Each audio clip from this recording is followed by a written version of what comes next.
誰もいないようだが、これはどうしたんだ？これはサウンドシャワー。 What you'll find on this stream is that I'm simultaneously the smartest and dumbest person that's ever lived. Blatantly, I'm going to get that chest and every one of them will come to life or something. Oh! I wish I'd finished off all the dudes in the... oh, that sounds really bad. I wish I'd beaten all... Oh, that sounds bad as well.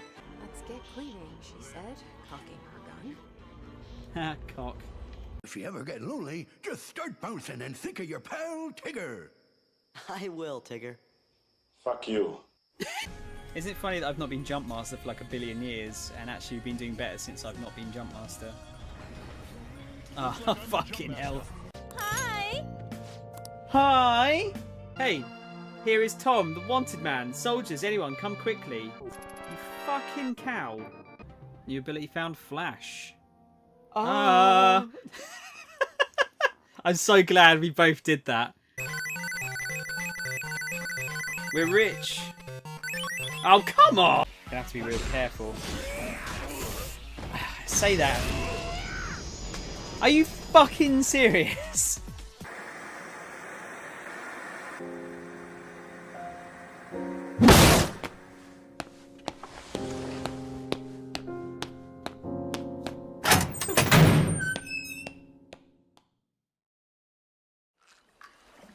Good evening, everyone.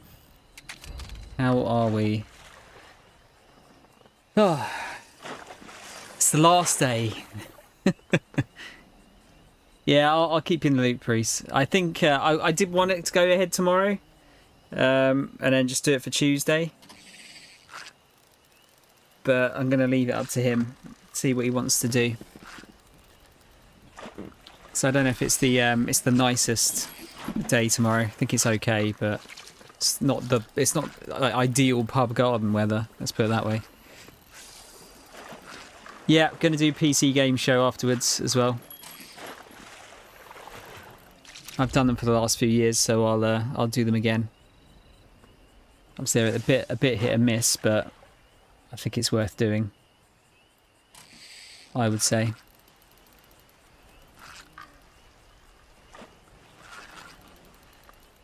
We all had a good afternoon though. I went to see Mission Impossible, the new one. That was pretty good. Yeah, Xbox was good last year. Xbox have been doing alright the last couple of showcases actually. Yes, Kel, I picked when the Xbox thing was. It's totally my fault. I'll tell Daddy Microsoft next time not to do it when you're going to work. I didn't, Addy.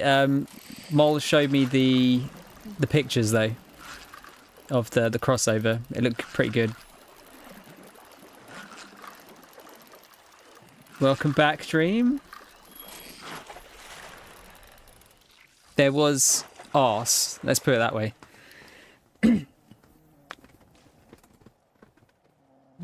Right, talking of ass, let's see if Xbox keeps up the general gist of Summer Games Fest and shows some asses in their show. Because there was a load yesterday, and there was a metric shit ton of them on Friday. Yeah, see if it happens again. I might have seen one spoiler for this, but I don't know if it's going to be shown here or not. I'll point it out if it comes up, but other than that, I'm not really sure what's going on, which is just what just the way I like it. Don't like any spoilers. Yeah, ass or pirates. That's the theme, isn't it? That is the theme. Turn that down very slightly. All right, let's have a look. Let's have a look. I don't know how long this one's going to be. Probably like an hour and a half or something.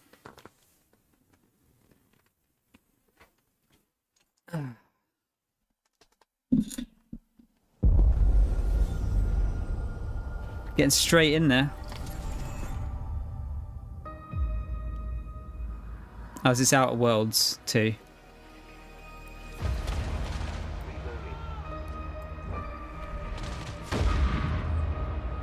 Not Outer Wilds, Outer Worlds too. Do you think I care that the colony is in disarray? We didn't come to Arcadia to get bogged down in pointless warfare.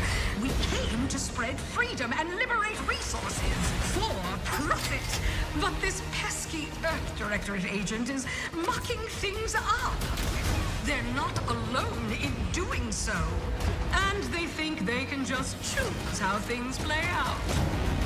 They could stop us from stealing the Protectorate's brainwashing technology, which we need to improve our market share. What if this stranger aligned with the Order and that world computer of theirs? That could be the key to closing the rifts that threaten the colonies. Did any of you guys play the first one of these? This menace must be wiped from the face of existence. Or, better yet, brought to our side through the power of capitalism. Now, let's get out there and buy our way to victory! I'm yearning and Yeah, the first one of these was pretty good. It looks like it's kind of like full on leaning into the silliness this time. every last bit of my way, every last bit that I'm paid, every last bit that I save is intended for you. I don't know, it was a tiny bit more subtle. This one seems like full on, like even like the way it's like the colours are a bit more bombastic from what I remember. Maybe one day Okay, so we got this year. someday perhaps I'll own two. For now I'll take one that's brand To the BFG. cause I'm yearning and burning for you. I think they're doing a big showcase for this at the end. Is everything fucking coming out in October, for fuck's sake? Made for capitalism by Oh look, capitalism. PS5 straight away. Inflate our impressions and egos by staying tuned after the showcase.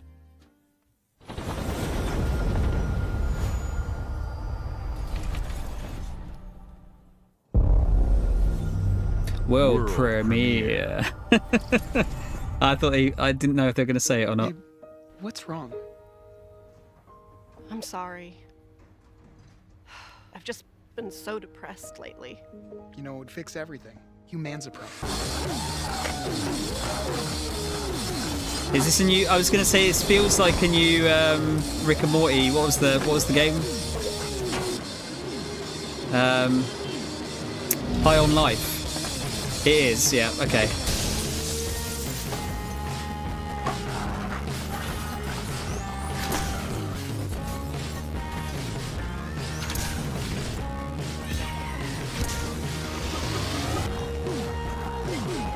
I guess it must have done well enough to warrant another one.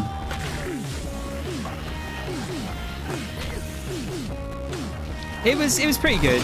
I feel like the humour sort of wore a bit thin. Like it didn't really work in long sessions.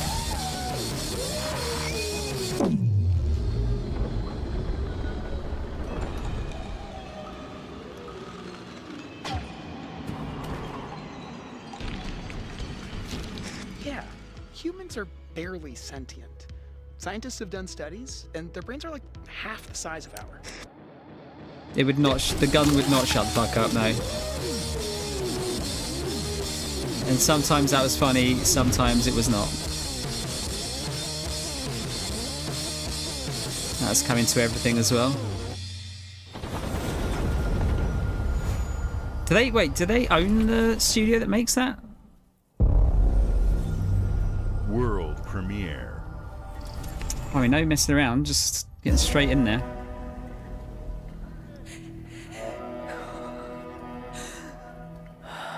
Okay, so in-engine footage. Oh, this might be the spoiler I heard about. Potentially.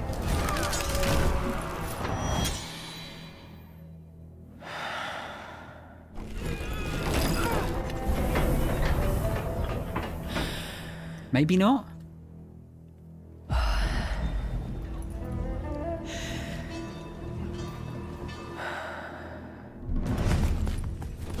Seems like an Assassin's Creed, doesn't it? It feels very Assassin's Creedy. It's surely not like yet. It's been too soon.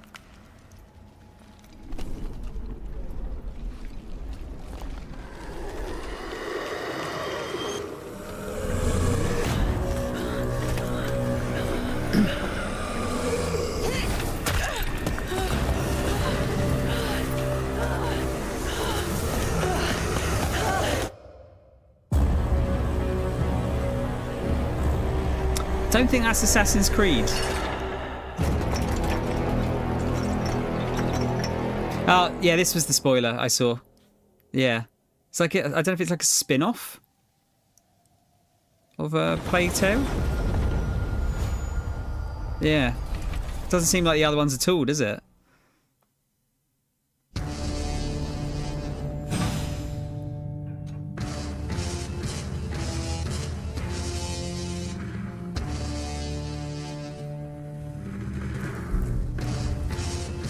New controller? Oh no, is this the handheld?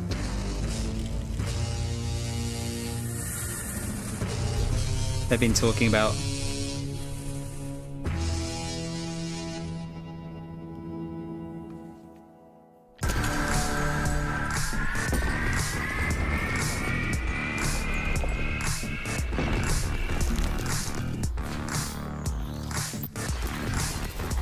Okay, so the leaks were true then.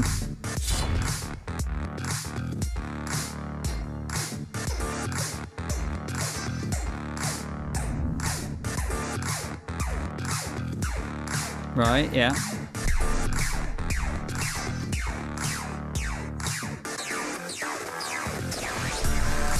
It said swap apps there.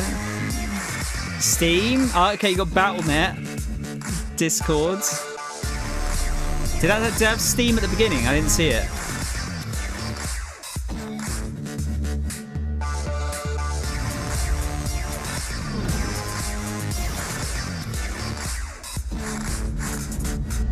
Does it have DLSS in it? Probably not.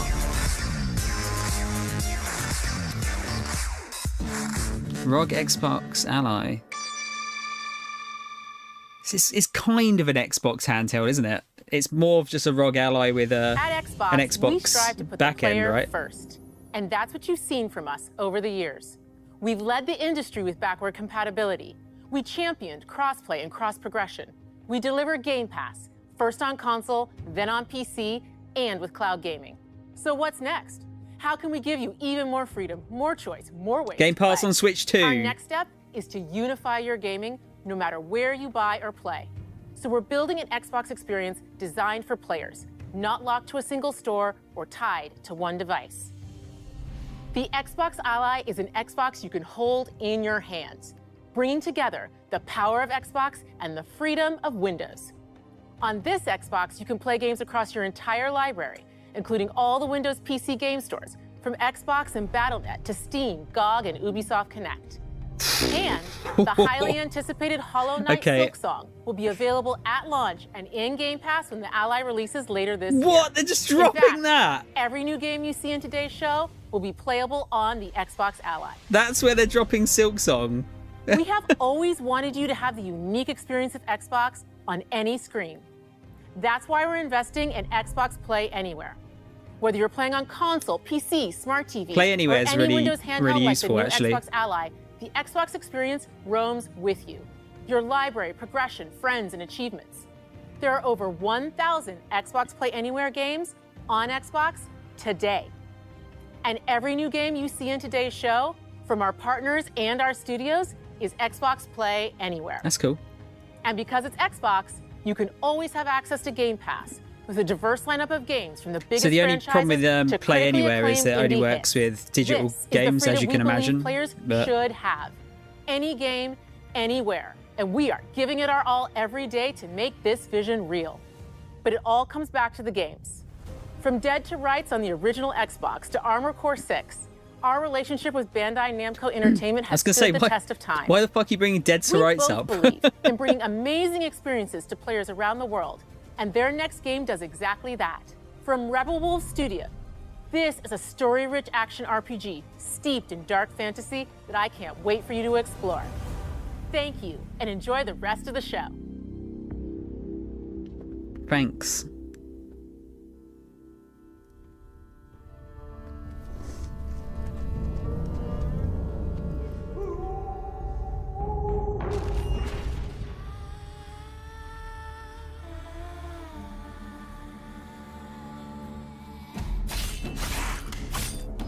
So is it another Souls-like?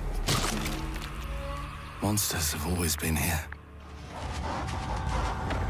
Watching from the shadows. And when we were at our weakest, they came out into the light. We feared for our lives. But we should have feared for our souls instead. The vampires didn't come to kill us. No, they came to rule. To turn us into mindless, docile cattle. Not me, though. They tried to change me into one of them. But I became something else instead. Okay, so you got vampire powers.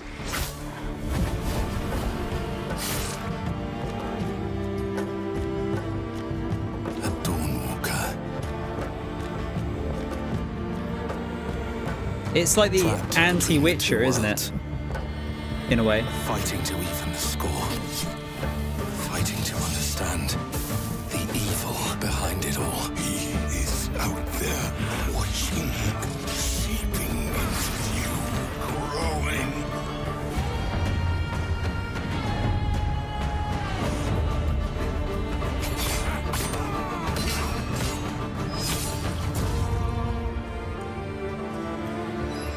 Yeah, it's got big Witcher vibes.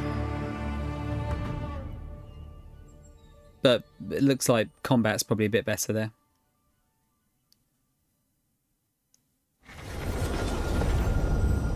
Yeah, the Play Anywhere stuff's really good. I've utilised that a few times, actually. World premiere.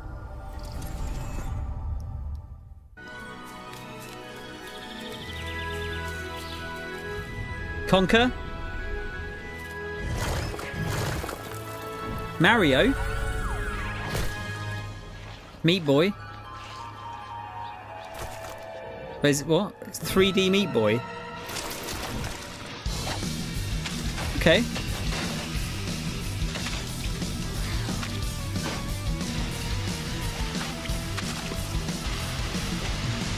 Is it going to be as hard as the 2D ones?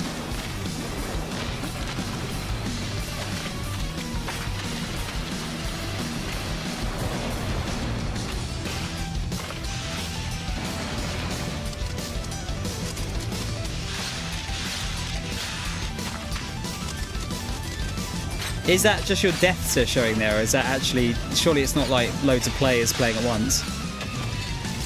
Super Meat Boy 3D! Okay, cool.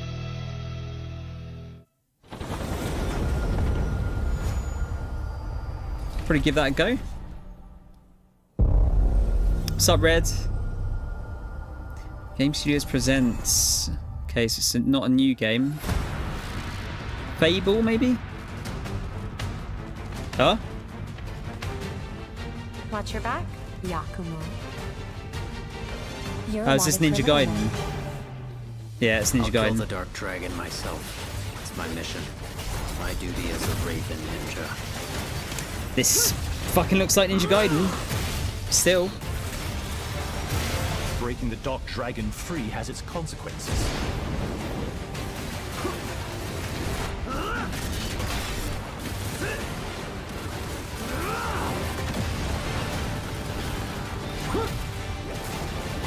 This is it.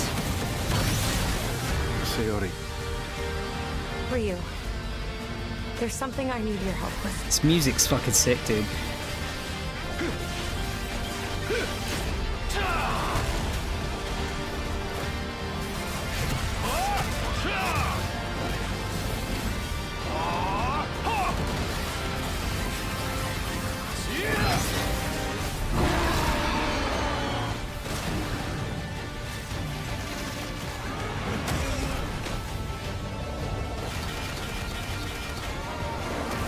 I mean, it looks more like 2 than 3, Ian.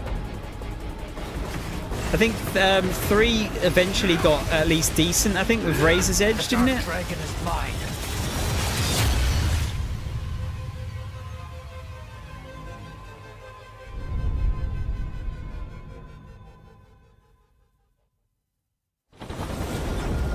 Another Play Anywhere title. They're really going with the play. So Play Anywhere is their main focus then, I suppose, for the handheld, right? Ah, DLC. I'm assuming. This is going to be out like next month or something. Here we go. Good luck, Indy. What are you doing, Jones? Are you crazy?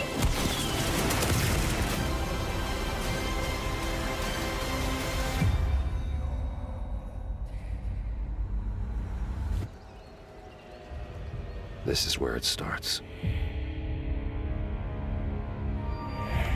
Beneath the streets of Rome. Enter the city of Antioch. Find the secret relic. Bring it back to the Holy See. Defend the secret. They worshipped the giants.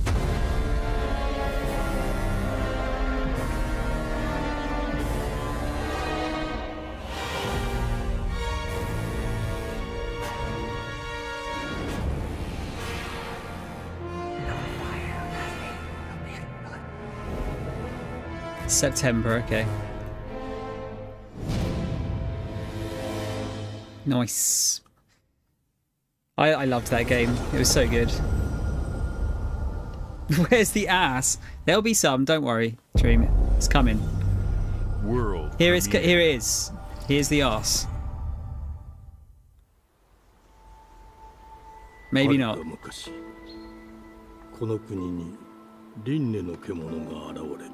This feels like a Yoko Taro game for some reason.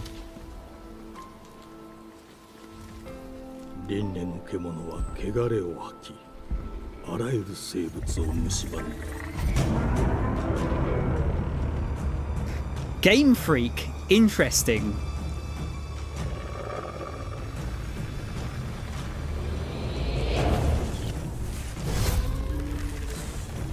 Game Freak not making Pokemon.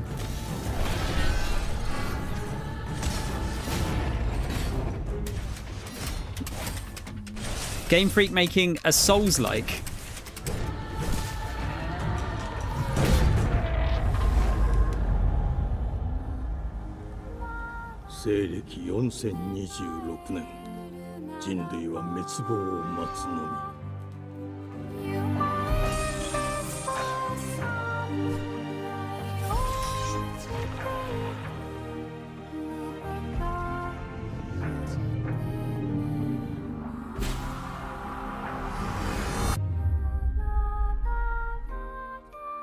Okay.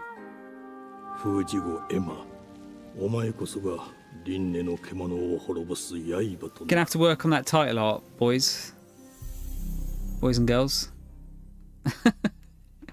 Not Switch. Fuck you, Nintendo. That is cool. Game Freak haven't done a lot of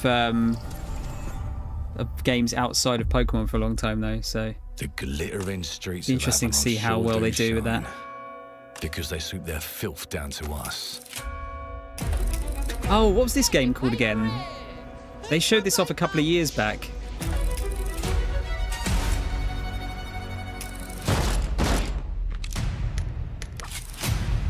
Here's to playing in the mud.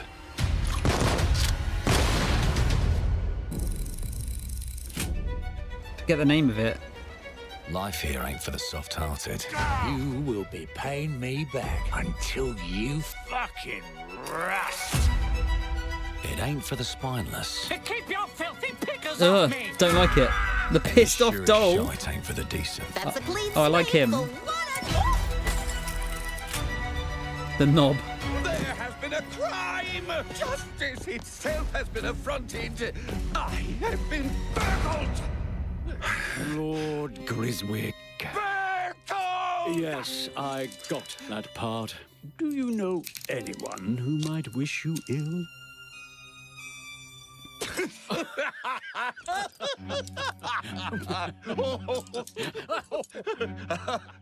We can't arrest and question everyone.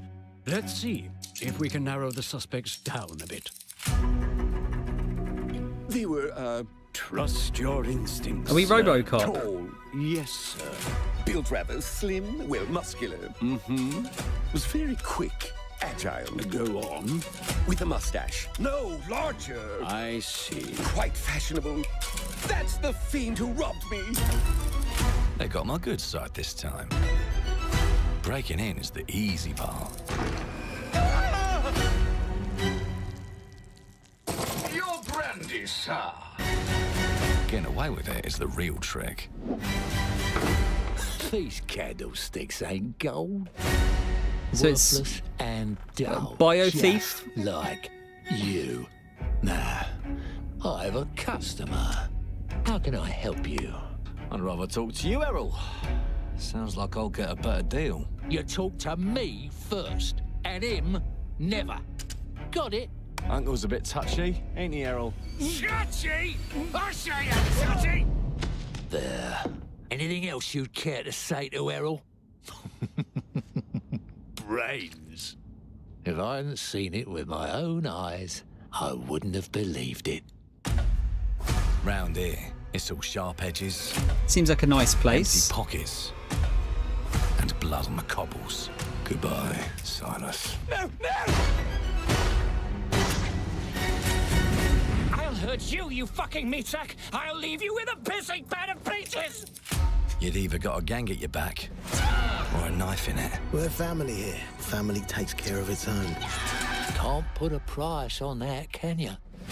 Them's in charge. They don't keep order. They keep power. Take this thing into the crucible and melt it. They just want us beaten, broken, and too scared to fight back. I don't want to kill him! That's why it pays to be clever and well-armed.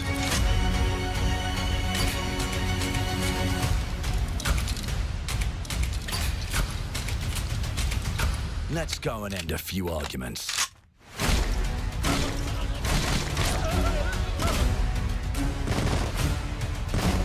Are we going... It initially seemed like it was going for stealth, but is this just going for like a shooter? And if they can rewrite history, they can rewrite us. But look who just found Mummy's keys. Now I can fiddle with time. Put the bullet back in the barrel. Bring the chaos to a crawl. Oh, maybe it'll be like Singularity, like it never but happened. like Clockwork Punk, steampunky sort of thing. The world as we know it. It feels like Dishonored, doesn't it? At a time. And I can even go back and Yeah. change Did anyone the play past to change the Singularity? future. And let me tell you, the hunters don't like it when the rabbits got the gun.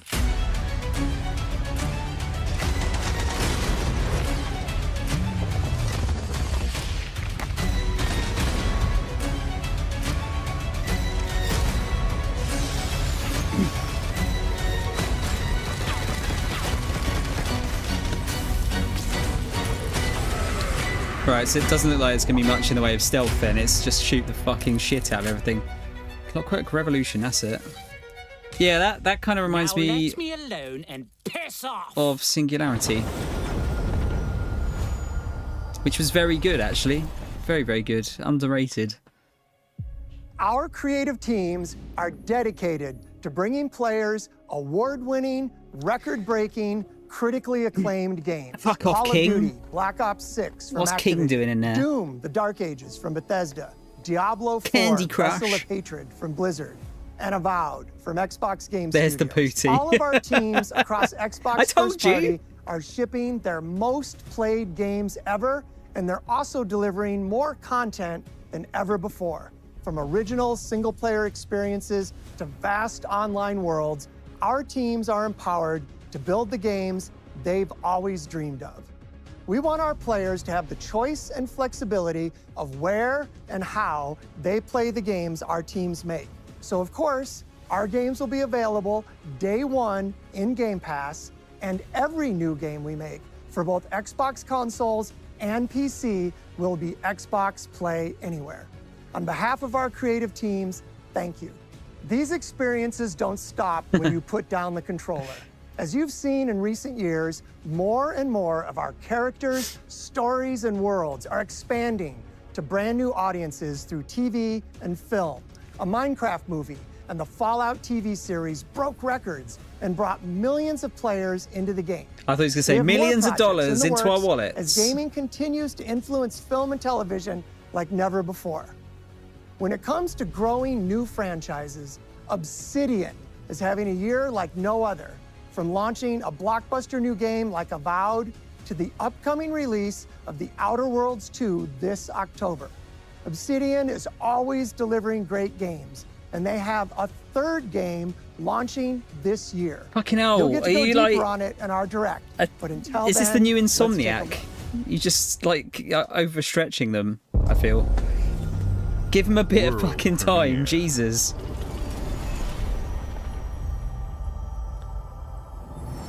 Gonna burn them all out. I told you, you can't run from me, you foul beast.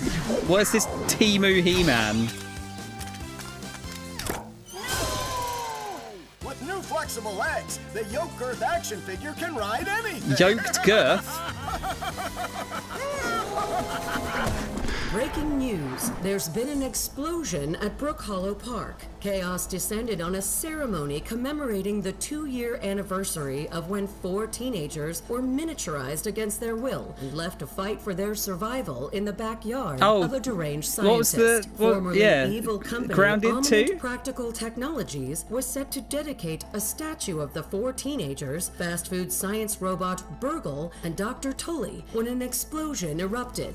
Dr. Tully and the teenagers' current whereabouts are also unknown. Is this gonna be an early access thing again though? Because wasn't that an early access for like 7 billion years?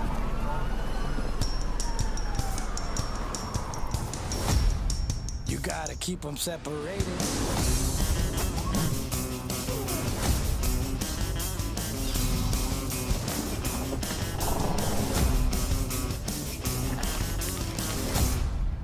Ugh, spiders. A bit of Offspring.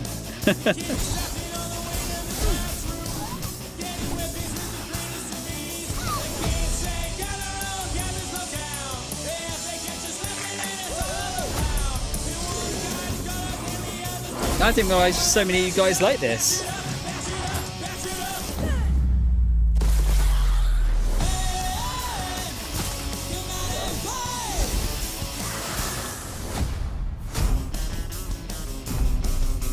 July 29th. So, yeah, okay, it's early access. End of July, guys.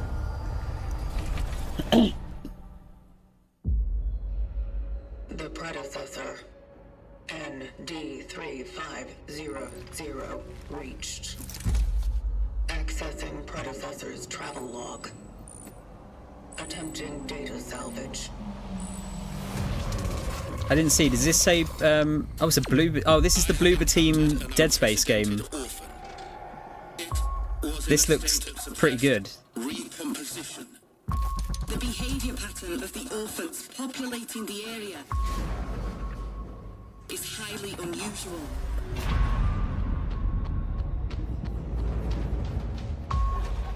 They become exceptionally aggressive.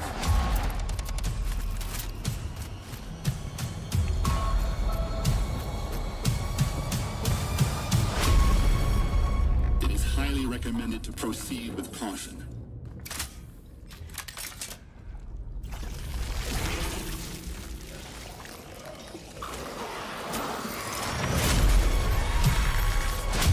They seem to act more consistently, in coordination.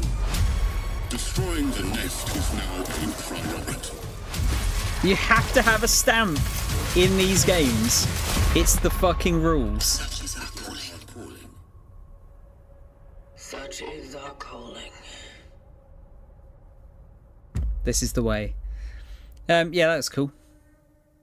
That's on everything, isn't it? Yeah. End of the year.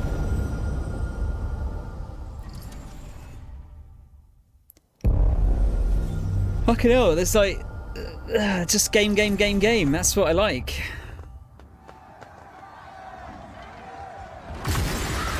Oh, it's Elder Scrolls Online, I'd guess.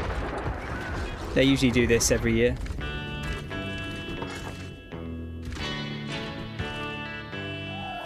Oh.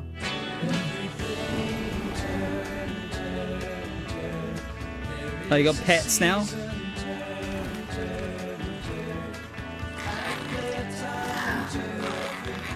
Yeah, it seems to be working, doesn't it, Ian? I mean, they're sort of consistently putting out, at the worst, like 7 out of 10 games.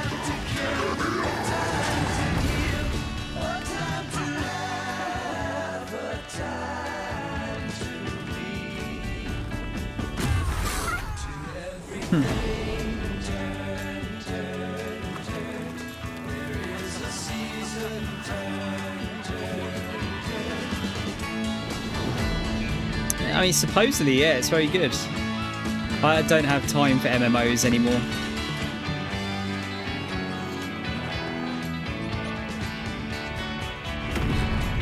Oh yeah, I mean, Dream. That's always a worry, isn't it? But they've unionised, I think, most of the Xbox studios now, so at least they've got that. Yeah, I'm curious about it. Thing is, you can't really just dip your toe in, can you?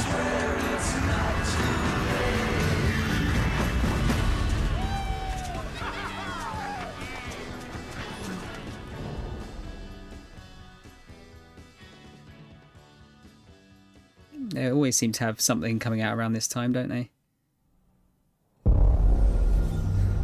World premiere. Space game. Mayday! Mayday! Code 1 to mission control, we're falling!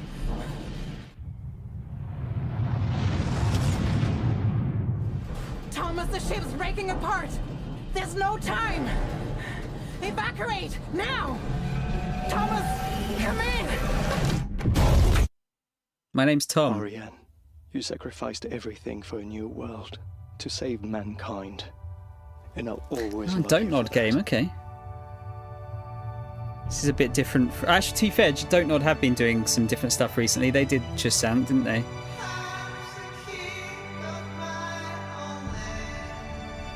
It's not just Life is Strange games.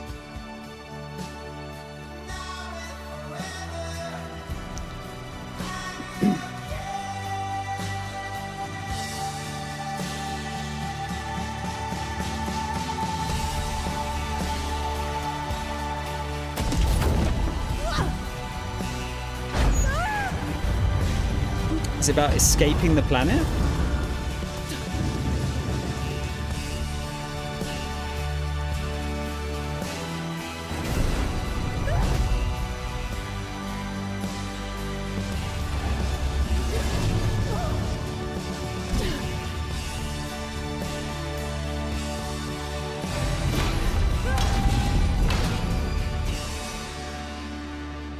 Thomas, wherever you are, Bellion. I'll find you. That kind of looks like it's almost a bit like Just Sound, just with a bit more action.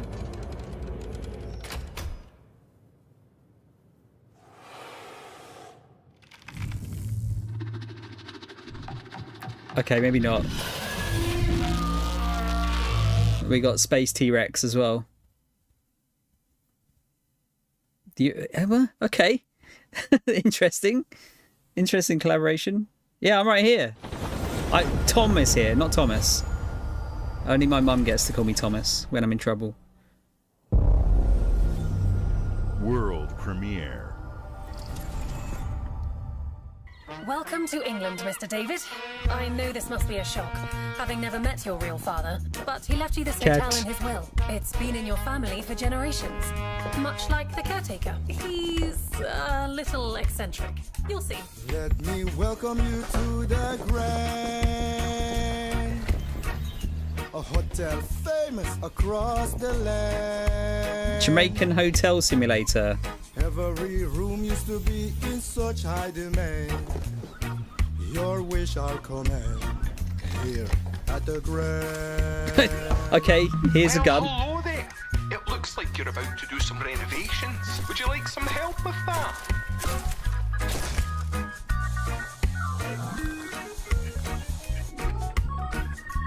So, my father was renovating the hotel when he disappeared? Not just the hotel. He was helping the entire village. You have his power tools. You know, you could pick up where he left off. You seem like a good man, like he was. This is like a simulator game, but you're rebuilding a small town in England. Don't suspect a thing. With a bit of a story. Just make sure the locals don't get wind of what you're really up to. Because if they find out, they will Wickerman your ass. You keep looking into things, and things are gonna start looking back. Yeah, this seems... Don't make the same mistake your father made. It's not what I was expecting at all. The only one you can really trust is me. Talking cats. What is going on? Drugs.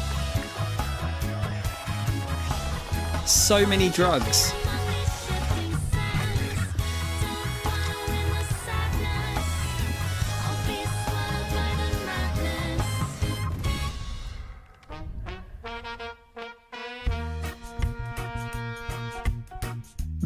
Okay.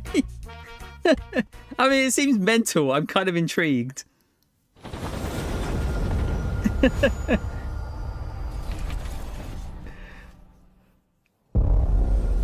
Oh dear.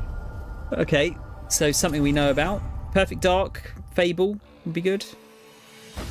There are as many gods in the world as there are stars in the heavens, and when we need their help, Something like Age of Empires, is it? Age of Mythology? who would have guessed the defender of my homeland would be my daughter?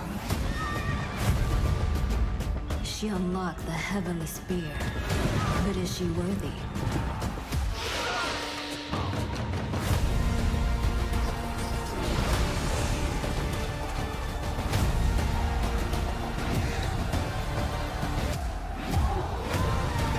I know lots of people like Age of Empires. Do they like mythology though, as well? Well, it said 65 million players. I guess that people must do.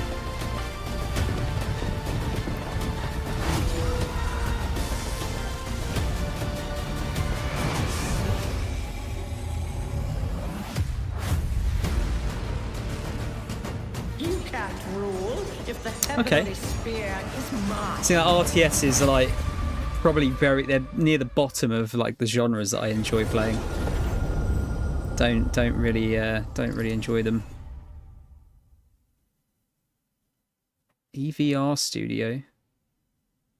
Do we know them? Is this a new studio? 주권 국가의 자주적 결정을 누가 허락하는가? 만약 이 결정이 패권 국가의 특정 정치 집단의 이익을 저해한다면 당신의 특정 행동이 대중의 의사결정에 영향을 미칠 수 있으며 반대로 누군가는 당신의 의사결정에 영향을 주려 한다는 것을 인지할 때 There's almost an arse there. 자신만의 온전한 입장을 세울 수 있지 않을까? 당신의 입장은 온전한 본인의 판단인가? 그렇게 믿고 있거나 믿고 싶을 뿐.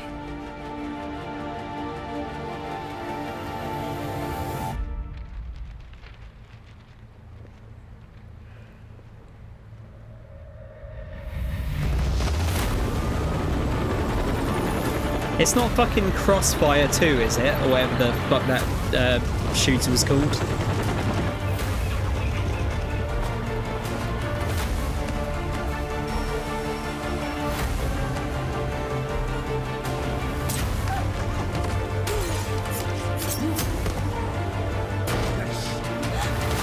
당신은 무엇 때문에 분노하는가?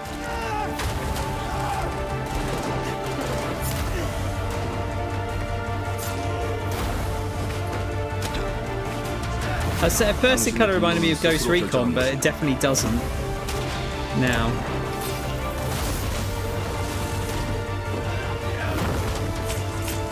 No, they got some kind of fucking superpowers.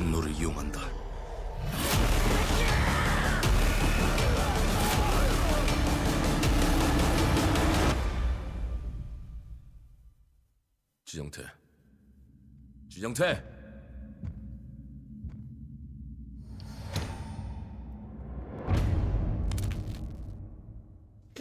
I'm not sure about that one.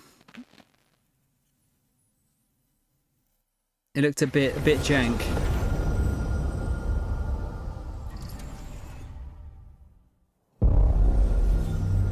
World premiere.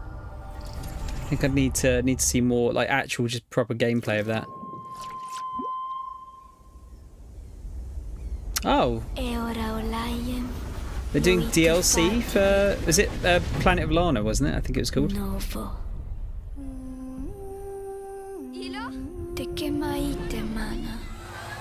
Still never got around to playing this. Spoilers? Novo tualibemo iwalotaname. Ona utalima diefema. Teonami.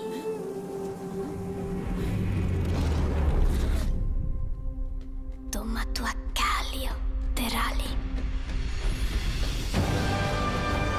Are we getting a sequel?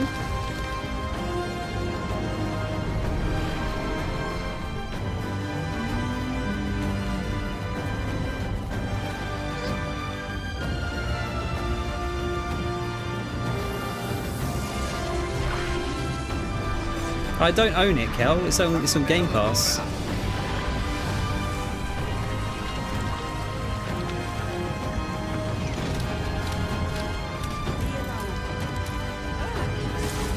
Also, my time is unfortunately I have not got unlimited time.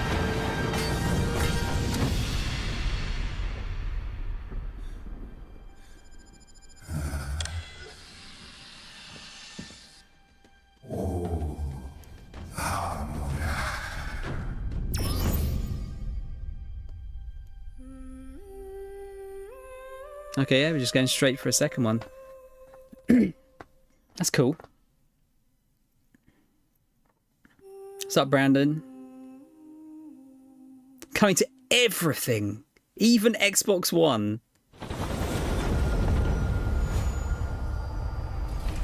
That's it, Dream. That's what I got to do. I need Bernard's watch so I can just stop time and catch up on all the things that I need to do.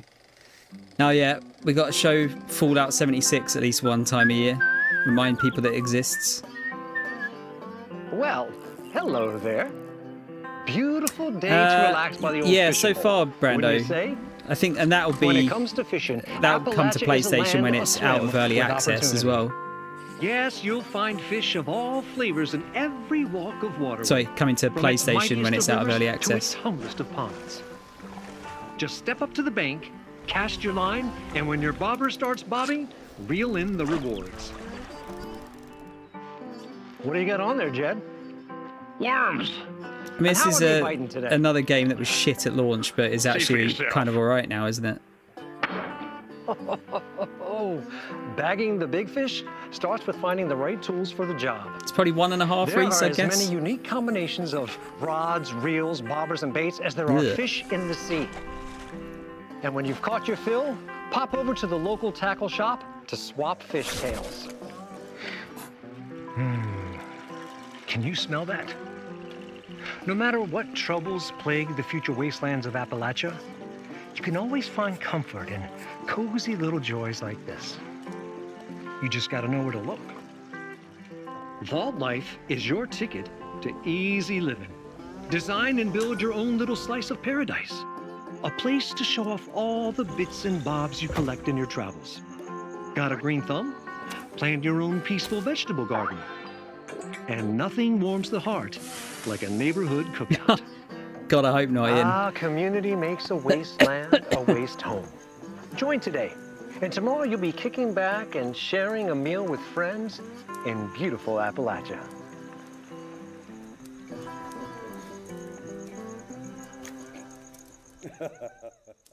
Yummy.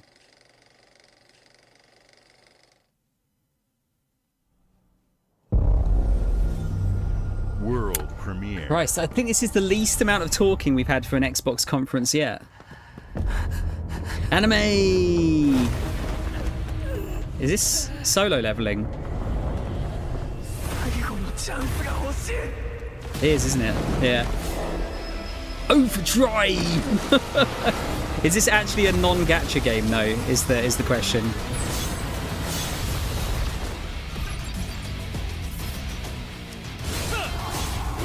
Because there's, I think there's a gacha game out already, isn't there? But just like a mobile one.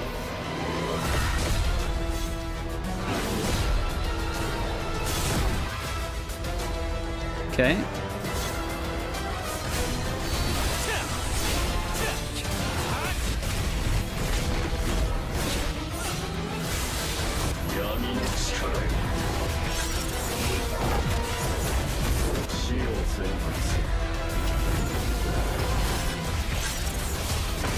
I think there's probably some spoilers for the anime in here.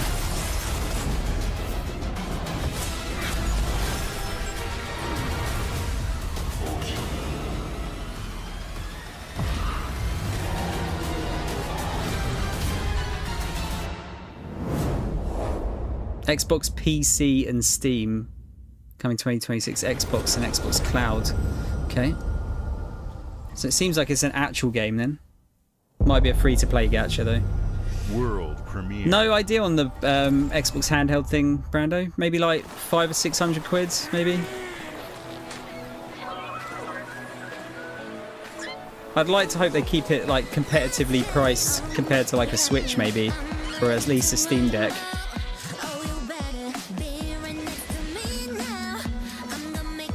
Is this just Power? Is this Power World? No, it looks too wholesome to be Power World.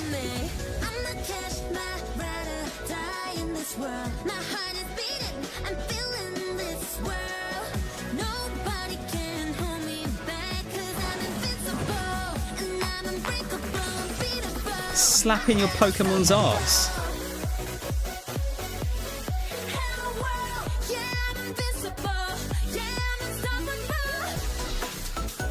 I mean, it looks nice.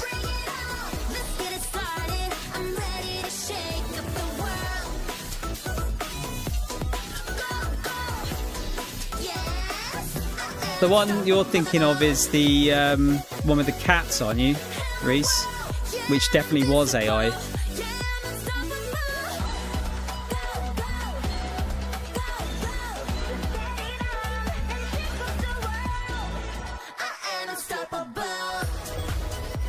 Is it? I don't know.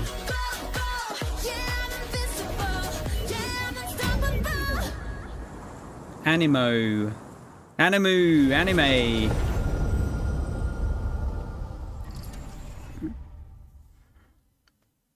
Hey, what's up, everyone? It's Tony Hawk Pro Skater. It's that I just want guy. to say thanks to everyone for all the love and support we've seen since we announced Tony Hawk's Pro Skater 3 and 4 a few months ago. These games have changed my life, but more than that, I've seen them help spread a love and appreciation for skating all over the world, and that means everything to me and the team. I can't wait for you all to experience the game. Jackie's done the joke. It's been rebuilt with so much care and attention to detail, with some brand new parks, new music, new skaters, and more. And you can enjoy it all with your friends with up to 8 players in multiplayer. Tony Hawk's Pro Skater 3 and 4 officially drops July 11th, and we have a lot more surprises to come. Tony Hawk's Check 4 out was the trailer last now. one I properly played. Seeing Activision like still doesn't make me feel good.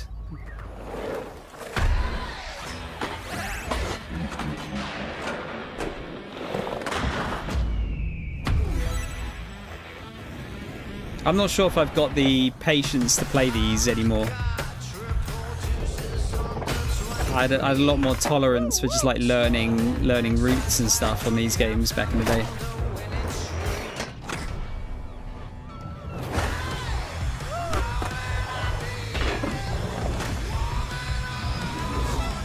They fucked this from what I heard. How do you mean?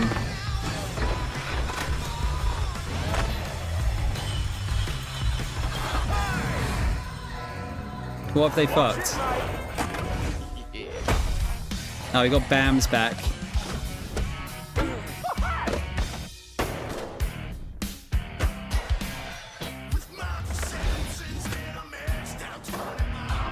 Christ, hearing CKY music on here is mad. They got turtles as well. Where's the best turtle?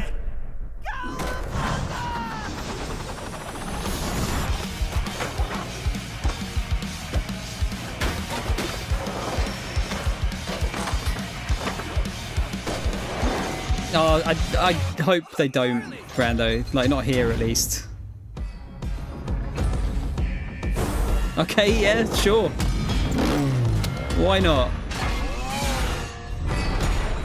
Okay, demo today. SSX definitely needs a reboot. Like, can you imagine how good an SSX would look today? Stop it with the world premieres.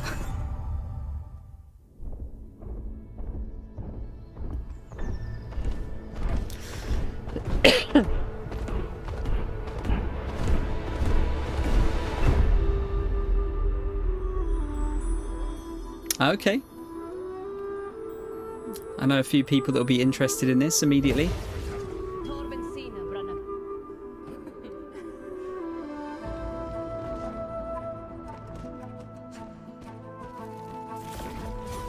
We've got Metroidvania.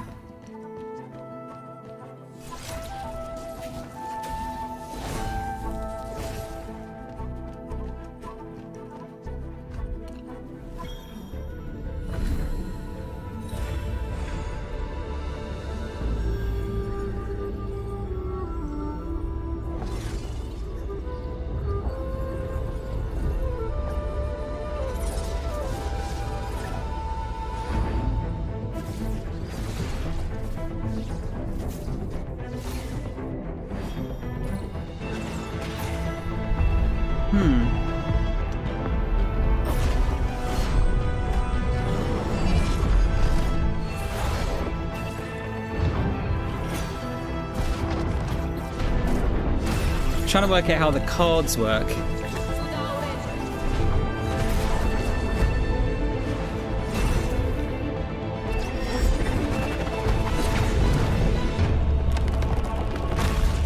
Holy shit! Just turned into Asura's Wrath. That looks sick. That looks like a Tom game.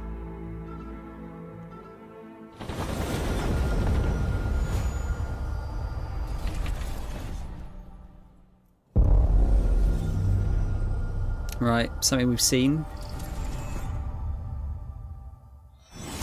Oh, okay. More. Okay, we haven't seen any proper Gears footage yet, have we? Is this is it D-Day, or is this? Oh no, it's the original. Oh, I want to see D-Day footage. Was it D-Day?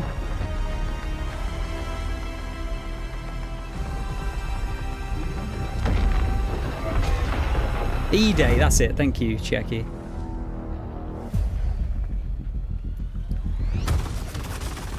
Look who decided to show up.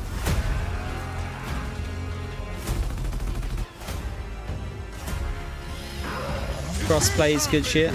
I've got the there's a pre-upgrade for this on the Xbox apparently. Think you can still find your way back home, Phoenix?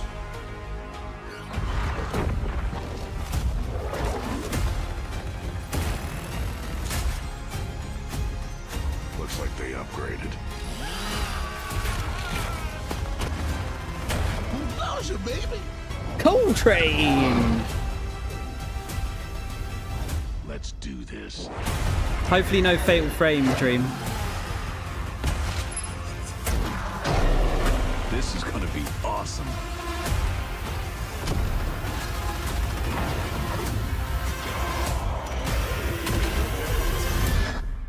Form up!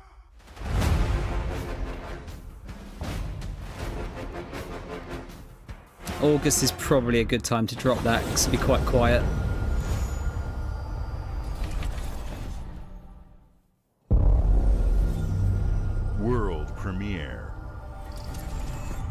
What are they going to finish on today is the question. Oh, colour, the blue sky is so nice. This look. Is this Persona 4, isn't it?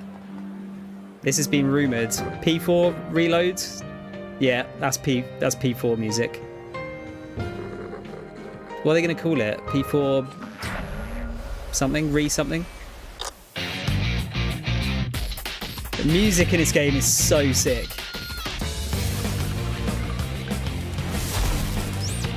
Revival! Nice. So confirmed. No date. Another Game Pass game. God, imagine if it was P5 again. The Smugglers League. Oh yeah, I forgot. You got to show Sea of Thieves once. But you won't see us. I think Microsoft have actually got quite a few games as a service games, and are actually doing all right by the looks of it. And the only way you'd ever know it. They have unlimited money, don't they? Is if that's what we wanted. So they're going to keep them going regardless. But as smugglers, we deal in the goods others are afraid to handle. Guns, explosives. And don't forget the rum. It's a life of danger like no other. So I guess my question is, can you handle that?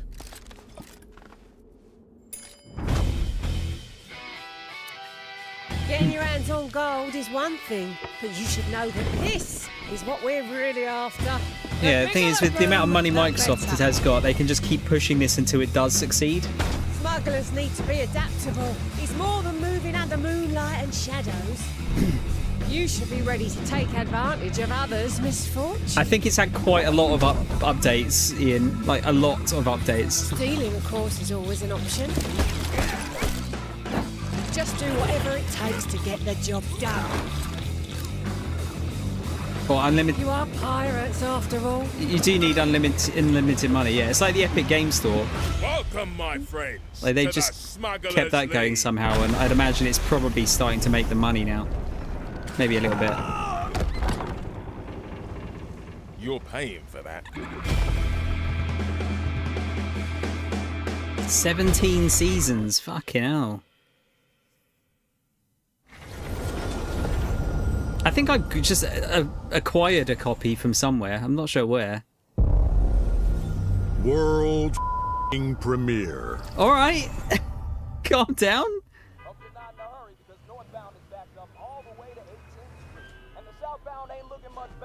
This is ridiculous. Please, come on. Oh, okay. It's invincible.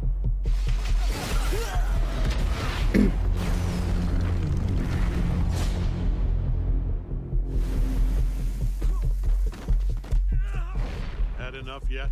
No, Dad, not even close.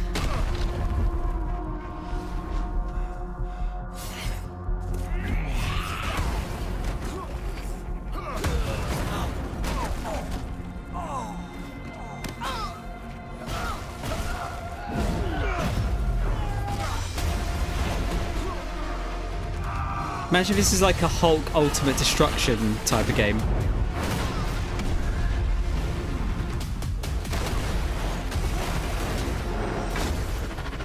I hoped you'd understand why I had to do this. Accept our rule or die.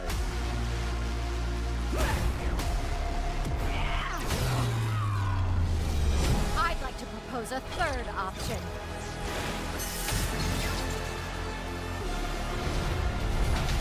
I'm not your son anymore. I'm the guy who's going to throw you off this planet for good. Please don't be a beat 'em up. I trusted you. Oh, it's a fucking 1v1 beat 'em up. No, it's dead. It's dead. You can't, like, you can't. It doesn't matter how good it is. You won't be able to break into this market.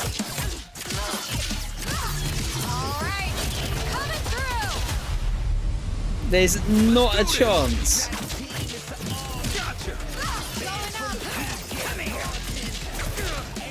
Do you think they saw the Marvel trailer the other day and they were like, "Fuck's sake"? I am ending you. I see it all now.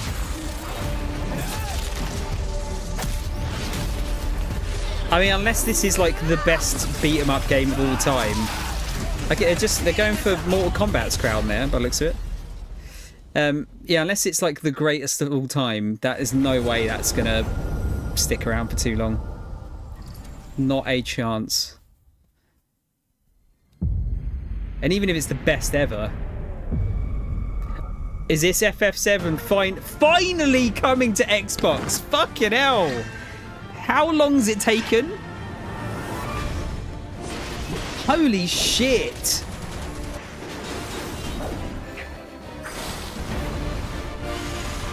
Is it both games?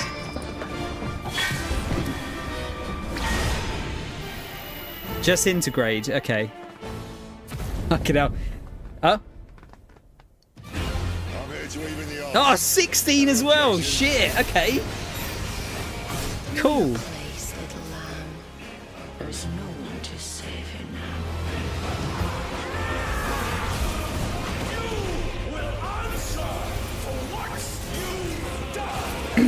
I think Sony. I think Square's gone on paper to say that they don't really want to do console exclusives anymore, ideally.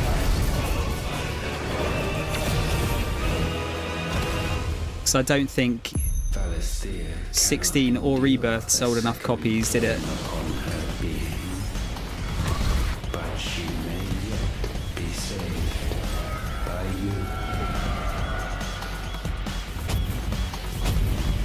Today! Wow, okay. Shadow Drop FF16. That's big. I've already done it, but Christ, that's cool. World premiere. I might double dip on that at some point just to get a play anywhere. Oh, okay, world premiere of their own studios game. Psychonauts, maybe? Psychonauts 3?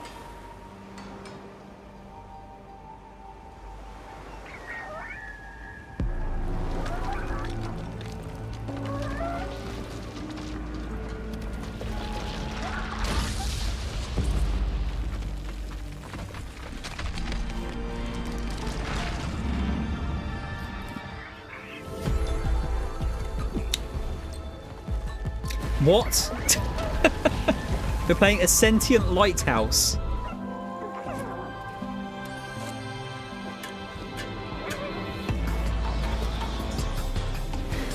I gotta hand it to him. That is a unique concept.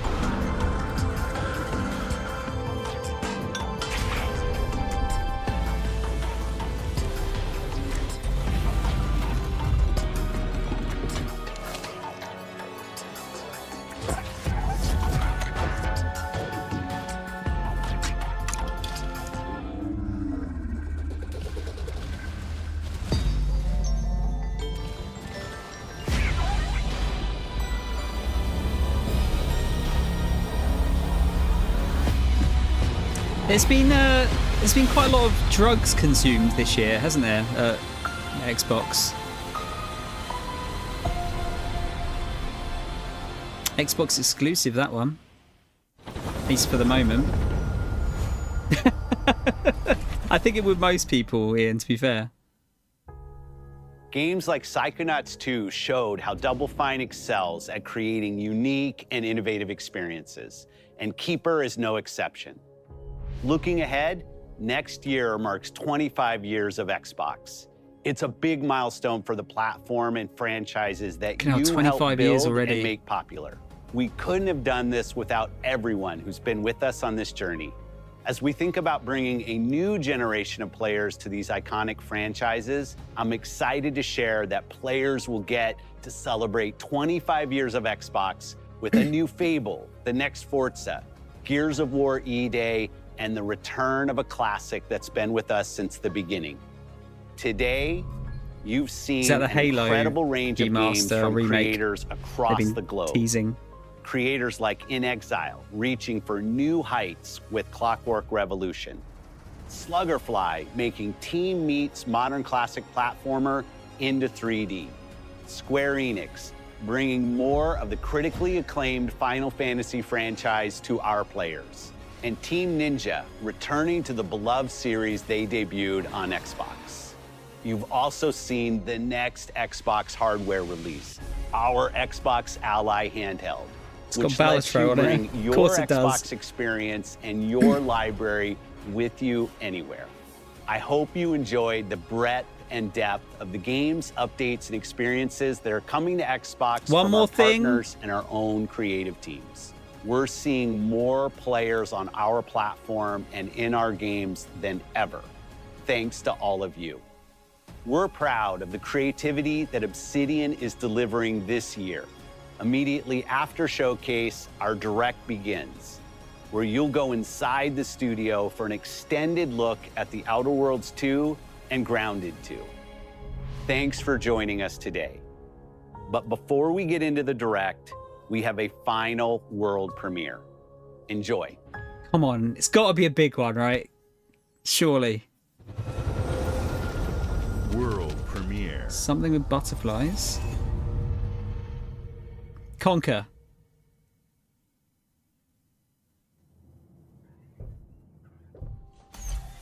Welcome to the Guild. It's not Conquer. We have been expecting you. Please, follow me.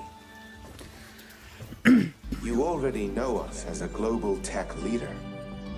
Our software, our systems, combined with our skilled team, is designed to save lives. Your years of service have shown you the importance of our work. Here, you'll witness the global scope of that mission in action. Let me introduce you to our esteemed visionary.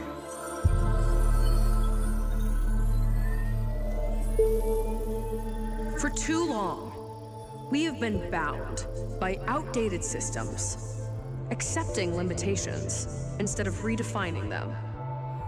The Guild is safeguarding tomorrow, now. We are pioneering the future of protection worldwide. Our advancements are designed to elevate everyday life. This is gonna be Halo, new Halo. The future of technology on a global scale. Surely not. I wonder if it's like that drastically different.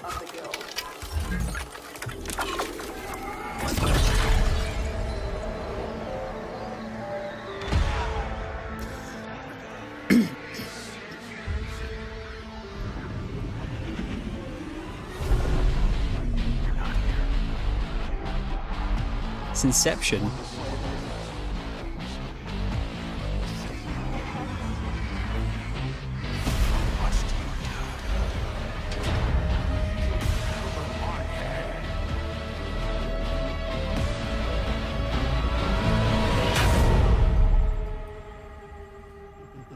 Kind of getting like Remedy vibes, maybe.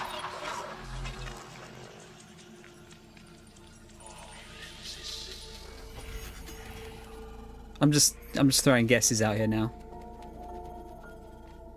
Fear is a powerful thing. David Mason. Oh, is this COD? If it's COD, I'm gonna be mad. Oh, I don't give a fuck. Is it actually COD? Oh, who gives a single shit? Ugh, what a poor end.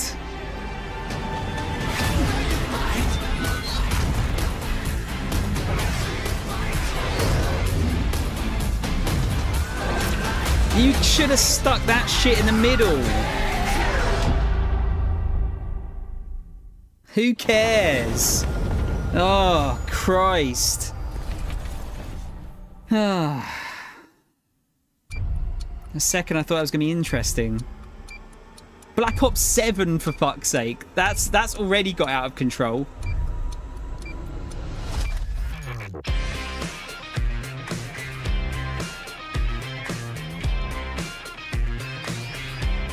That's probably the worst ending to an Xbox show ever.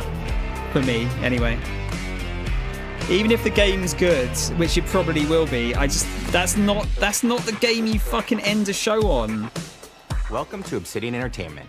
We here at the studio have joked around that this has been the year of Obsidian, with Avowed releasing early this year and now ending the year with 2 more games. And what better way to cap this incredible year for us than by doing what our studio does best? Kel, it's probably the case. That's where I come in. You can get out of here, Fergus. Thank Oh, you it's so much. Sonic the No, you're doing Hedgehog. great. You nailed it. The sequel is the lifeblood of every great franchise. Think about it. The original creates the world and builds fandom, but the sequel, that's what makes it worth remembering. No sequel, no hoverboard. No sequel, no dual SMGs. No sequel, no raccoon tail. No sequel, no Zune 2, which doesn't really exist, but I wish it had. There was a Zune 2. There was a Zune 2. I'm Mark. Did anyone the head have of a sequels Zune? here at Obsidian, and I have sequelized everything. Blockbuster movies to AAA video games to my first marriage, so trust me, I know what I'm doing. Come along on this journey with me. Part 2.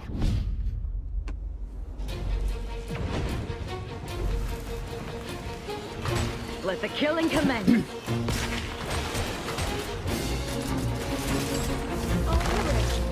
I could play a bit more of this. First one was decent.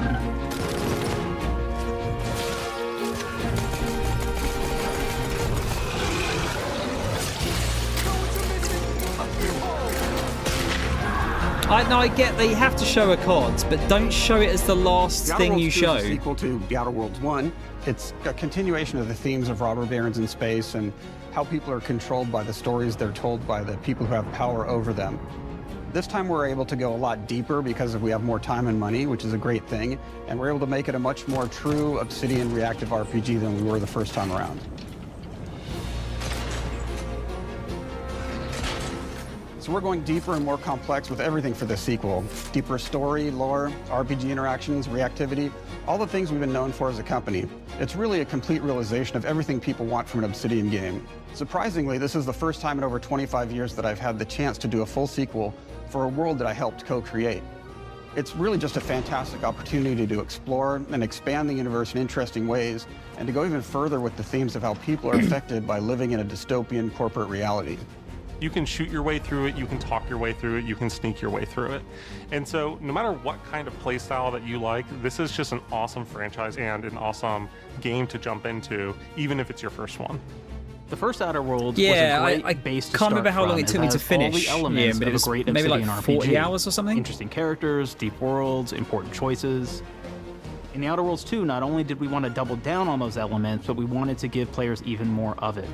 We've also put a lot of investment into skills and traits that impact things like combat, conversations, and areas that we call RPG interactions, which are the part of the world where players can use their specific skills, perks, and backgrounds to solve problems in unique ways. A bit in our new, WD-40. bigger worlds.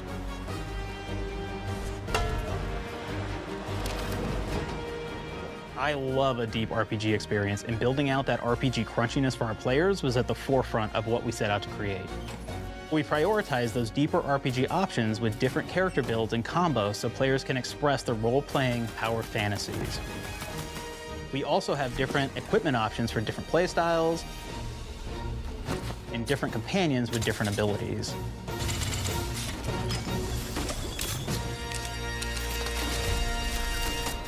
Is that robot called Valerie?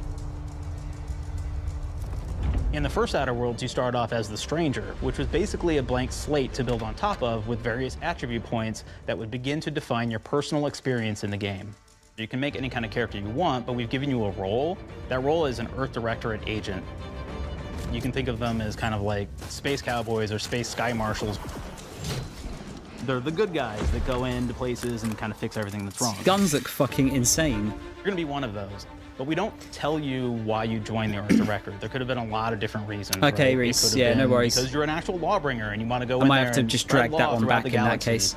It could be that you're a roustabout and you just had nothing better to do. After you pick your background, one of the really important choices you have next is choosing your traits. While we had attributes in the first Outer Worlds, we've leaned into traits for the Outer Worlds 2, which are these big changes to your character depending on which ones you pick. So it could be something like Brilliant, where you can tag extra skills and you start getting extra skill points. And that's obviously really great if that's how you want to build your character. You can also go and do something like Lucky, where you get extra critical chance, and you also get a lot of really cool options throughout the game as well. Of course, we brought back Dumb, so players love the Dumb option. Tell me, do you believe in signs?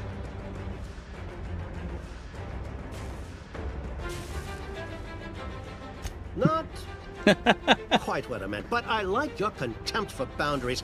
I could put your adventure spirit to good use. You get like lots of really cool, fun You got a conversation options. good sense in of the game, humor but we these took that games. even further. And again, there's lots of elements in the game where you can be dumb and use that for something. Could be something as simple as banging on a machine to get it to work. After you've invested in some of your traits, your next choices are going to be choosing your skills. The skills themselves basically allow you to build on your playstyle and what your character is doing in the game. That will be everything from playing stealthily Always to speccing speech. for an explosive specialty. Always go speech.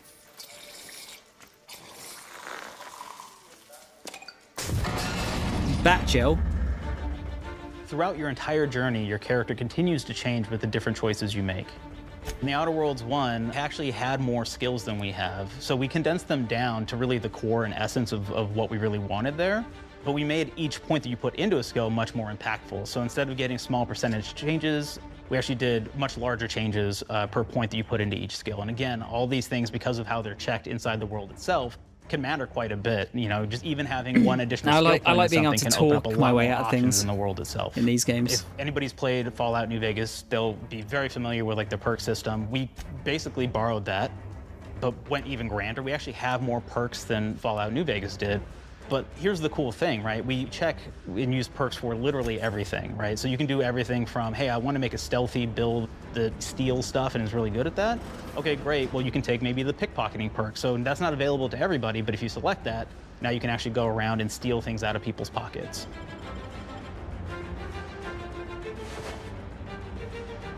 There's another perk called heavy-handed, right? Where say you're a melee person, what this does is now your There's power two attacks types that of you people. use actually knock people down. Oh man, I really like the serial killer perk. Like, keep that to killing yourself, people, man. They will drop hearts. And you can take those hearts, and essentially you're taking these trophies, you could say, and it's actually giving you a permanent health bonus every time you do it. We have this perk called Assassin. What's up, now, Gareth? This is an early game perk that you can take, which every time you stealth attack an enemy, you're actually gonna get a movement bonus for a certain amount of time. Stab him in the arse.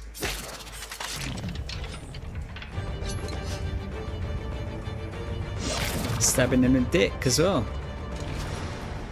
Flaws were a system that everybody loved from the first game, but we wanted to make it more personal to the player. We wanted it to really reflect how you were playing the game and give you a bonus that you actually wanted to really engage with. With the flaw system returning, we knew we needed to go bigger, better, and more real than ever before. So, we turned to the team. I told them, no bad ideas. Give me what you got. Okay, we need more flaws. We need them to be real. I want to put them in the game, so give me something. Inspiration. What's wrong with you? Oh, I have bad knees. It's me. You have bad knees? They hurt when you walk a lot? Yes. When you walk too much, they hurt? No cartilage. Sounds boring. Makes you sound like a boring person. Oh, but it's yeah, in the game. I am boring. It's a good flaw. What about you? I like to take small things sometimes. So you're stealing. No, I'm taking. When do you give them back? I don't. Claire. Claire, you shouldn't be stealing. What are you doing? You shouldn't be stealing, Claire.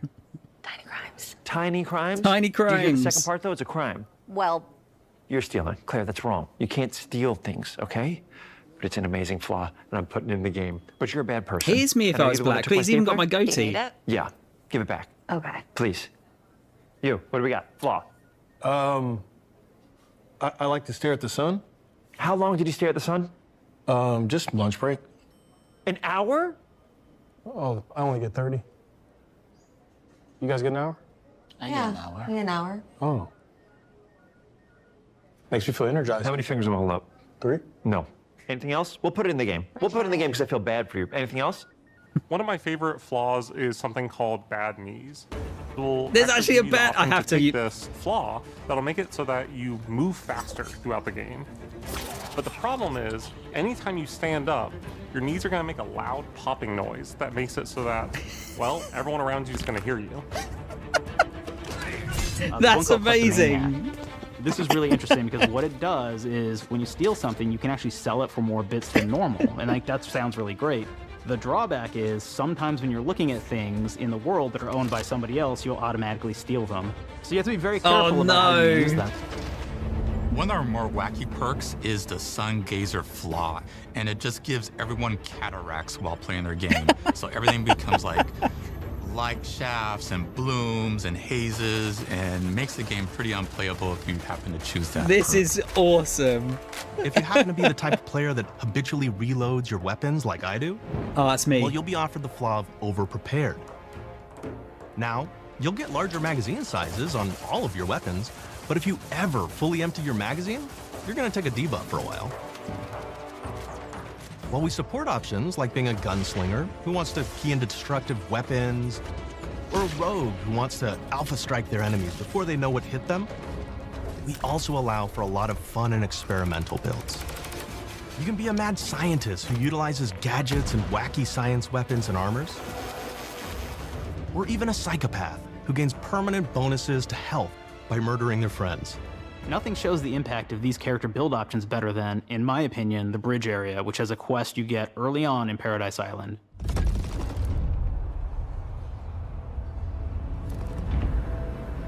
Not only do you kind of encounter this very early, and it's a very core one to the story, but it really expresses our philosophy of allowing the player to solve problems in a bunch of ways. So you may solve it by speech options. You may talk to them and maybe have to go do a quest for them and really kind of prove that you're a friend of the Protectorate to get by. I may have need of your help, stranger, if you are ready to seize an opportunity to show fealty to the Protectorate. You could go guns blazing and you could just take everyone out inside the POI. This has made me immediately more interested in this game.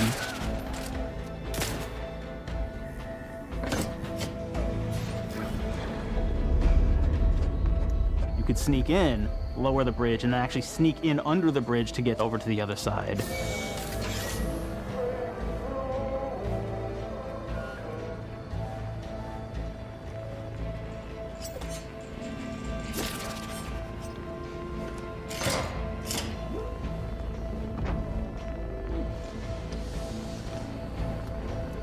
You can bypass the bridge entirely if you found like certain gadgets, like the shield gadget that protects you from poison gas as you go across, or the double jump boots, which kind of allow you to jump across the chasm and get across that way. There's even a really kind of messed up way, right? Which is players can actually sacrifice one of their companions. Their companion who they've just found is part of. We're no different than the Vrees if we start tossing our own to the rats. I sure as law ain't gonna follow someone who can't see the wrong in it. I must admit, I'm surprised we could come to an understanding. But I thank you for your loyalty, stranger. Ian's gonna do the fucked up thing. Promised, you shall have clearance to cross this bridge. It's such a fun quest, but again, it really showcases that we want you to be able to solve this in whatever way you want to. When you build your character your way, we're there for you. We really want you to have the experience that it feels like they're trying to make a game like New Vegas, where you can just replay the game 17 times and get a new fun way of doing it each time. From the very beginning of our discussions about the Outer Worlds, we really knew we wanted every game to take place in a different colony. This lets us expand on all aspects of the universe. Every colony can be its own thing with its own flavor, and we can center them around anything we want. Any ideas or setting we're interested in. Arcadia is an isolated colony with abundant resources, and it's run by an authoritarian faction called the Protectorate. Their dictatorship is thematically based around the question of how much freedom people will give up for security and luxury. For Protectorate subjects, unfortunately, that answer is everything. The Protectorate is also incredibly wealthy because it was founded by the inventor of the skip drives, which are the Outer World's faster-than-light engines. But those skip drives are starting to cause rifts in space-time, which are cutting off all the other colonies on Earth from being able to trade with each other. The Order of the Ascendant is an offshoot of the Order of Scientific Inquiry from the original game, and like them are a science-based religion with the same goal of solving the universal equation, which will allow them to predict and alter the future to the benefit of all mankind. They used to be part of the Protectorate, but they split off to focus on solving the equation for the good of everyone, not as a way to simply control the masses. The player's been sent to Arcadia as an Earth Directorate agent to find out how the skip drives are causing the rifts and what can be done to stop them. Each of the factions have their own solutions to the rift problem and their own goals. The Protectorate wants to close them to protect their legacy as the inventor of the drives and their wealth. The Order wants to close them not only for the good of everyone, but also because they're complicating the math they're using to solve the universal equation. And Antes just wants to be able to open and close them at will to control all the trade routes between the colonies. In addition to expanding the themes and lore of the Outer Worlds, we're also expanding the humor, so each faction has its own flavor of absurdity. Anti's Choice is a merger between Anti-Cleo and Spacer's Choice from the original game, and there are corporate representatives in the Outer Worlds too. They've invaded Arcadia to liberate their resources for all of humanity, at a profit, of course. One of my favorite things from Fallout New Vegas is the radio system. It was just iconic for me, and I wanted to make sure that the Outer Worlds 2 had that. So we actually built out 3 different radio stations, one for each of the major factions. You also have a ton of music. Each station might have, like, I think 20 tracks of unique music that we've made for it. It's a lot of stuff. But the really cool part about this entire thing is that we actually put a lot of reactivity into the radio. So it will respond to the things that are going on around the world that you've been interacting with. So if you go into a location, let's say you solve a problem for the Protectorate folks, if you listen to the Protectorate radio station, they're going to be cheering you on as a hero. Wonderful news, everyone. The Zeranium gas leaks at the Automech repair facility, strongly believed to be caused by Anti's Choice malefactors, have been corrected. Some hotshot for hire just managed to fix the electrum leak in their repair facility. Was there, Ian? I don't know. What caused it in the first place, but we sure like the idea of all those broken automechanicals and all the excessive gasping and choking involved. The factions and companions are great examples of how we're going deeper and more complex this time around. They're integrated into the game's storyline much more than we did on the first Outer Worlds, and like with everything else in the game, they have a lot more reactivity. There are 6 companions in the Outer Worlds too. As usual, each has their own quest lines, but this time they are also connected to a different faction and have character arcs that the player can affect through their choices. Your first companion is Niles. He's another Earth Directorate agent like you, and he's looking for your help to decide whether he wants to become an even better agent or to turn his back on the Earth Directorate completely. There's also a somewhat cute Automech support drone that is basically Niles' helper. Her name is Val.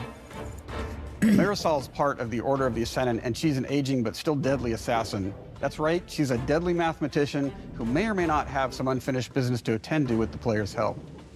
There's also a cultist named Azza, who is part of a sub-faction that worships the rifts, and in her case, violence in general. You can choose to either turn her away from overt violence or support her chaotic and dangerous tendencies. At one time, Anti's Choice had a program to graft soldiers with animal parts to make them more formidable. Unfortunately, it didn't quite work, and most of them are now dead. There's a combat medic who survived, however, named Inez, and she wants the player to help her fix her graft, among other things. Finally, there's Tristan. He's a Protectorate Arbiter who is judge, jury, and executioner all rolled into one heavily armored package. Judge Dredd. It is your choice to either help him judge wrongdoers or show him what true justice looks like. Oh, it was a secret level we thing. We definitely Okay. have reactivity in the game based on how you've been treating your companions. I won't reveal the end of the game, but let's say if you have not been treating them well, you will find out at the end of the game what that means. Companions are a very, very important part of merchandising, because that's the real beauty of the sequel. We're talking merch, baby. It is the lifeblood. It is what fuels us. Do you want to see some of my ideas?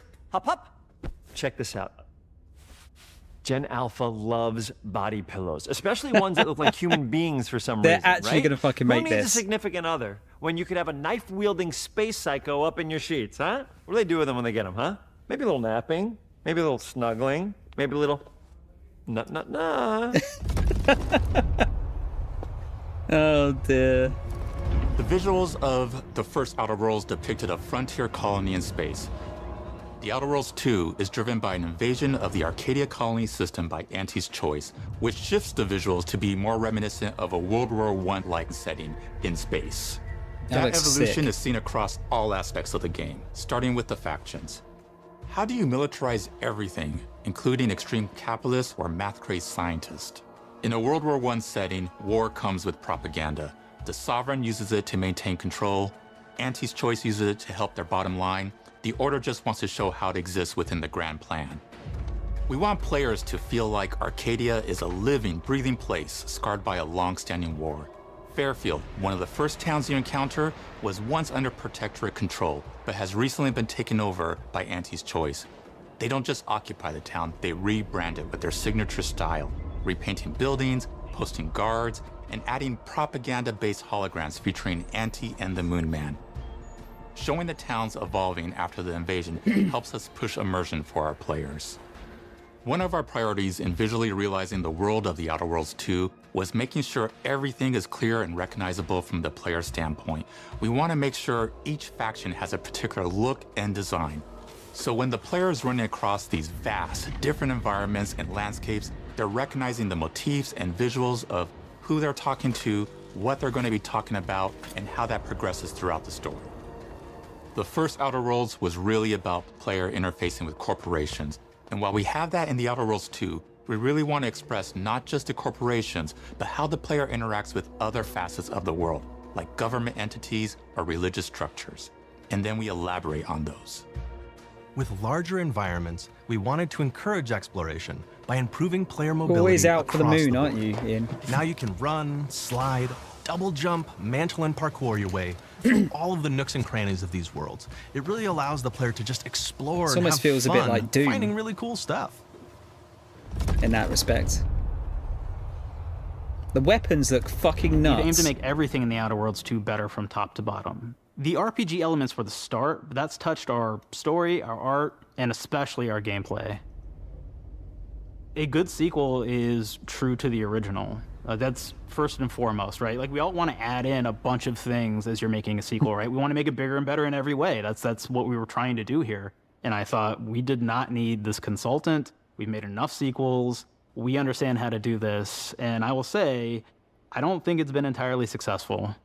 I am very proud of the combat improvements we have made in The Outer Worlds 2, thanks to my patented combat system. You may be thinking to yourself, it can't be that good? Shush, what are you even talking about? You haven't seen it yet. Watch this. Put a helmet on, because I'm about to blow all of your minds with my COMBAT system, combat system. My name is Mark, I'm the head of sequels. Shall we begin? You're thinking, what's C for? C, capitalize the fact that the people loved the first game. We're gonna take those people, we're gonna make them buy the sequel, giving out pounds, pounds, pounds. Quick ones, ha, ha, not you, Dev. Here we go. What comes after C? O, optimize for player satisfaction. I am terrified of online gamers, okay? I wanna make them happy, so let's, okay? All right. As you should be. Mobilize the players so they're ready for that sweet, sweet pre-order. Clap with me. Sweet, sweet. If you don't have rhythm, Brandon, just say it. Sweet, sweet pre-order. Everybody has a different rhythm, and it's blowing mine. And here we go. B, burglarize. What is this? It's basically just finding new ways to loot dead bodies. You know what I mean? You must loot Right, every Otis? corpse, yes. Okay, well, it's a big part of the game. A, you gotta agonize about how many people are gonna be angry that we have just put so much combat into this thing and almost no romance at all. We should look at ourselves. What is wrong with us? Huh? We can't have one love story in this? How many people have been in love? Raise your hands. Raise your hand if you're in love. Okay, are you lying? I have a wife. Put your hand down. T, trois. In French, that means two, sequel. I think that means 3. Okay, you're getting ahead of yourself. Come on, Claire. We're on 2. And how do we end it? Anything is possible. And we've established that we're the best there is, and there's no sequel better than us. And if I could just say one more thing, thank you very much. I know I've kind of changed the world of video games today. For The Outer Worlds 2, we wanted to improve gunplay in every way. We focused on improving the feel of each weapon, the way a weapon snaps into ADS, the way recoil feels when firing, and how impactful our sound effects really sell the weapon's fantasy, to things like how a unique reload animation can add a lot of character to each weapon. We've increased the variety of weapons by including new weapon types, but also through a host of fun and unique weapons. Seems like a lot of weapons. We have things like the Bourse Blaster that fires out tumors that can explode like grenades. Okay. Or can even be eaten by the player for additional health. What? We have a weapon called Rookie's Reward that will actually level up the more you use it throughout the game. And every time it levels up, it's got fun fanfare where it's like shooting out confetti and it's got a fun little setup. We have a really fun weapon called the pop-up gun. It fires out ad drones that will distract your enemies with corporate ads, slogans, and jingles. While your enemies are distracted, you can focus fire on them or explode these drones for additional damage. New to the Outer Worlds 2 very are creative throwables. about it. So you can use frag grenades Almost to like flush Ratchet out and Clank enemies, guns. smoke grenades to camouflage and escape, distraction devices to bait enemies into a stealth attack,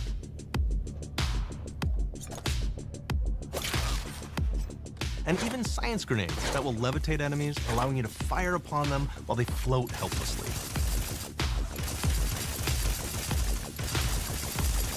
And of course, science weapons are back. We have returning favorites, like the Shrink Ray. This time it's been upgraded so you can shrink your enemy down to the size of a sprat and run over them, exploding them into bits. The Shrink Ray, that was probably my favorite one from the first game, so we brought it into the second game, but we improved it though. So instead of shrinking your enemies for a short period of time and having them re-expand, this time they stay shrunk, and we actually added in the ability to step on them and kind of squish them and kick them, because we knew that that was the player fantasy. We knew that's what everybody wanted to do. They wanted to step on the enemies, they wanted to kick them, so we made sure to double down on that stuff. In other words, everyone's fucked up. In addition to things up. like our returning favorites, we also have some really fun and unique new science weapons. One of them is called the Armageddon. This one's really cool because it actually shoots out these masses that are like these little arms that will stick to people or cover or all kinds of different things, and they will continue to just hit them until they get destroyed. It's the hentai gun. And we have another one that's just super cool called the Spectrum Dance Saber. This is a melee weapon that actually lets you attack to a musical beat. And if you continue to do that, you'll actually get additional bonuses each hit you do. One of my personal favorite weapons is called the Big Bang. It's just a big freaking gun that uses material harvested from rifts to shoot out a giant ball of energy, vaporizing everything in its path. Now, ammo's extremely rare for this weapon, but you can use it in just the right situation to devastating effects. Like another great one is Gary. If you wear Gary, he will lash out at your opponents as you're walking through combat. So we even have science armors, and we've really kind of shown off what we thought was really great for the player from a science perspective. We're all about letting people play the game their way. There are some players who prefer to be immersed in a first-person view, taking in all of the details. But there are others who really prefer to take the world in from a third-person perspective. Why not allow both? Well, now you can swap between the two, letting you enjoy the experience in whatever way you like. Looks like it plays alright in One of the third things I person really as well. like about having the third-person mode is being able to see all of the fun and unique armors and armor combinations and weapons that you can equip your player with. All of the actions that you could do in first person, so you're double jumping around, you get to see your character in that way, and you get to take in the world and see things in a different light.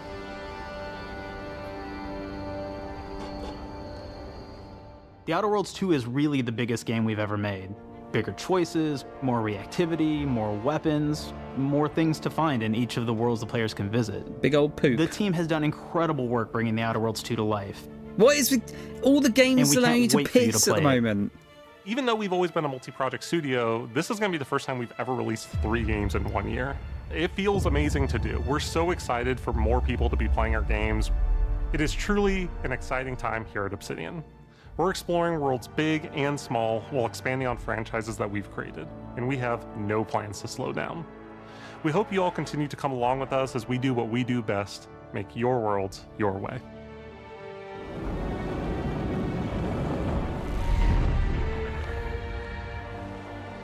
Yeah, I'm way more excited for this now. They showed this. I don't think it's really easy for these kind of expanded looks to like almost damage the game a bit. If they like show too much or it's just a bit dull. But that one was, you know, it was entertaining. With the Outer Worlds 2, we're all about the best place to play, which is also the promise of Xbox. You could play the Outer Worlds 2 on this Xbox, but it may be hard to play it when you're staring at all these beautiful holes. Let's cut that. You can play the Outer Worlds 2 on this Xbox. Oh yeah, now that's Microsoft. Or you can take a phone call on this Xbox, then play the Outer Worlds 2 right after. Excuse me, I'm getting a call. Hello? What am I doing? I'm playing the Outer Worlds. Hello? Yeah, this is Mark.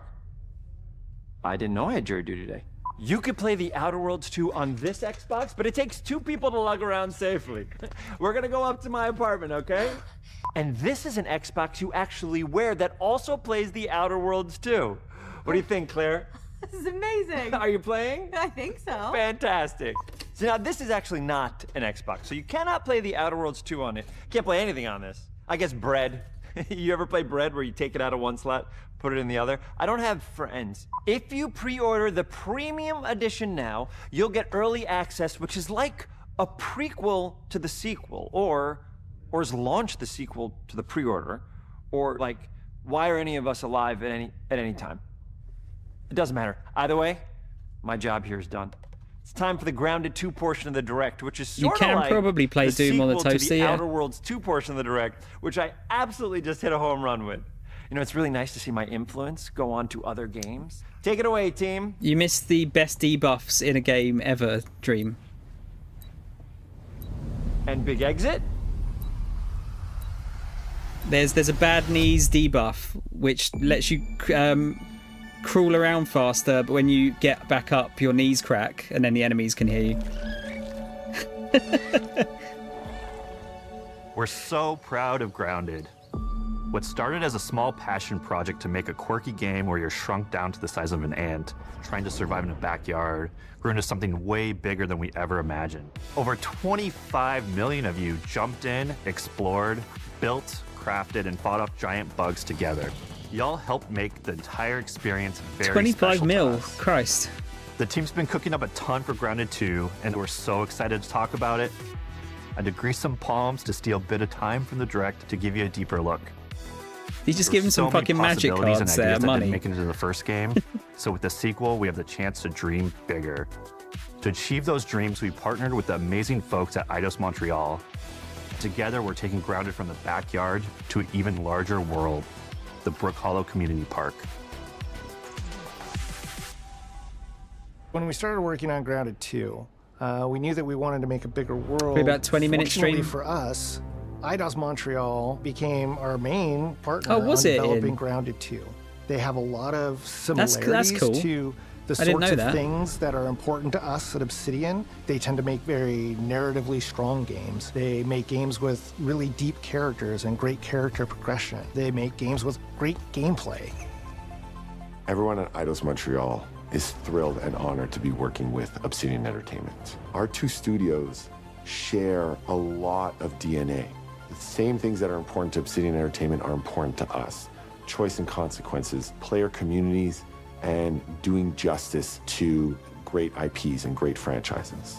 The fact that we're the first partners that they're working with to make a sequel to their franchise feels like we're an important part of their history.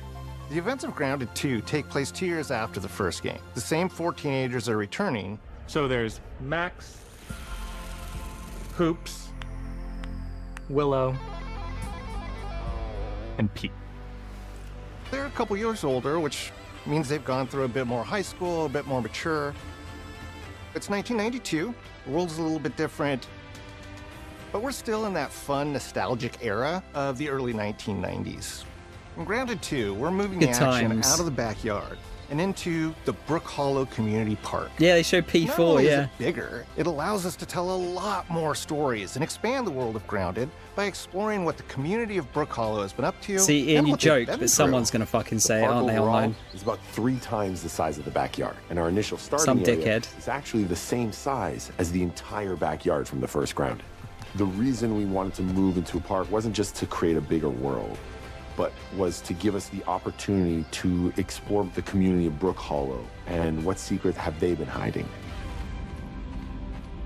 What we love and what we're excited about in terms of the park is the opportunity to create environments and landmarks that are mundane at normal size, but are colossal wonders when you're the size Schlaps. of an ant.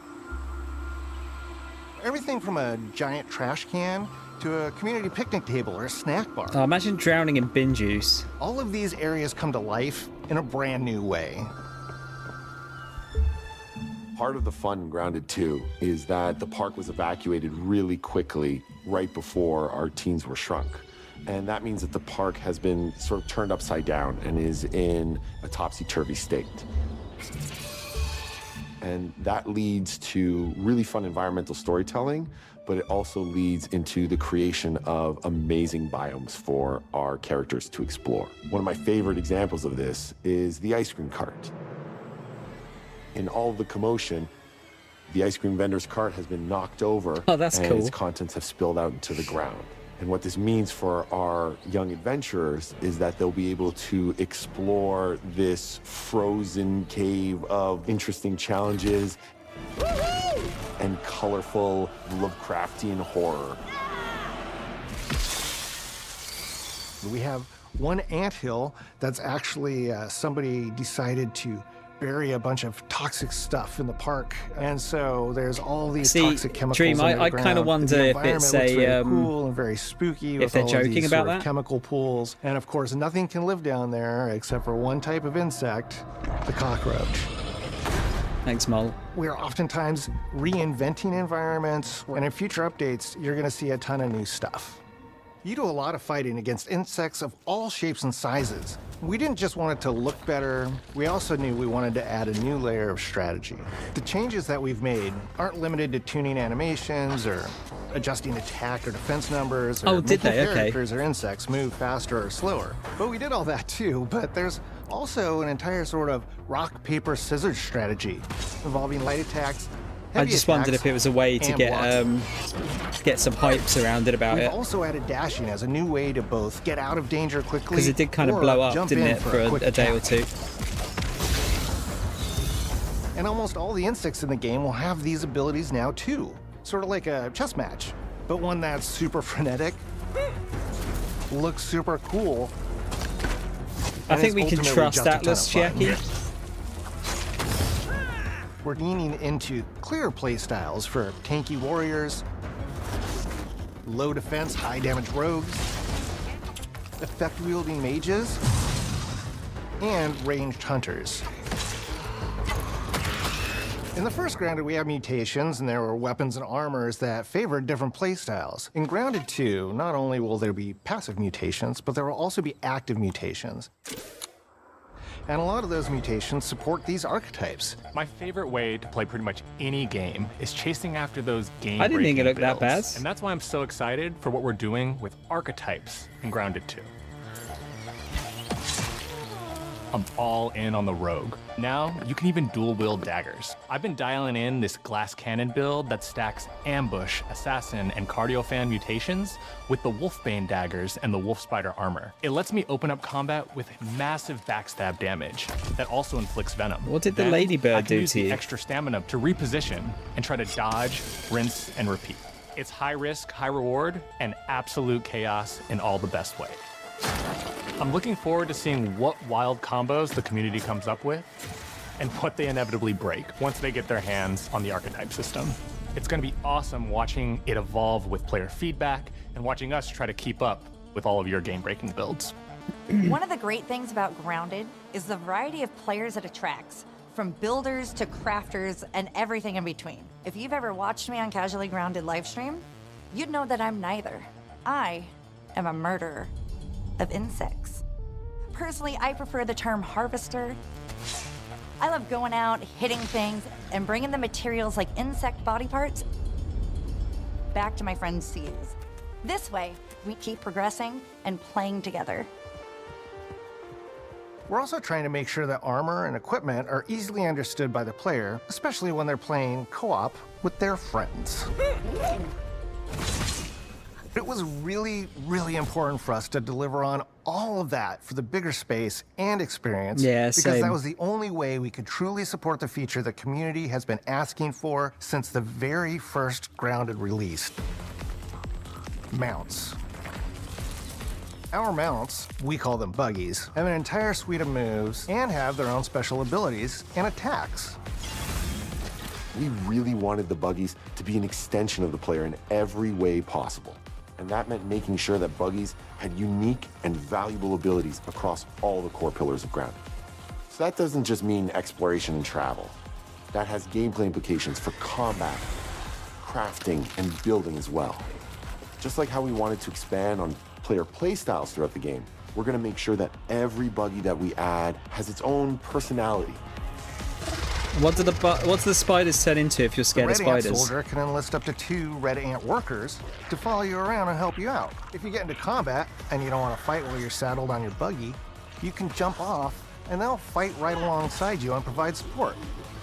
The Orb Weaver buggies are a little less useful when it comes to general utility, like building a base or harvesting, but they're awesome when it comes to combat. Sure, their defenses aren't super strong, but they're heavy hitters. They're also super fast and they have some great special abilities, like a scream that allows them to stun lesser-powered insects, and the ability to shoot webs and entangle other creatures. So the Orb Weavers won't be your base-building buggy. You should use the Red Ant Soldier for that. But they're super fun for exploration and combat. Red Ant Soldiers and Orb Weaver Spiders will be available at game preview launch. There will be others in the future, but those are the 2 we're starting with. I wonder if they'll allow you to do that again in the sequel. With us is something we want to keep forging with the sequel as we Doesn't make really an work even if you want to bigger use them as game than the mounts, though, does original. it? Pretty much from day one, we knew we wanted to return to game preview for Grounded 2. Sure, it comes with some trade-offs, like the game's not done and it's out to the world, but there's so much value in building it alongside the community. Buggies change how you traverse and navigate the park. In real life? What we're doing with Grounded 2 is we're actually keeping zip lines held back so we can see how players engage with buggies, and then we can tweak zip lines to bring them back over time to really complement that buggy experience and make exploring the park far more fun.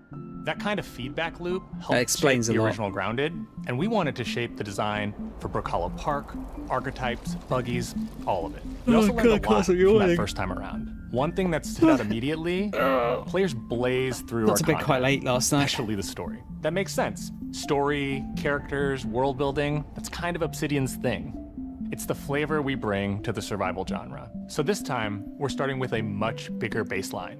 Yeah, and end of July they said, didn't they? At Brook Hollow Park, Chaos descended on a ceremony commemorating the 2-year anniversary of when 4 teenagers feel like that's a stretch were dream. miniaturized against their will.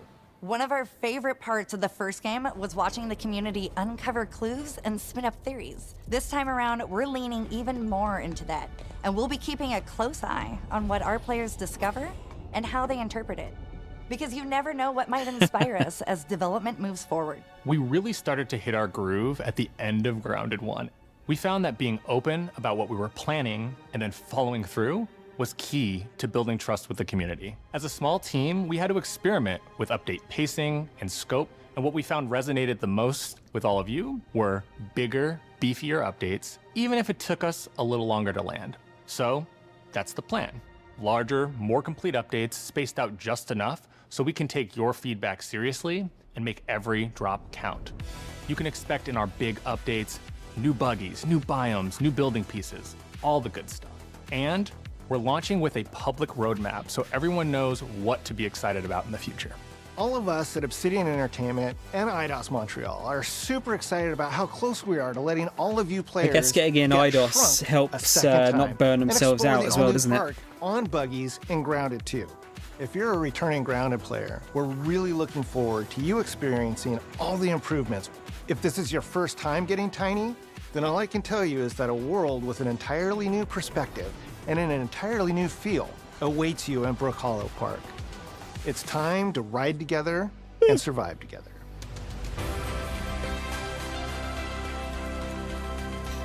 Well, like you said, it was like a side project, wasn't it?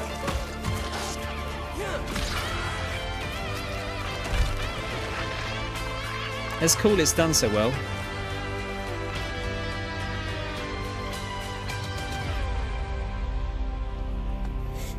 Okay. Maybe I'll have to look at the first one. Xbox done. Okay, October. Yeah, October 29th. That's the only problem. Like, October is fucking rammed full of games. Hopefully that doesn't get buried. They're just showing a recap. So Moodang, wasn't sure about that. That was one of the weaker looking games. Black Ops, fuck off. This is where it New Playtale game, indie DLC, handheld. the world as we know it.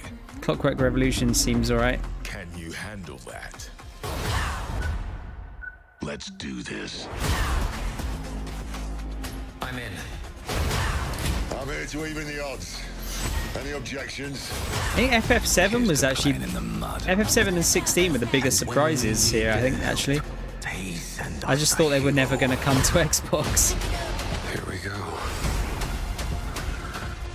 Please, follow me.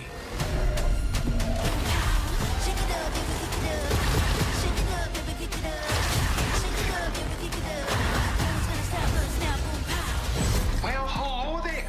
It looks like you're about to That game looks insane. Keep your filthy pickers off me! You think I care?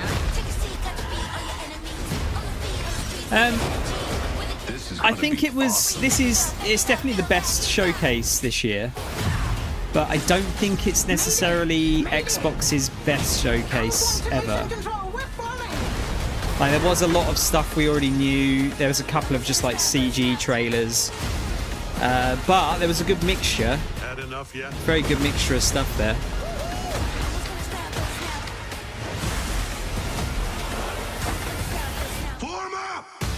They did a good job of making me more interested in Outer Worlds 2. It's game time, baby!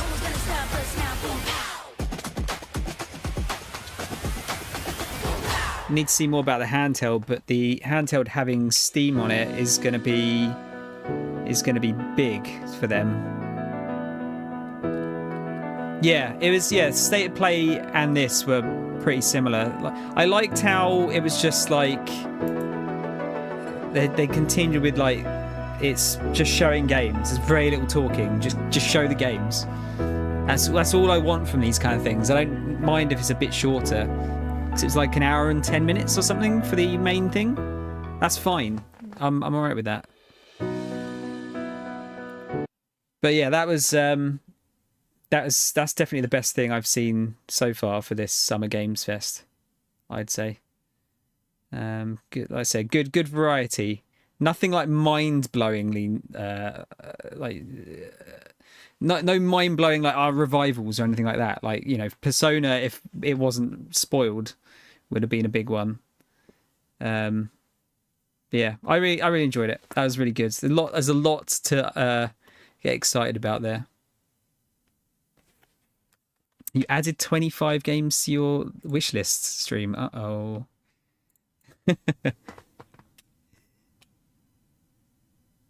Which one's Blood with the Dreamwalker? PC Gaming show. Where are they showing this? On PC Gamer? That makes sense. I guess that's the one to go on, isn't it? Oh, wait, has this got a pre-show, did you say?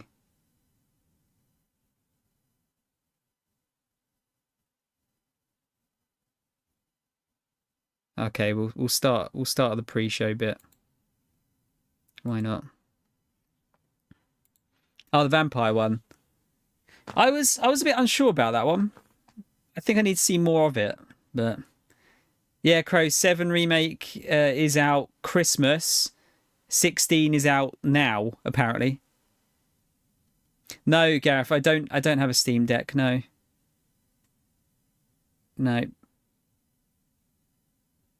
PC Game Show always worries me because they sometimes have a lot of me-type stuff. Sometimes they have absolutely fucking... Yeah, PC Game Show is also, like, usually way too fucking long as well. But, you know, if I don't watch it, they'll show something fucking sick, and then I'll be annoyed. So I have to watch it. Let's change everything around here. Let me just put a song on because it's uncomfortably quiet. There you go. Seeing as I don't have to rush for this one.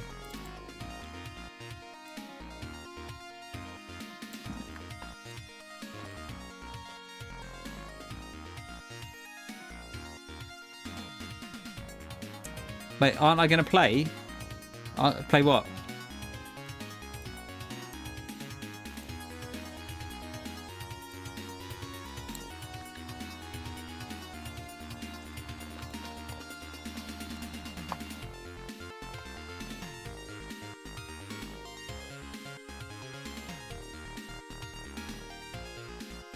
PC gaming show.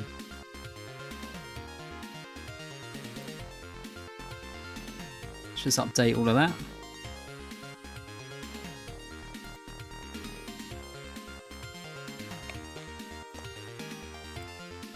Lovely. There we go.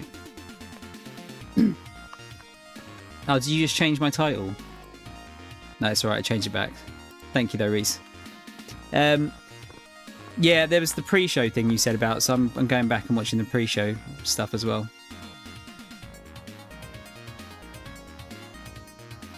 Yeah, the thing is, there's so many of these.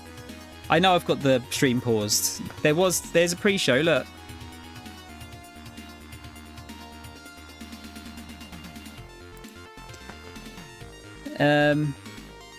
Yeah, the thing is, there's so many different PC handhelds now. I don't know like what the strengths and weaknesses are of all of them.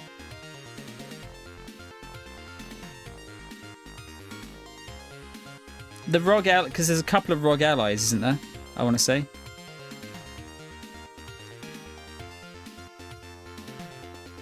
Streaming, the only isn't the only good streaming service GeForce Now, like the one that's actually good. Whereas some of the other ones are like all right but not great, and then some of them are actively shit.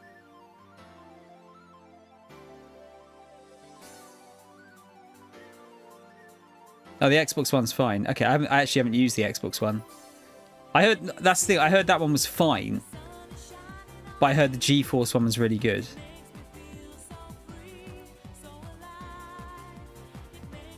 Like I think the GeForce one like almost replaces native in some respects, doesn't it? Whereas the Xbox One isn't quite, but it's good it's kind of good for what it does.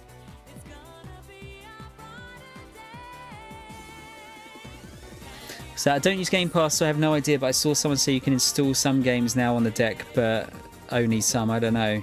Oh. Is Steam Deck very much... Right, okay. It's kind of just its own thing then.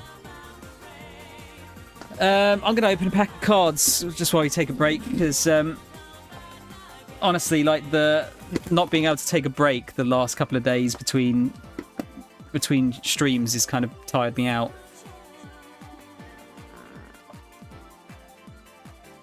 I need to put this down somewhere. There you go.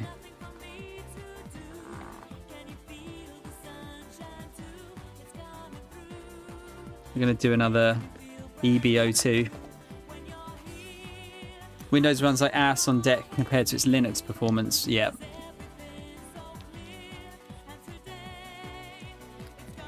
Just take, yeah, it's nice tiny little break here.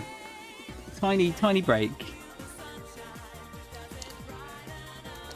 I'm just desperate to see if this box is dead or not.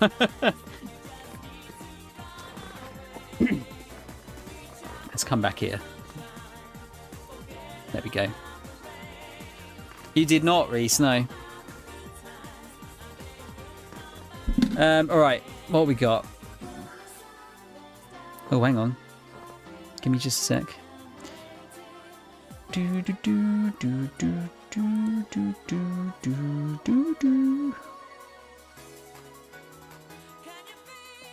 Uh-oh, my One Piece card dealer has got some more stock for certain things. Might have to have a look at that in a bit, if it hasn't already gone.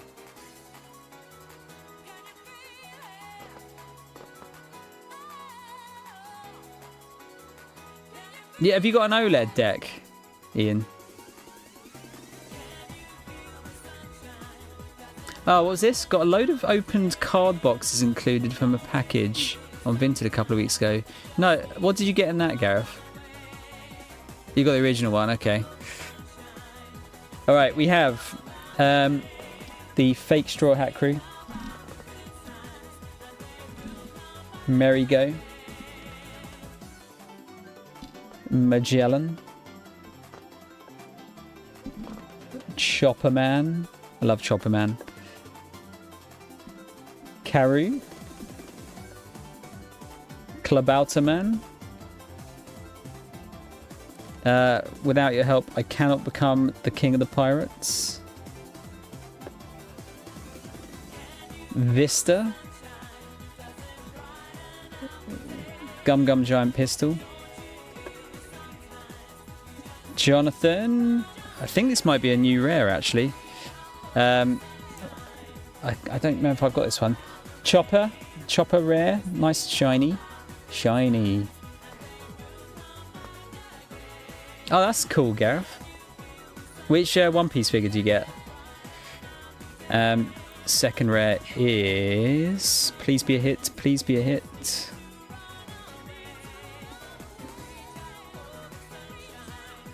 It is not. It's... Oh, it is an SR. No, it's a rare. Sorry. It's Brook. We got a Brook rare.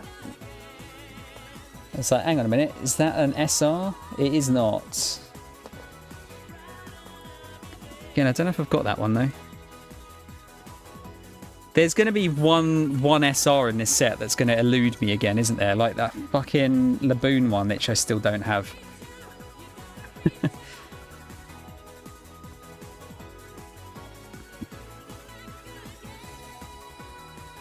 Oh, really, Dream? I would have thought like that would be a fairly easy thing for it to run. That's annoying.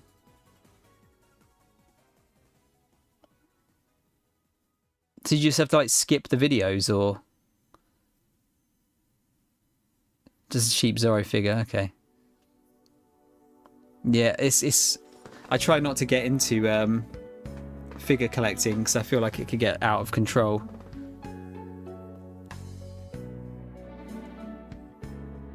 Oh, that's even worse.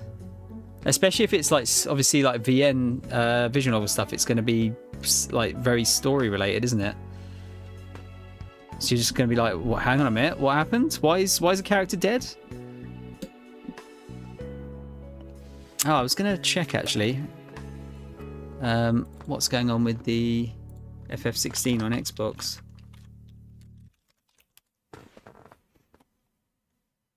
Is it actually on there already?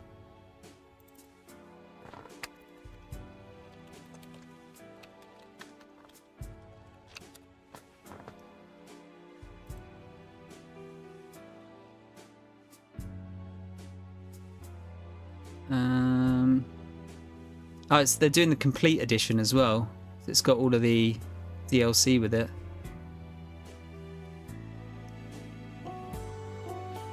Oh wait, there's a normal and a complete edition, I think.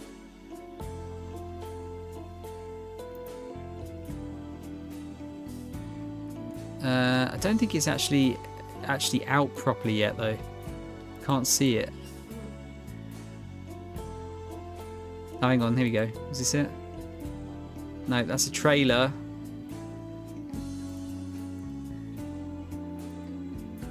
No, I'm not sure if it's actually here yet. I can't seem to find it.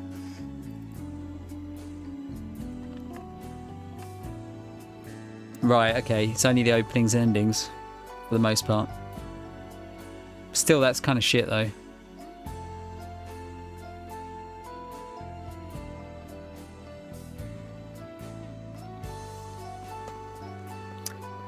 Okay, guys, shall we get into the PC gaming show? Because I have a funny feeling that this is going to be long. They generally tend to be about like 2.5 hours, these PC gaming ones. So I think we'll get started now, shall we?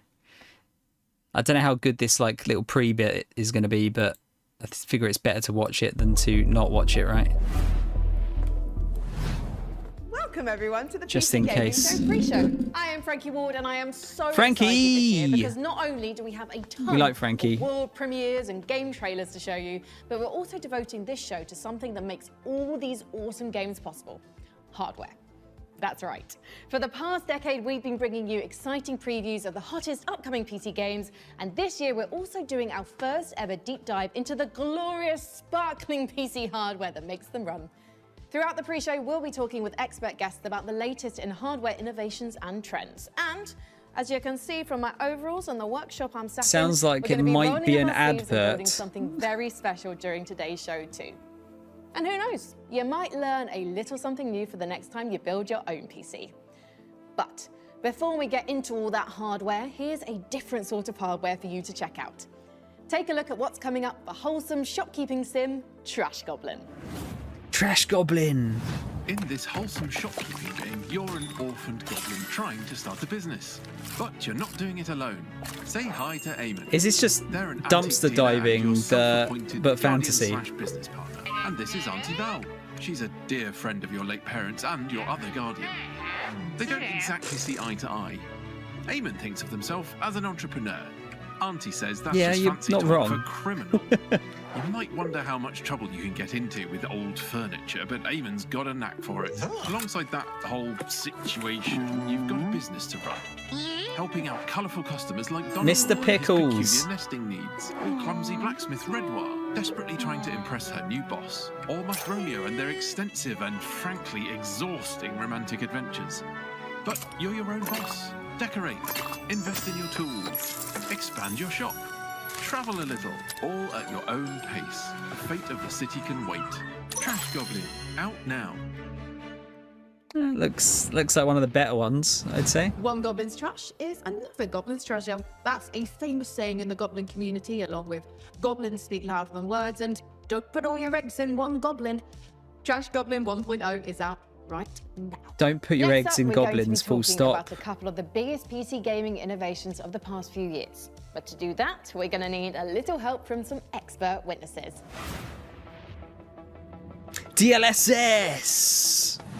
As a streamer and videographer, breakthrough technology like DLSS and FSR are absolutely essential items for my day-to-day. DLSS, FSR, and XESS, they're all doing similar things, which is kind of reducing load on your computer and still retaining some levels of image quality as super samplers. I think it's super exciting. Basically, it just gives you more performance, seemingly for free. Being able to push my setup to its limits whilst also maintaining high frame rates and overall visual That's quality definitely while going to be a weird one for allows the me to continue to being my with no best context. without having to sacrifice performance. It seems like magic on first appearance, but when you dig into the details, there's a lot more going on under the hood. It's also important that I'm able to jump from game to game without worrying too much about drops in quality or putting unnecessary strain on my PC. This is especially useful with new-gen games. Whether I'm looking to dodge my opponent's crushing blow in Clair Obscur or plowing through the hordes in Doom Eternal, it's reassuring to know that I've got the hardware side of things covered. With new gen games coming out, like Monster Hunter Wilds, they had support for frame generation, which is a part of DLSS. Is that meant to say crashes, balls? So you can render it in a smaller thing, use the super sampler, and then because that frame time is choppy, because it's demanding on a CPU, frame generation can help kind of smooth over those bits. Why would I say crashes, Giving you balls? more room to make your games run and look better while not increasing your performance impact. It allows you to get more out of your hardware. As games get more demanding, we demand more from them, especially when it comes to visuals. And when it comes to gaming monitors, we love nothing more than a good OLED with lightning fast response times and infinite contrast. For more, keep your eyes on the screen as we monitor the opinions of a couple of OLED experts.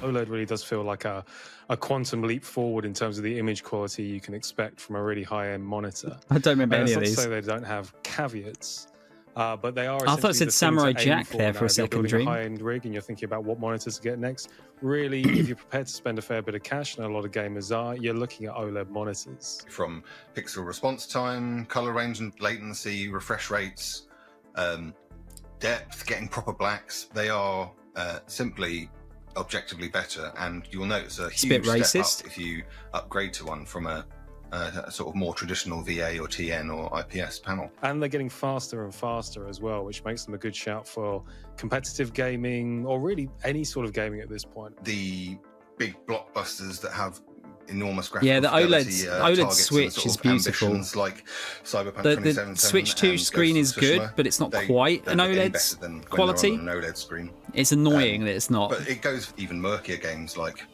the Resident Evil series, Dead Space Remake, the HDR benefits you can get from an OLED monitor on those games can be exquisite.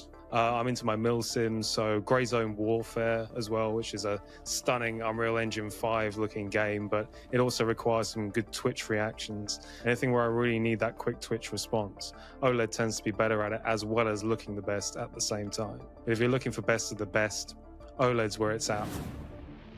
I think isn't mini LED the best, but it's like prohibitively expensive or not. They're not really used much. Yeah. Because I'm a I thought for the most part OLED is like Saltburn in stuff now. Wow, tough crowd. Like someone left on a Switch for a year and there was barely any burn-in on it, wasn't there? What did the monitor say when it got knocked onto the floor? Ow, that hurts.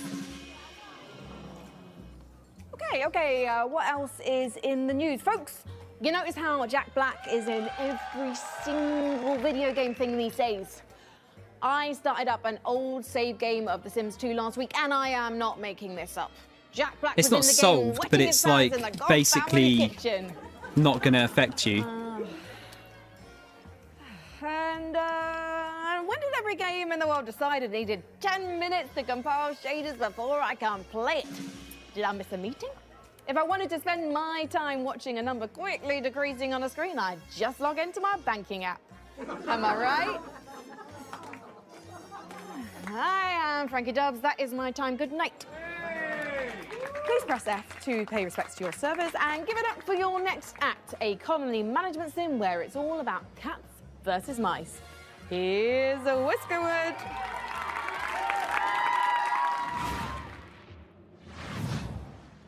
Whiskerwood. This is well, at least the third game with mice/rats this year.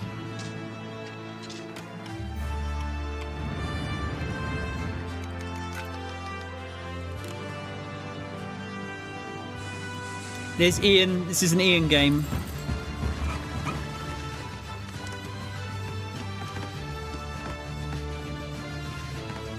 Wait, is a beaver one?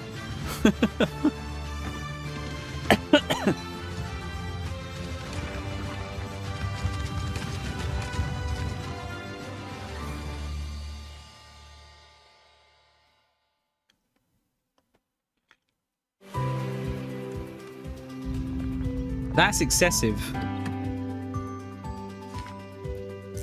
If you're going to put that on the top of your camper van, just buy a fucking house.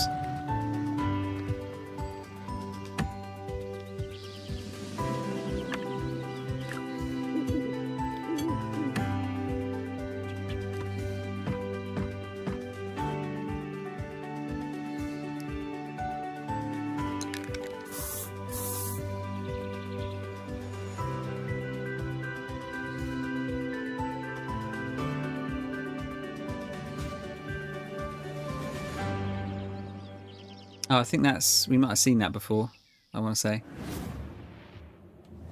Throwing everything in a cozy van and going on an open world road trip with your friends?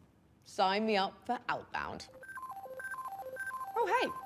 Looks like we're getting a call from PC Gaming Show co-host Sean Plott. Hello, PC Gaming Show co-host Sean Plott. Hey, Frankie. It's me, PC Gaming Show co-host Sean Day9 Plott. Just checking in to see if you're almost ready for the big show next month. Sean, the big show is today. Right now. This is the pre-show. I definitely knew that. And definitely didn't forget what month and day it definitely is, or what country I should The green screen's failing on the pineapple Are you sure you're there. going to be ready? You're on in about 10 minutes? Relax. I started going to one of those GTA barbers. Super time efficient. See? Oh, and while I'm doing a respec, look, give it to me straight. Come on. Great, right? Pretty good. Oh, God, no. Maybe this. Like David Bowie. Stick with the default. You remind me of the Babe. Gotcha. Day 9, day 1. A classic look. Well, things are going great at the workshop. We're focusing on hardware this year, and we're about to move on to keyboards. Oh, I'm on my way. As long as I catch my flight and hop on the shuttle to the submarine, then it's just a quick trip in a speedboat that turns I into like a hang Frankie, glider, I and just I'll be at don't the like studio their in 4 minutes, humour maybe 5. in the PC gaming show. Shop seems good. Well, he certainly cleans up quick. Great timing, because we're ready for our next segment. Just the PC gaming show humour in general is not great. Without the act of pressing a key and making magic happen. Our keyboards are the clickety-clackety medium through which we work wonders, and the tech behind them has only gotten more wonderful. Let's turn to a keyboard expert who can tell us all about Hall Effect keys. Is Hall Effect keys now? Traditionally, you have on-off binary. You know, you press the switch and that's it. Whereas Hall Effect is more, it measures the entire depression through when you press it. And the main shift that's brought about is a focus on performance, I would say. You know, before I'm sorry. Focus on what feel fucking maniac and is sound, playing you can Forza still have that Horizon with the full effect, fucking but now we have keyboard? something that's definitively, you know, this is for gaming performance. There's all kinds of games that benefit from Hall Effect. The main ones would be competitive shooters, competitive Absolute FPS psychos. games, your Counter-Strikes and your Valorants and racing games and stuff like that, for example. Hall Effect allows such quick reactions on that front if you've got the fast fingers for it. Am I wrong here? Like, are people actually doing this? That feels like a really bad way to play a racing game. Building your own PC for the first time, or even the 10th time, can be a little intimidating, but we're always here to help. Let's head over to our workshop's build centre to meet PC Gamer's managing editor of hardware, Jacob Ridley, and see what he's cooked up for us. Hello, Jacob. Oh, hi, Frankie. Great timing. I'm almost done with that special build you Samus requested. is sweating. It took a lot of work, but I think you're going to be happy with it, especially the particle cannons and plasma railgun. What? I'm here about a custom PC build. Are you sure? Let me check the work order. Jacob, please build me an awesome custom PC by June 8th. I'll also need you to build me a mech so I can rain fire and destruction down upon all my enemies on June 9th. But do the PC first. Thanks, J-Dog, TTYL, Frankie. Blimey, I got the dates mixed up, so you definitely don't need the mech today? Nope. Power it down. Okay. It sure does look cool, though. That giant mech right over there, just off camera. So expensive looking, isn't it? It's a real sight to behold. Anyway, don't worry about having not built the PC yet, because it just means we can build it together during the show, and then give it away to one lucky viewer. It's so fortuitous how my careless mistake worked out perfectly. Before we get started though, why do you think gamers should build their own PCs? Well, there's lots of reasons. Cost is definitely one, because you can absolutely save money over pre-built computers by buying parts separately. It's not a lot though, usually, is it? PCs are also one of the few electronics in your life you can build at home. Do you know anyone who's built their own television? My Uncle Bertram did. He worked on it for weeks, but it just turned out to be a cardboard box which with machine, Gareth? Gareth? Bees in it. He called it BTV, and it stung us. It stung all of us. Exactly my point. We're also living in an mostly age where we're losing the Xbox, power but, to repair electronics PC ourselves. where I can. What happens when something goes wrong with your smartphone? You have to take it to someone to get it fixed, or more likely, And then have it PS5 replaced for completely. exclusives, If normally. you built your own PC, not only will you become more knowledgeable about diagnosing problems, you'll have a better chance of being able to fix it yourself. Sound advice. Thank you, Jacob. But don't start shopping for parts for your own PC build just yet. You might be the lucky winner of the awesome custom PC Jacob Frankie and I kinda are reminds going me to of put Daisy together Ridley. Right here today on the PC Gaming Show. But first, we've got one more game to show you as we build our way to the end of our pre-show. If you're a fan of unlikely animal friendships, something tells me you'll dig the new trailer for Cappy Castaway. Is this another Capybara game? What the fuck is going on?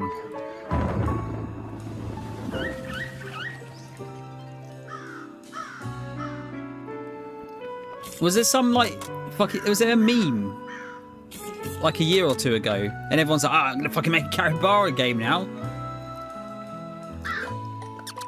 Oh wait, we saw this one, didn't we?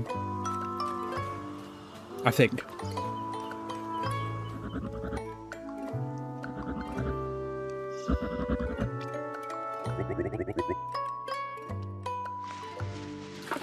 But still, there's been like 5 games with capybaras in it.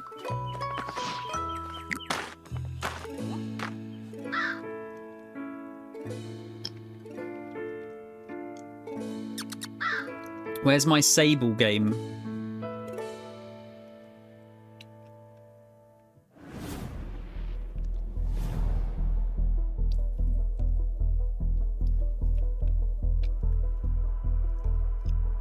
I mean, that's very, very niche, Reese. that is like the peak of niche.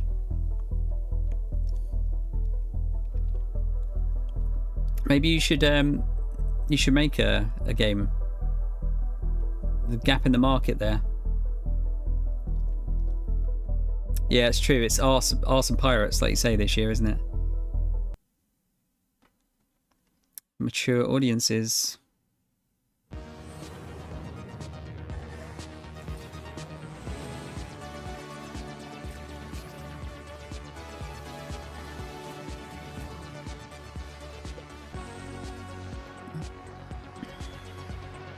Might need to turn this one up a bit. Hello and welcome to the PC Gaming Show 2025. My name is Sean Day9 Plot, and once again, I am thrilled to be here with you, showing you the latest game trailers, previews, and world-exclusive first looks at what's ahead in the world of PC gaming. But even more importantly, I'm delighted to be joined again by the co-host with the most, Mika Burton. Thank you, Sean. It is great to be back on the PC Gaming Show, especially since we're cooking up something extra special this year. As you can see, Sean and I are broadcasting today's show from a crucible of clandestine accoutrements. Oh, that's right. Here in our high-tech hardware workshop, we've assembled some of the finest PC gadgetry for some of the world's smoothest secret operatives. You know where all the spies get all their coolest toys? Well, it's from us. We've made headsets that double as wall-climbing suction cups. We've made keyboards that can turn into cars. Oh, guys, shut the fuck up. Just show the games. Fucking hell. Blunderbuss, and I'm afraid to touch it. That's how you know it's good. We made a gamer chair that turns completely invisible thanks to cloaking technology. Sean, the invisible chair never actually made it out of R&D. Well, that's what they want you to think. Regardless, we're in the process of using every ounce of our high-tech, top-secret, burn-after-reading black books engineering at our disposal to build what we call the Rig. Ooh. The Rig is a top-of-the-line AMD-powered gaming PC, and it could be yours. Because after we build it here today, we will be giving it away to one lucky viewer at the end of the show. But that'll happen a bit later. Right now, let's kick off the show the PC Gamer way with three world premieres. Thank you.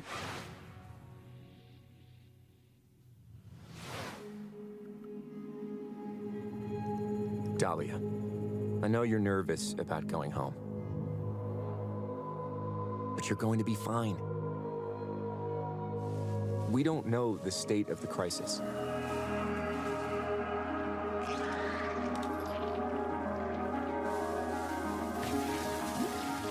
But a job's a job, right?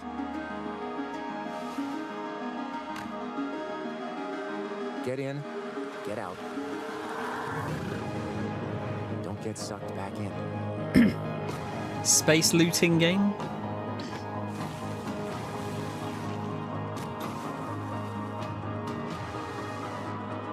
Ooh, this sounds pretty interesting. It's too quiet, isn't it? Remember, D. Ambrosia Sky.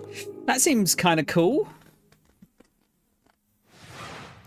I like the premise.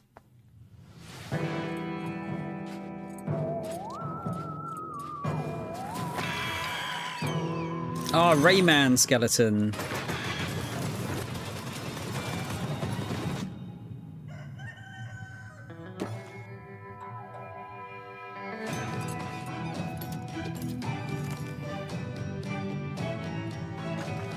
Roguelite?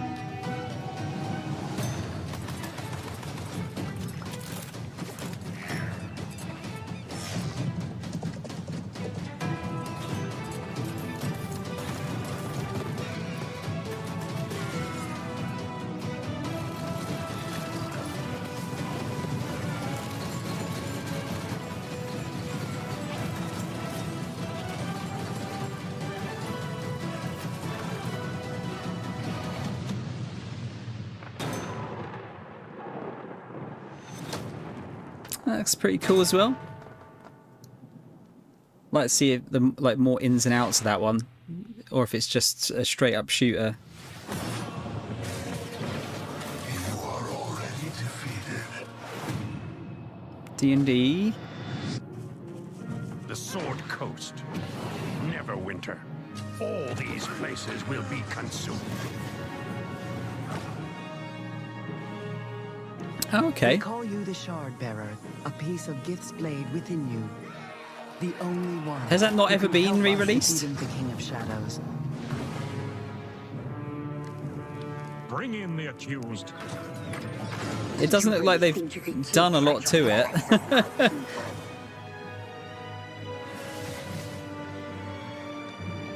God, I remember seeing old boxed copies of this. None shall stand against us. You cannot stop me.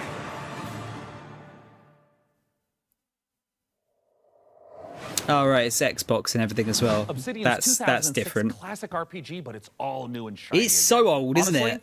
I'm calling in sick today it launches. Ooh, me So like too. 2003 or 4 or something. Poisoning? I was going to go with regular poisoning. Interesting. Go on. Well, I already have so many sworn enemies and even more unlabeled bottles in my kitchen, so it's entirely believable. You know what? You do you, my guy. In the meantime, let's check in with Frankie and Jacob about the rig. Thanks, Mika. I'm here with PC Gamer's managing editor of hardware, Jacob Ridley, and during today's show, we're going to be building an awesome custom PC. Even better, everyone watching will have a chance to win it for themselves. That's This not a PC good will be challenge gaming stream. powerhouse You'll never with an finish AMD it. Ryzen 9 9950 Thank you, X2D, Gareth. A Gigabyte Radeon RX 9070 XT, plus 32 gigabytes of Corsair Dominator Titanium DDR5 RAM. We're also throwing in a Corsair K70 Pro keyboard, Asus ROG Swift OLED monitor, and a Corsair Nightsword RGB mouse, all handpicked by And Jacob. you, Crow. We didn't forget a thing. We're even including a mouse pad. That's where your mouse lives, sleeps, and entertains other mice. Let's get to work. Hey there, PC Gaming Show. Check out this next trailer. It's fabulous. Fresh tracks, or I will get you. How do you stop that which never ends? In the endless, no two journeys unfold the same way.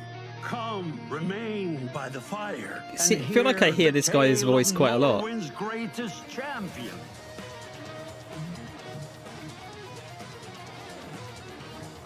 Beat 'em up, Saber.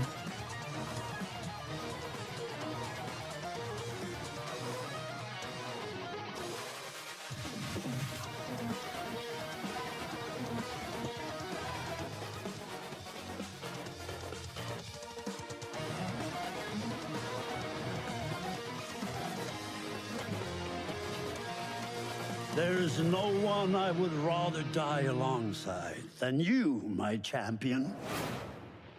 Okay.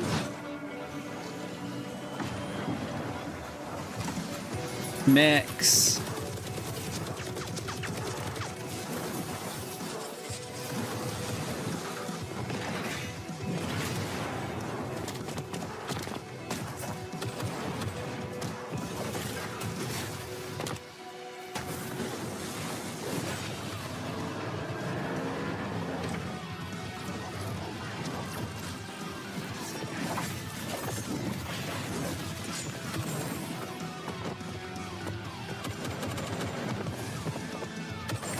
What kind of game are we looking at here?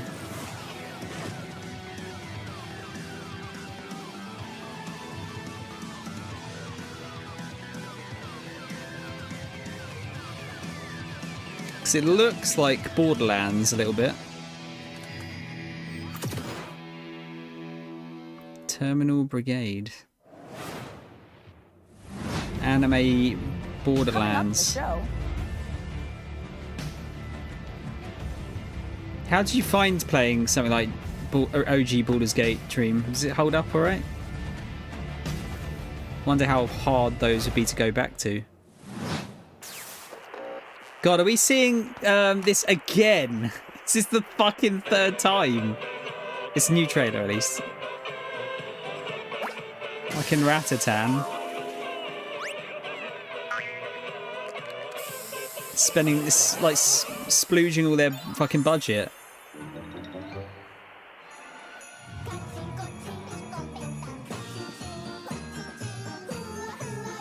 Okay, this part might be the same, actually.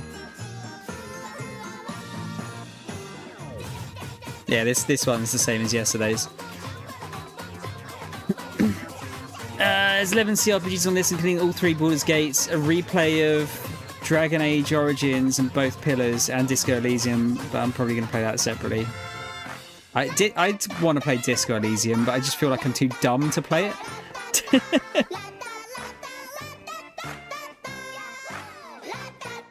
Yeah, I mean, it's 98. I mean, that is basically fucking ancient at this point, isn't it? I saw they dropped one until in Game Pass recently, yeah.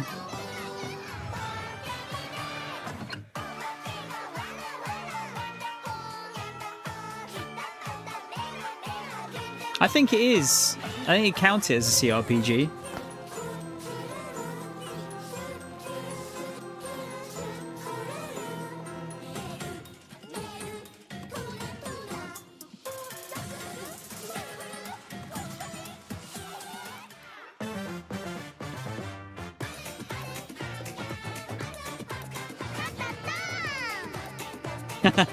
It is ancient, Ian. I'm sorry. Sorry if this upsets you.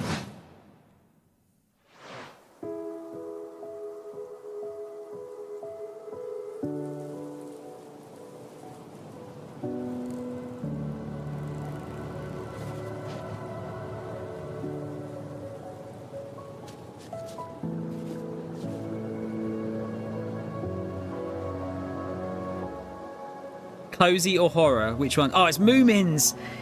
Ian, it's going to be the scary witch that you hate in it. That looks cozy as fuck.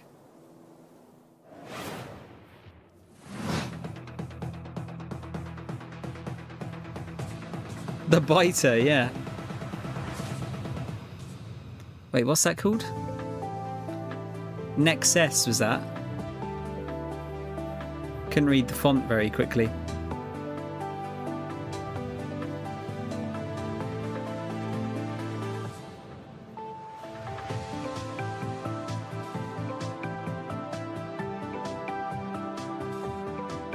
I've not seen this before. No, that's... I'm glad it wasn't just me that couldn't read that font.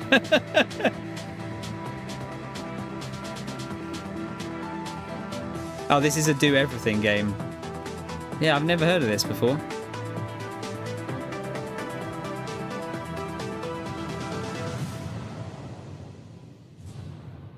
Necessity. It's our fucked eye stream. It's important to celebrate when something reinvents itself. Necess overhauls its graphics, gets major updates. It's beautiful. The E's and the S's like almost blend together. Corsair RM1000X fully really look at it quickly. ATX power supply. Oh, it's poetry. In fact, the only thing more poetic is a perfectly executed heist set in a dystopian techno future. Yes! When we heard the makers of Payday and GTFO had a new co-op heist FPS in the works, what happened to GTFO? So we I know it came out, but like, did they keep updating it? Den of Wolves. Here's all the info we dredged from their genius minds. We were prepped and ready for the heist. We had stolen Tier 7 passkeys, acquired the building schematics,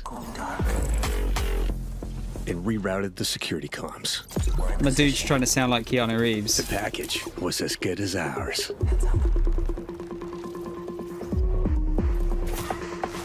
I like that. I'd like to think there's a consultant for everything now. For, but we fucked it up anyway. Still going? Maybe I'll have to check out some Twitch streams of it, see how it looks. I remember the initial trailer. Next time, we gotta be even more prepared. Tickled me with the name.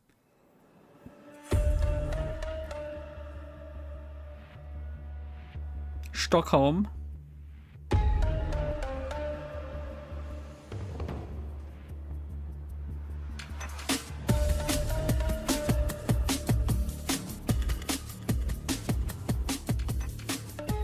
Den of Wolves is a first-person shooter, 4-player co-op heist game taking place in the future. We focus a lot on player agency, you can be the story, Fatal and Frame keeping consultant, the player on yeah. their toes with some interesting elements that take you out of the brick-and-mortar world of Midway City, where the game takes place. It's a power fantasy. Ghost camera There's obviously tension consultant. as well with like stealth segments and stuff. But the identity of Den of Wolves primarily is balls to the wall. Den of Wolves is stepping back into our Payday roots. The big difference is, of course, the sci-fi area, where we can play around a lot with design. The freedom we have with this Capybara with the giant is a asses. bit terrifying, actually, because you can go nuts, basically. We've actually Sail told little pirate ourselves ships. to not try to over-design stuff, but not limit us creatively. So designing the Midway City from the start, we knew we wanted big megastructure buildings to actually place our levels within and be free of how big levels we want them to be. It's this very large city arising from the sea. You want to look out at the city and see like, okay, so this is a living, breathing city and it works. God, Stockholm looks as fucking grey as the UK does. It's his GIMP mask. Coming back to the heist genre is sort of a, I don't know, after Payday 2 I felt like I had so much more things to do in my head, like what I wanted that game to be. A contemporary setting limits you in so many ways. Everything you do to enhance the game breaks the theme. Have you With been, a sort of Reese? sci-fi theme on it, it enables you to stay in the pocket of thematics and still solve Yeah, I think we things might be from a on something, gameplay Dream. angle. When making a game concept or a world, you have to think about what tools it gives you to solve problems in the future. And the sci-fi thriller theme gives us a lot of tools to play with. Midway is just a corporate haven. There's no rules, there's nothing. It's divided up into districts. There's even like district wars and this kind of thing within the city. So it's a very classical in a way, a dystopian take, kind of like a classic role-playing game of saying like, oh, this is the backdrop and I'm gonna hand you a new adventure and have a bit of fun. Okay. So there's something called dives in the game. It's basically a neural heist. In the middle of whatever you're doing in the normal mission, you can basically jump to this other place. Thematically, there's these architects that build these defense mechanisms that gets injected into people's minds, and then you're trying to break into one of those. The dives allows us to explore a little bit with visual art design and gameplay design. Just tracking down this specific person that you need to make a dive into to extract information. We don't need a bank vault for that. It could be a suburban, gritty area, or it can be a very high-end luxury apartment or of some sort. The dives provide change of pace and change of intensity in the gameplay and change of scenery, and it could be a nightmarish sort of abstract thing. Imagine trying to navigate a forest or something like this. But it could also This is be like Payday, a Mo. Japanese temple But or Cyberpunk Payday. fortress in the Swiss Alps. We could just mix a lot of different stuff together because it's this very abstract place. And also with gameplay, we could go from a shooter to a platformer to a horror theme. Or we can have sort of parkour experimentation where you can run on walls. We make the rules for what the dives are and what they can be. The heist fantasy in general maps really well to game psychology. I'm a psychology-driven game designer to a large extent because it's we a want to heist motivate game. you to keep playing, and also like what are we stealing and what's the economy of the game. And I'm not talking about getting people to spend more cash. It's what's the drive of the game. And I think building new things or crafting things is a very interesting area. A good example would be like this thing we did for Payday where you would craft masks and this kind of thing. Yeah, we're going back to the masks. I've heard people tell me before, like, oh, GTFO and then it's a masks game, right? I'm like, really? Yeah, maybe it is. But we wanted to make something different. Like, we didn't want to go fully masculine, maybe doing, you know, these big skull masks. Like, we don't want to limit us to not do it, but with the mask we have now, we actually wanted to bring some feminine, some sexiness, you know. So one of the inspirations we actually had was the Keira Knightley pout that she has, and there's also like What? Japanese theater demon masks with Hannibal Lecter type of style. How does So Keira as Knightley he feel dies, about you know, this? you can basically make anything. The masks are this expression to allow them to expand the world inside of themselves. So finding designs where they don't really know where to put it, in what categories, we try to hit kind of a sweet spot there.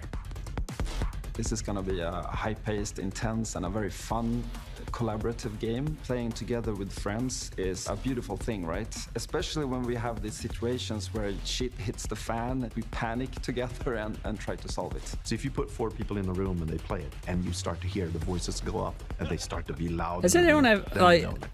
Yeah. I haven't actually ever seen the consequences of shit hitting the If you fan. want to find out more about Den of Wolves, head to our Steam page and make sure to wishlist now. Has anyone ever seen like an actual, like, you know, the aftermath of that? Someone's clearly done it.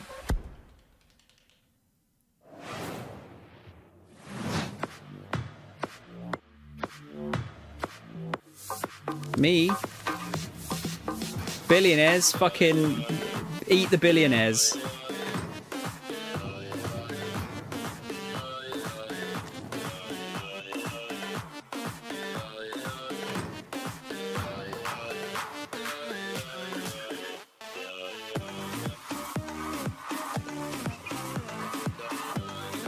You have me until dancing.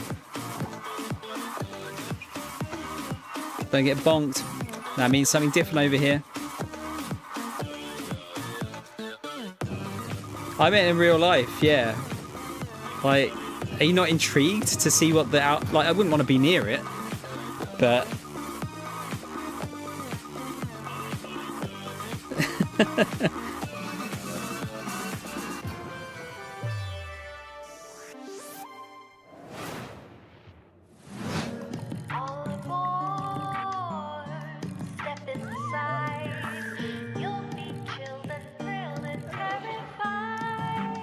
I guess that's like less funny though.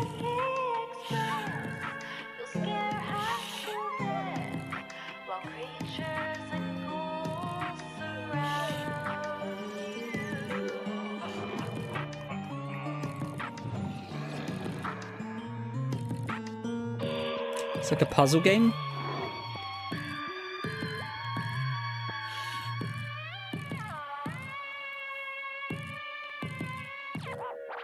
Spooky Express, not for me. Frankie, this is my first time on the PC Gaming Show. Any advice? It's not that hard. Just show up on time, learn your lines, and don't cross me. Don't you ever cross me, Ridley. I will destroy you. Also, tea with honey is great for a scratchy throat after a long day on set. Okay. Want to rehearse the next scene? It's that silly one where I'm trying to detangle a bunch of headphone cables and you learn the folly of crossing Frankie Ward. I have powerful friends and a long reach. Or you could tell us about the next part you're going to install. Yep, let's do that, please. Right, the X870E Aorus Master has a few special features to make PC building easier. My favorite is this tool-free SSD slot. Press a button and the heatsink comes away. Then I've push not down the latch to install your not really SSD. been around No cheap screw enough required, really which to means think no about more that, crawling on Dream. the floor looking for said screw when you inevitably drop it.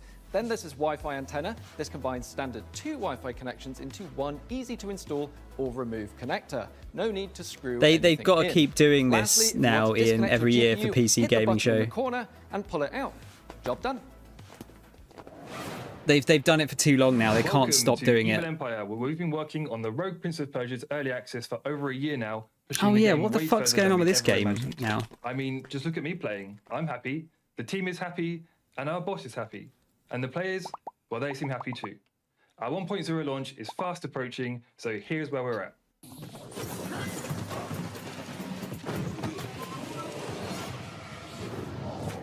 It looks better now that it isn't just all purple, I think.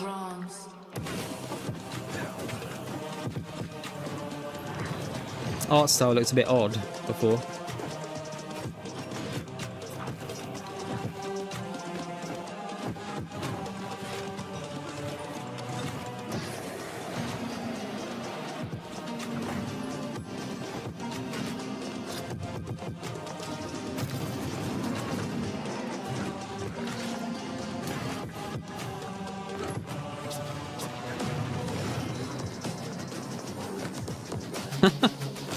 I'm gonna have to like actually listen out for that now, Dream.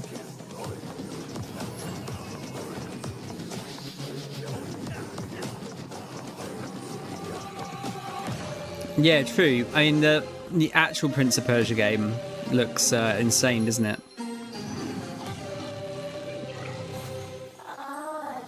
But at the same time, a roguelite Prince of Persia sounds interesting.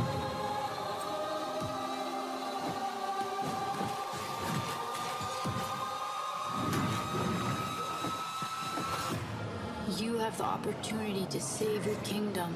Get like as big the worthy Dead Prince Cells of vibes from Persia. this.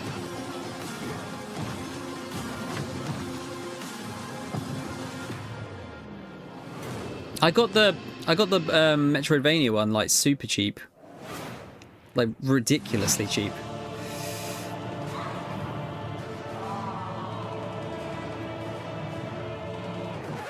Yep, that's me.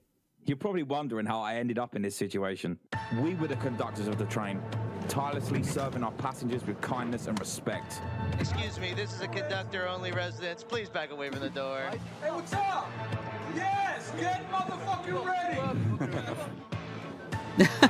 Okay. Listen up, scumbags. You rats will never get me out of this control room. You understand me? Never. Car key. Bro, let's just flush him out. I'm tired. Good. I was thinking Snowpiercer actually. Has anyone seen the series for Snowpiercer? Is it any good? I liked the film a lot. Those ungrateful mother... Bro, we can literally intercept the conductor, steal all his shit, and extract. Let's go, go, go, go, go.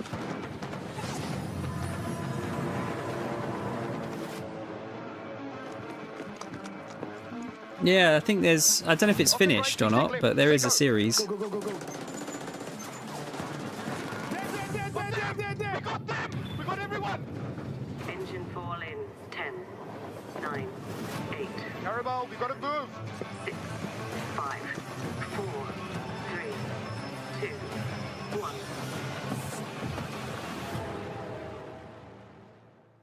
Okay.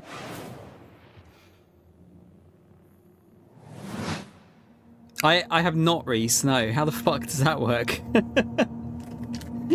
eFrontiers Founder Access is the first public step in creating a visionary sci-fi survival experience.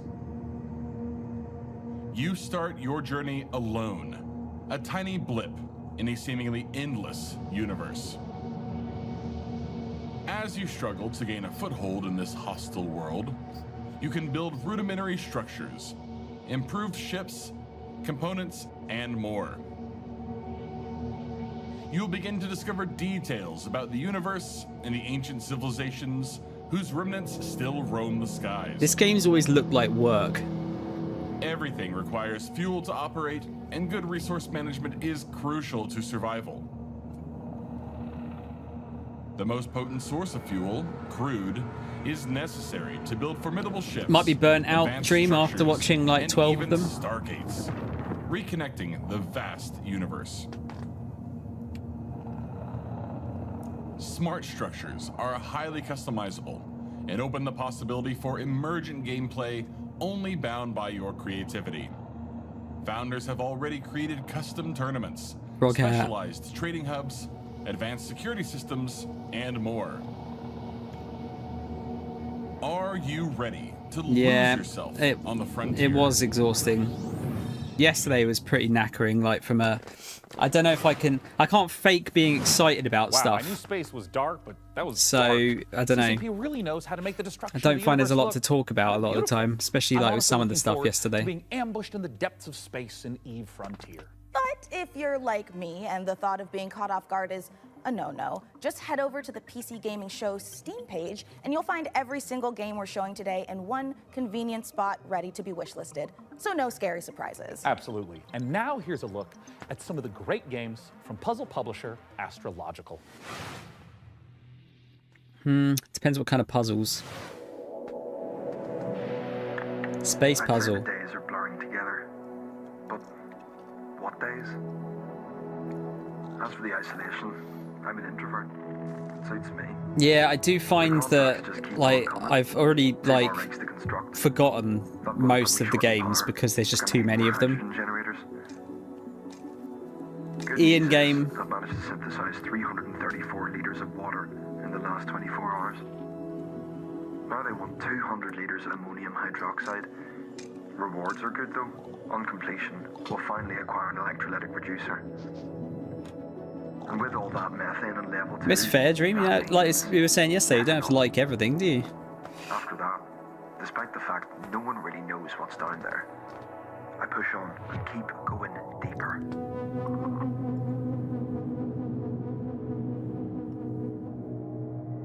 Like what you like, play what you want to play. Welcome to Matsuzawa Manufacturing Factory number 1.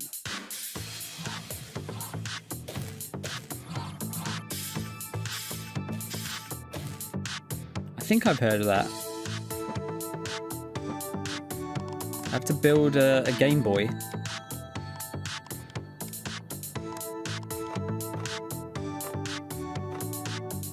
Oh, okay. It's like Roombas you had at school almost, like the programming movements thing.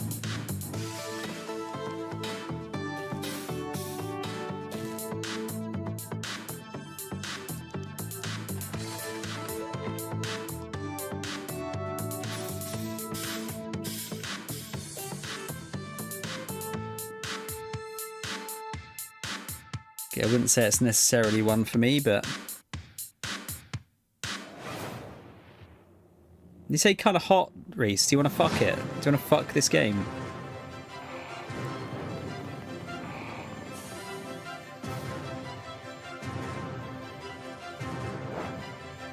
There's been quite a few Roxal games this year.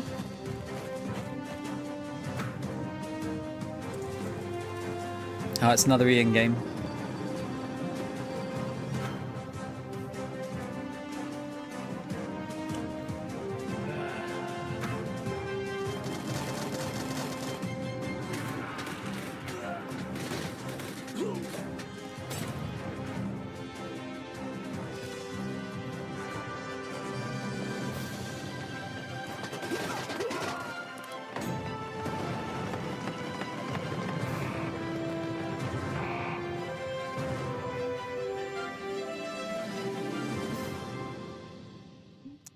Going for that Outer Worlds kind of thing, isn't it?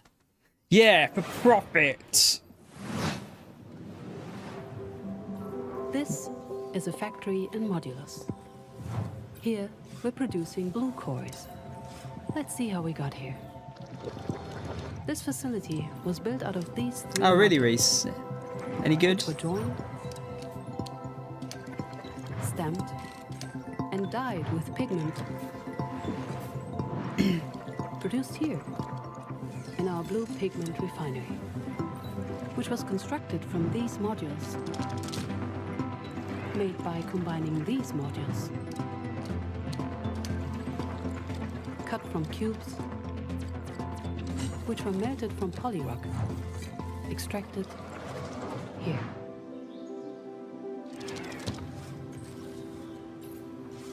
God, no, this is not for Thomas. These kind of games. You should probably give him a report. Do you just play it and you didn't give him a report? Jacob, have you got any quick PC building tips you can share with our audience? Here's one. You know when you accidentally drop a tiny little screw into your PC case and it just disappears? Oh yeah, I hate that.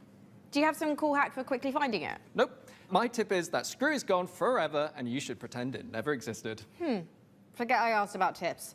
What can you tell me about the Radeon RX 9070 XT you're installing? You can give them Radeon feedback RX without finishing it though, can't you? It's a hot ticket item right now, and for good reason. This is AMD's graphics division putting its best foot forward with an RDNA 4 chip that can go toe-to-toe with NVIDIA's GeForce RTX 5070 Ti. If you're worried about running out of VRAM, don't be. This comes with 16 gigabytes of GDDR6. That's plenty for gaming at 4K. Plus, it supports FSR4, the latest version of AMD's upscaling technology, to help your frame rate.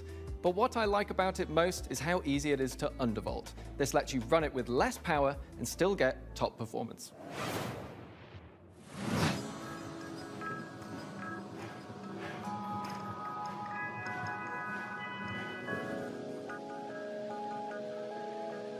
What? Remind me, what are these games called again? Is it 5X games?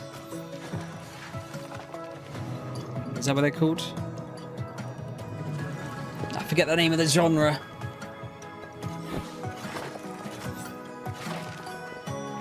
"4X"? There's capybaras again! What the fuck is this? Am I going mad? 4X, okay.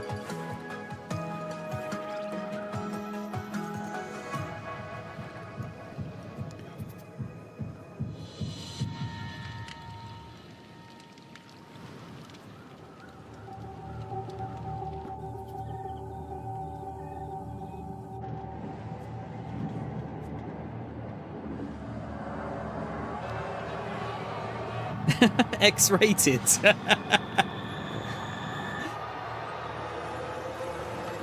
Not seen an X-rated 4X game before.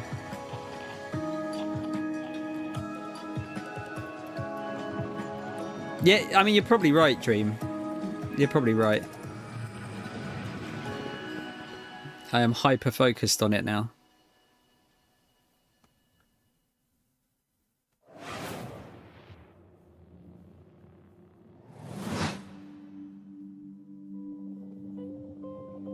I know our odds.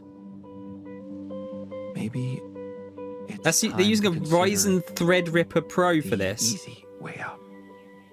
Give me all your love now. I feel like that's a bit overkill. 'Cause for all we know, we might be dead by tomorrow. I can't go on wasting my time, adding scars to my heart. 'Cause all I hear is I'm not ready now. I'm not sure if this song is going with this. Oh, it's this one where you play with, like, your clones. The altars, is it, or something? What if deciding, making choices was never anything more than... Don't know if this music's going with the trailer. What's in your heart? But if you're not ready, I'm gonna ride a capybara into work mole. Just look at us. I can be ready. Now there's sheep. We were talking about sheep earlier. Just wanted to find a way out. 'Cause soon enough we'll die. 'Cause soon enough we'll die. It's the ship from Prometheus. This is Pathfinder, Abomination Vaults.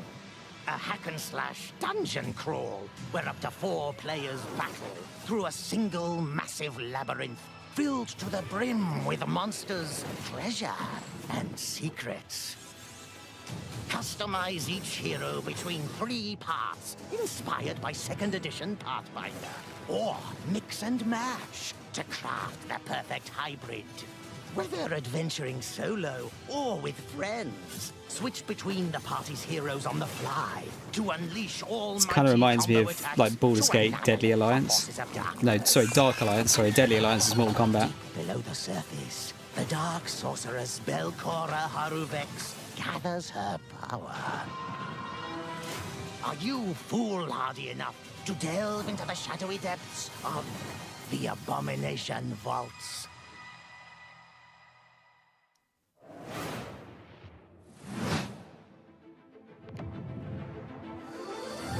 We meet again. Oh, another handheld PC. Still taking up the challenge. I'm up for more Moonlighter. Torn between one endeavor and another. 2 sides of the same precious coin.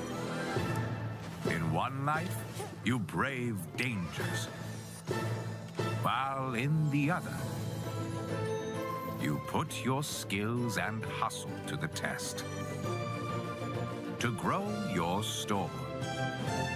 As you chase that vision, you may pause and wonder, is this pursuit more important than its destination? That answer lies within you. Ian, you played the first one, didn't you? Computers aren't the only thing we build Nice, here at Reese. our hardware workshop. While Frankie and Jacob are Capitalism, the working on roguelite, yeah. Mika and I have been preparing some more elegant equipment for fieldwork. Spy gadgets. See here. This might appear to be a standard ATX full tower personal gaming computer. In actuality, every component is also an extremely cool spy gadget. Take, for instance, this CPU fan. Please In shut reality, the fuck up. Ninja Star. Huh, that did a real number when we tried it on an intern. Well, moving on, we have our range of hidden tasers. To the untrained eye, a coffee mug. Yeah. In reality, a taser. Ooh, or how about this? To the untrained derriere, a roll of toilet paper. But in actuality, you guessed it, it's a taser. Hey, what about this? Is this like a hidden listening device, USB, or is it maybe a spy camera? Oh. That is, of course, also a taser. Don't worry, he'll be fine. Eventually. For now, let's check out our next exciting world premiere. Fucking hell.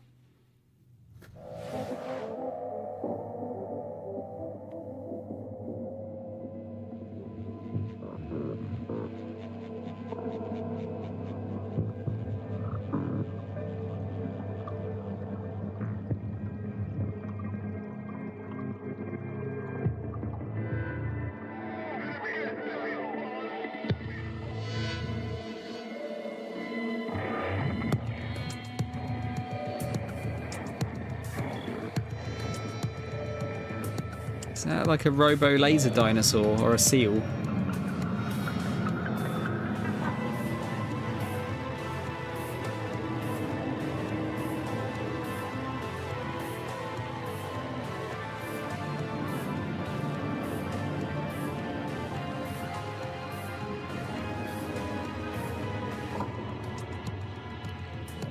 Barrow Trauma?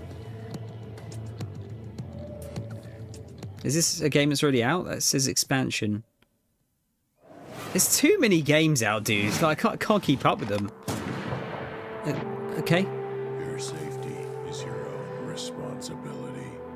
Sharing a roof with someone, make sure they're humans. This looks cursed. Their eyes and teeth, an overlooked visitor will kill you. It's like one of those fucked up FMV games from the 90s.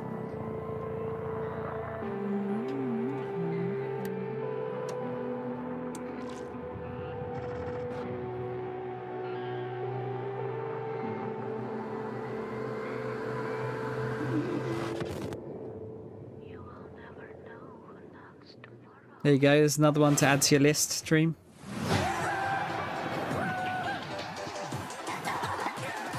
Oh no! Hi, I'm Oscar, a Quap solo developer, Pixels. and this is my game, Botsu. It's an online multiplayer game where you control a ragdoll robot and compete in some very silly physics-based competitions. I started making this game in my spare time, and now you can play the free demo on Steam. You'll start off in a lobby area called Bot Central, where you can meet up with your friends and mess around with the sandbox while they arrive. When you're ready, mind the gap and hop on the matchmaking train to your Botsu tournament. Your team will compete in bonkers boxball matches, steal boxes and drag your team to victory in stockpile, and try to be the last bot standing. I'm sure in it'd be more sumo. than one thing. It's even got physics-based power-ups, like sticky bombs, balloons that work on anything, and grappling hooks to swing the match in your favor. You can play both online and split screen at the same time, and you can create crazy custom matches in the Steam demo right now. This does look I hope kind you of fun. Good use of the meme there.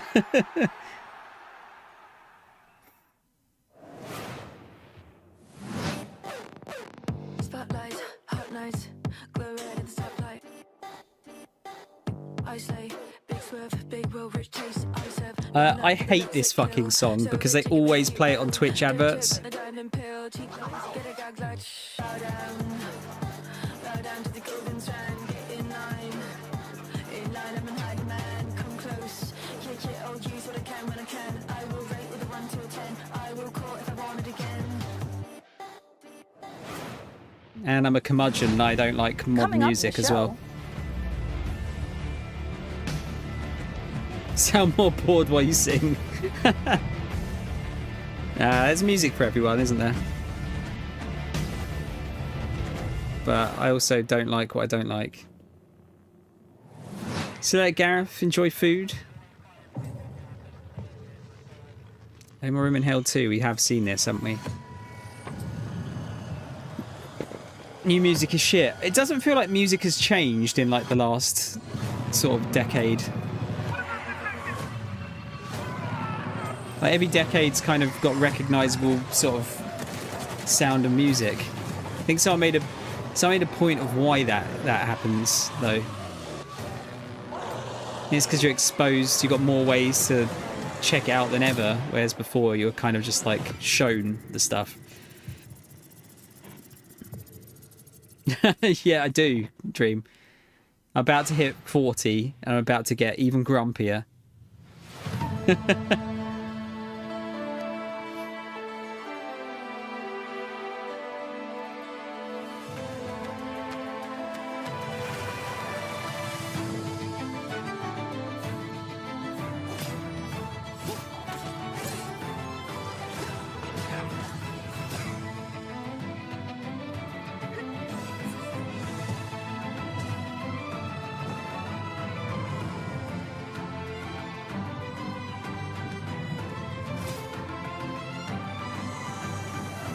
It's like Valheim and Genshin fucked.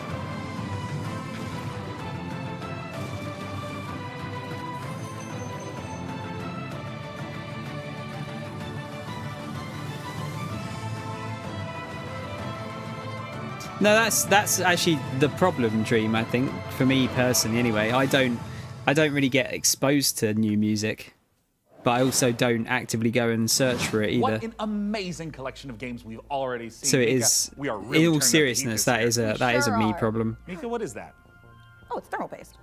Oh, wait, let me guess. It doubles as like a plastic explosive, or maybe it's a potent tranquilizing gas, or is that just like another taser? No, it's literally just thermal paste. You know, it transfers the heat from your CPU to your heat sinks to avoid overheating. Oh. Plus, it is an amazing cookie filler. It's like forbidden icing. Mika, you can't eat thermal paste. Of course you can, especially not with milk. Okay. Someone's going to fucking eat thermal paste now, and now they're going to die, and you're going to feel bad. Can we put it in the computer? Absolutely not, but I'm certainly going to try. Before we get ahead of ourselves, what kind of CPU is this puppy working with? It's with no small amount of envy that I say this. We're equipping the rig with an AMD Ryzen 9 9950 X3D processor. Put simply, this is the fastest 16-core consumer CPU money can buy. It combines the best parts of every processor ever made. The power of a 16-core monster for tough jobs, check. The gaming chops of second-gen AMD 3D V-Cache tech, check. This beast can work as hard as it plays, and it plays in a completely different league. It's the best processor in the Dream, world don't for take gamers Ian and too creators, seriously. for gaming and for everything else. It's a beauty. If I wasn't putting it in the rig, I'd be tempted to walk out of here with it myself. Phenomenal. Peak PC gaming, courtesy of PC Gamer and AMD. Indeed. So, Plasma Globe? Plasma Globe. Looks like things are coming along perfectly with the rig. Which is perfect because right now we've got another exciting world premiere to show you from our friends at Fail Better Games.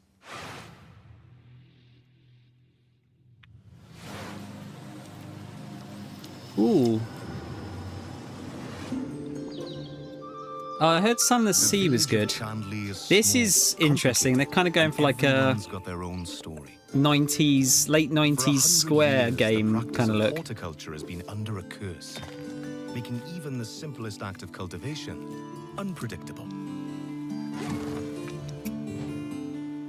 But you come from a long line of sorcerers. Is that a giant fat cat? Green and growing arts. Your family's old lodge has been empty for a long time, so don't expect airs and graces. Chandley may be small, but it's thick with secrets and set in its ways. Is it ready for the return? Oh, it was way less relevant in the 90s, Mole. The Mandrake setting is based on British history and folklore. For research, we've walked in a temperate rainforest and visited an ancient coal mine beneath the Forest of Dean. It's a world where overfishing might cause a river to put a curse on you, and where you'll go delving for bright minerals in the forgotten deeps. Sunless Sea and Sunless Skies did have some light cannibalism in them. You can't eat people in this one, but that doesn't mean that it's safe. There are old powers waiting in the corners of the world. No cannibalism. And the night does not belong I'm to out. mortals. If all of that sounds good to you, wishlist Mandrake on Steam right now.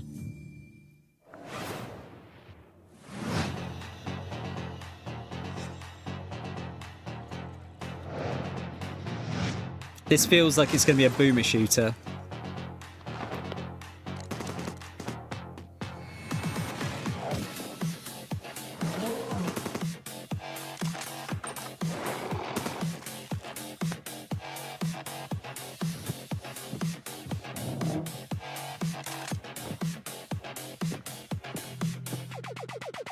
I mean, I couldn't tell. I need to see footage of that A one. week in the life of a demon school student in The UI Unreal. for Sunless Sea was ass. Now, Okay. Monday, catch up on the news.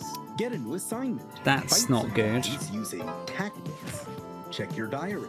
Tuesday. Is this horror school one? I forget what it's called again now. Rival. Fight some more guys. Find a dog. Thought this one was kind of Wednesday, interesting. Romance your friends. Kick an egg. Fight those Kick guys. an egg. Thursday. Follow some blood. Track down Demon a School, that's it. sandwich, Thank you, Pull Drew. a new friend out of nowhere. There's guys. You fight them. Friday. Find a cursed dog. Learn a terrible secret. Fight a really big guy. The weekend. Sing karaoke. Race beetles. Rent some tapes. And generally just relax. That's 1 week down, many to Yeah, go. we saw. I think they showed this PC gaming show last year, actually. Battles right now. I want to say. Oh.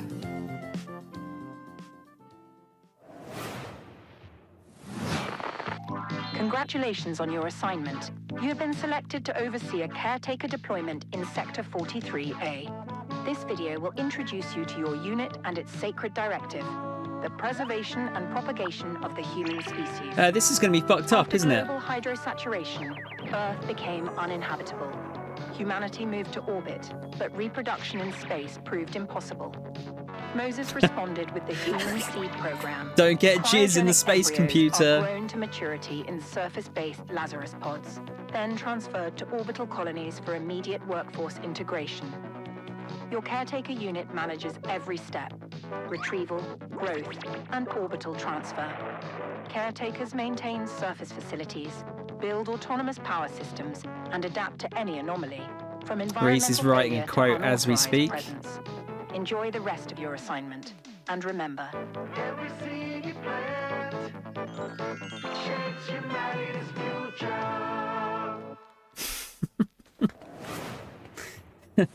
You're the only one who can safeguard the future of humanity in The Last Caretaker. So, you know, no pressure or anything. Hey, Sean, what was that? I am so sorry. I may have eaten a light snack that just didn't really agree with me. Wait Was a it second. thermal Did you get paste? into my thermal paste stash Yeah. again? I prefer the term computer hummus. No, that's definitely a train, which means we are right on track for our next world Some premiere. dumb Sean, no. cunt is actually going to eat thermal paste. I guarantee it.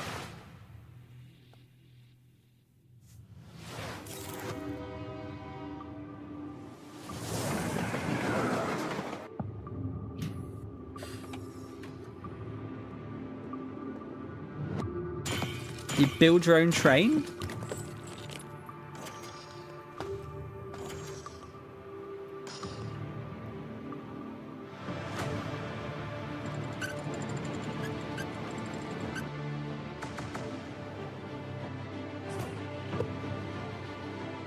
If it is, I've never seen it before.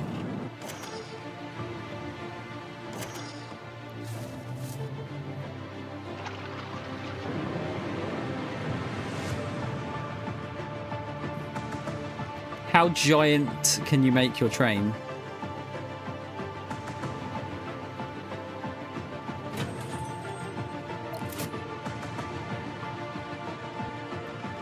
Can have it like 10 stories high. Almost.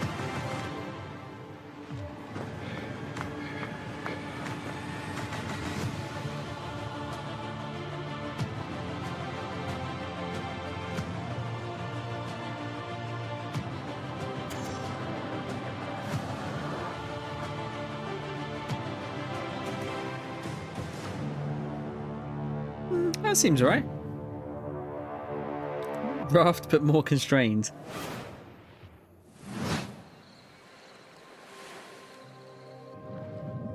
Wait, what? You remember someone using Marmite as a thermal paste replacement one time, but I don't remember the details.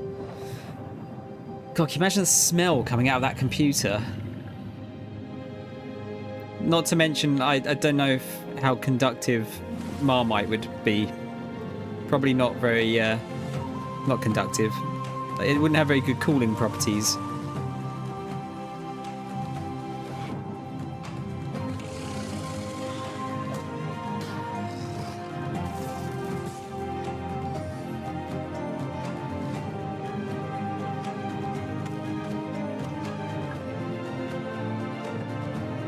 There's always a lot of building games in the PC gaming show, isn't there?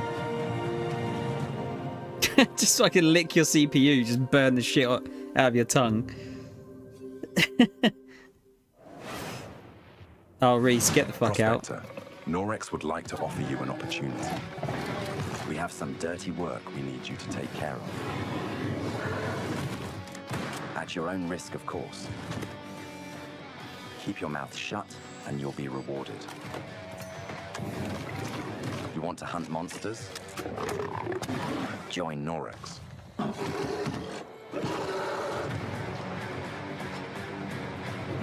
And don't ask questions. Poundland Monster Hunter. Oh, I like the style of this one. It's even got like the shitty Sega Saturn like clouds. Like the mesh clouds, because it couldn't do proper transparencies. Or not easily.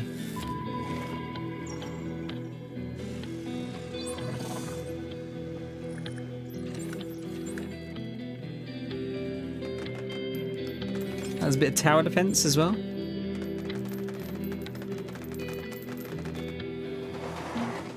This looks kind of cool. Garbage country. Someone's going to make a joke. So you're good at building PCs, but can you build other things? Like a car? No, frankly. Apocalypse is probably a better name. What about like a winching system? To pull something heavy out of, for example, a lake? I mean, maybe I could put together... Say a car was in a lake and you needed to winch it out. Could you at least build a ramp to make the winching a bit easier? Is that something you want to tell me? I drove your car off a ramp and into a lake. But I only did it to put the fire out. My car was on fire? There is no point in jumping a car off a ramp if it's not on fire. Is there any good news to this story? Yeah. Just check out this ramp.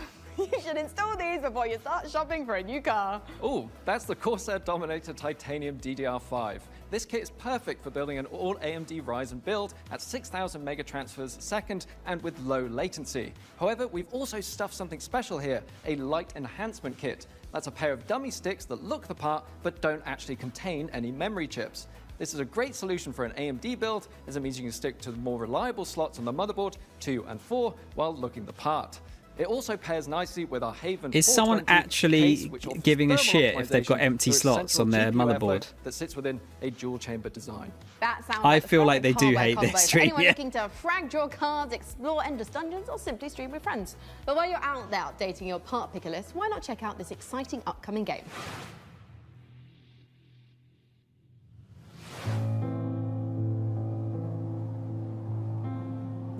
Do we want to be quoting Lovecraft nowadays? The outpost where we hope to find salvation has stopped responding. We found it abandoned, all in ruins. Now we have to find out what happened and rebuild what's left.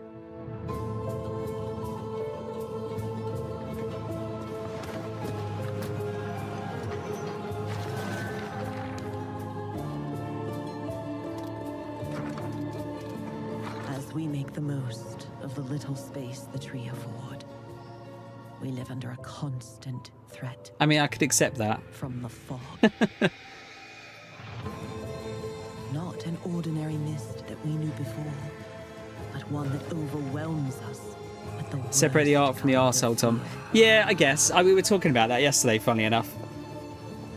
I can do that. To survive in the new within reason. We must must not only fight the fog, we must explore it, research it, understand it. I don't have any sort of super great love for Cthulhu-esque horror though. And all before fear consumes us all.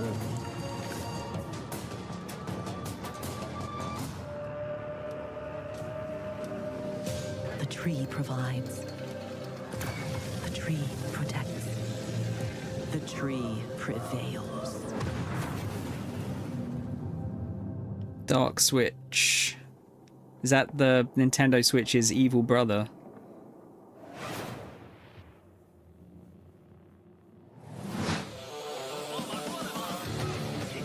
This looks like a fucking original Xbox game, and I am kind of down for it.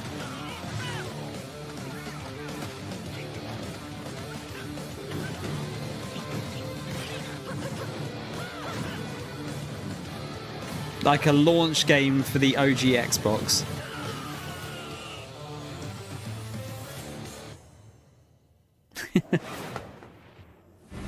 Coming up in the show...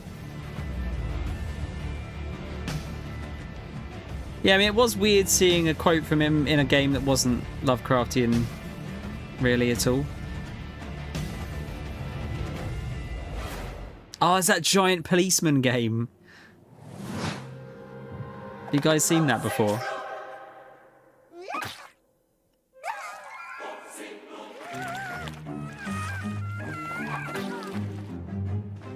Okay, that's kind of fucked up.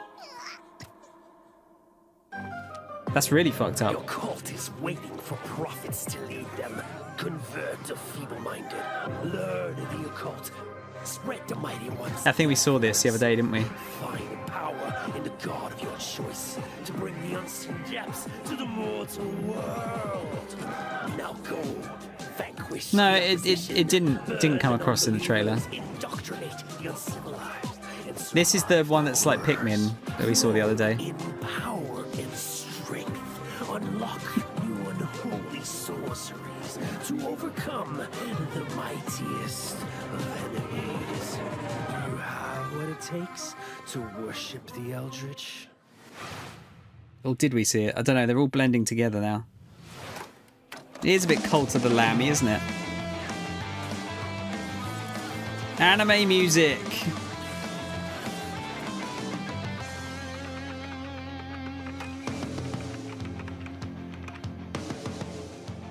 That was big for ages, wasn't it? Guns of Icarus.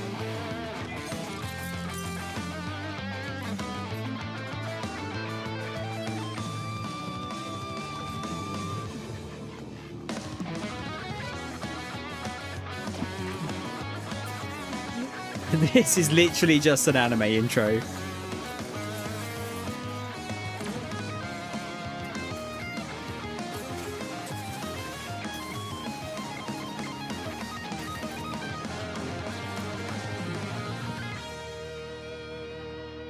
Stars of Icarus.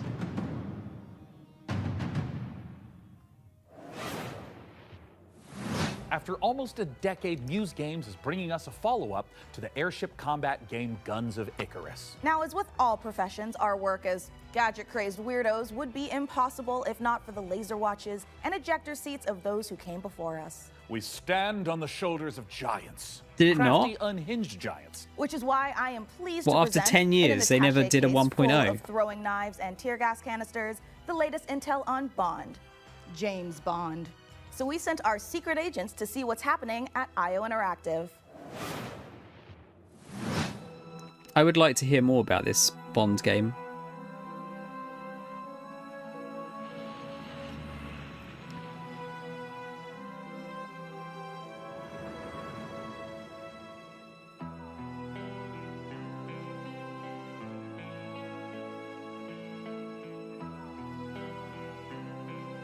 Was the multiplayer stuff finished, though? When things got together and we figured out that we were going to work on such a legendary IP, we were very, very excited. It's a huge opportunity. And also the fact that it hasn't been a game for 14 years. Just Guys, 14 years since you had a Bond game. Fucking hell. In gaming. The colleagues that we have here are phenomenal, and I think taking all of their experience from the sort of agent fantasy that they've been building for all these years and applying it to the Bond franchise has been incredible to see and to be a part of. We're making a standalone James Bond game, but there are characters and locations that I think are going to make the fans of the novels and the fans of the movies and the cinematic history really smile. In any kind of IP where there's some known aspects of the character, you can initially view these as constraints, but really they're strengths because we get to work with all these amazing partners. Aston Martin and Land Rover, collaborations with Omega, and all of these things lends itself a sense of credibility to the player that this is a real James Bond experience. Crafting this character has been both exciting and extremely challenging because it's a balance between being very true to Ian Fleming's novels on the character, yet bringing some part of IO into that. The most special thing about our version of Bond is that it's an IO reimagination of the origin of Bond himself. And it allows us to really dive in and learn about what it takes to enter this world of espionage. It was very important to us from early on that we didn't want to synthesize Bond. We didn't want to go in and cherry pick qualities from different aspects of stories or whatever. We wanted to make something that was fully original. So he's young. He's someone who doesn't yet know all the things we know about. How do you mean, James Reese? Bond. What, there's a book? He has all the core qualities. So he's irreverent. He's inherently charming. He's funny, but he's not yet cold. He's not callous. He's a more energetic. He has that impatience of youth built into him. Yeah, I forget when the novels were written, actually. Not yet worn down, principled young man. It's like 40s or something? That journey onto this hard-hitting, colder guy that we might recognize, that space there was really inspiring to us. He is very true to his North Star and his values. And the story is very much about when you meet the harsh, political, dangerous world out there, how does a young man fare while still retaining his values? Not only will we get to experience the character changes and the lessons he needs to learn, but also how he gets his famed gear. The world is a big part of how you solve the problems as you get to them. Using the environment, and weapons, and charm, and obviously gadgets is a huge part of that. We have a lot of the gadgets you'd expect, and then quite a few you wouldn't. Hitman. So our longtime fans from our Hitman franchise can expect to recognize some of these core elements from our interactive in our James Bond game. A really core aspect of this game is what we call creative approach. And it has to do with standing outside a lavish location. We're going to give you an objective in here. You absolutely need to be able to do that in a bunch of different ways. But I think the biggest difference is that you need a lot of patience to play Hitman. You need to be sitting there seeing the patrol. He goes over there and he likes wine and you overhear that thing. But Bond, he can also just walk through the front door. I'm actually just going to go and talk to them. I'm just going to go punch him right now. If you're a James Bond that wants to crouch along, you know, the covers and be careful and all that stuff, that's your Bond and that's fine. But we've crafted a game that has a lot more forward momentum. Spycraft is part of our DNA. However, in terms of Bond, there are two key differences. The agent we were working with before, he is an empty shell, right? He's a chameleon, whereas just Bond is very much a personality. A big part of the fun of playing the game is to see what he'll say, because he always has something great to say that you wouldn't have thought of. His quick wit and talking your way into and out of trouble is a big part of the core loop as well. If Hitman is a single-minded killer and basically the bad guy of the game, Bond is the hero. And that means that we are much more focused on his journey as a character, and we are much more focused on saving the world. I think it's safe to say that we were dialing the action to 12 on this one. We wanted a physical Bond. We wanted fighting to be visceral and brutal and violent and super fun and exciting. So we've spent a great amount of energy on making a system of free-flow combat where you're fighting multiple opponents at once. You can grab them and punch them and like throw them a into each other. like a Batman type style combat thing. Strides and upping the dynamism, the kinetic feel of the combat, be that the melee combat and the shooting and the seamless in and out between that. It's very, very exciting. We as a studio and as a team have evolved a lot to do top class action spectacle moments and spectacle situations, all interactive. The situations you get into are absolutely wild. It's because that's the 360 experience that our fans deserve and expect from a Bond experience. And we've really pushed our engine to sort of bring on this higher level of spectacle and fidelity to the game. This production has pushed our internal tech beyond, like miles ahead of what we were able to do before. Depicting these beautiful different cities and locations, exotic types of vehicles, not just normal vehicles. So take everything we know, but also evolving with technology to deliver an experience that is more advanced than we've ever done before. This has to be a larger-than-life action adventure story, and that's what we've delivered. But it's always with character at its center. There's never action for action's sake. It's because it leads to the next thing. It's because he needs and has to do This is still the main show, Reese. Having worked on Hitman on and off for 20 years, this is the combination of all that work, all that skill, all that practice coming together and finally seeing the ultimate spy fantasy come to life. See, that's one of those kind of things where I don't feel like they really gave us anything there.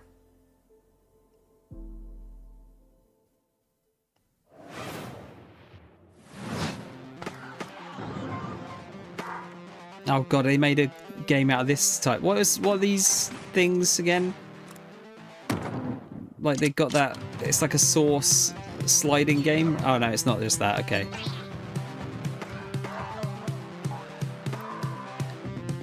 I feel like I've seen this art, like this shit art style before. In a different game. I forget what it was called.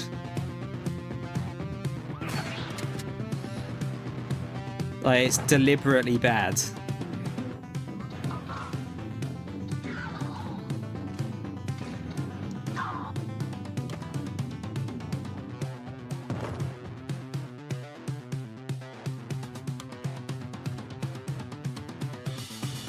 This is drugs. Goblin America. There's so many Goblin games. Could be Cruelty Squad actually, Reese, yeah. We shielded our city. Safe but trapped. We endured. Until now. Until you, time traveler.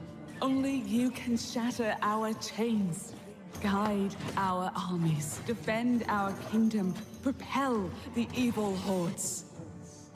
Oh, is this a Survivors like? The enemy shattered and restore the might of our city. Or is it a tower Lands of defense? Bastions still whisper secrets, relics of power waiting to be claimed. Together, Where's all the Survivors like? There was tons for ages, and then there's been like none now. Your strength will never cease to grow. Once banished, you will break us Shut up, free. Action strategy roguelite.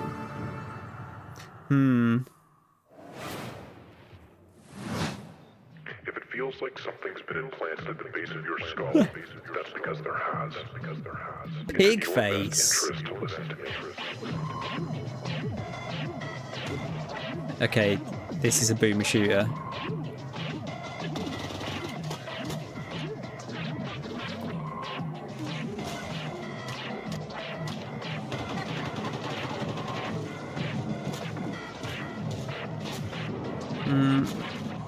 Maybe not actually. Good work. Head back to the van. Tito loves you.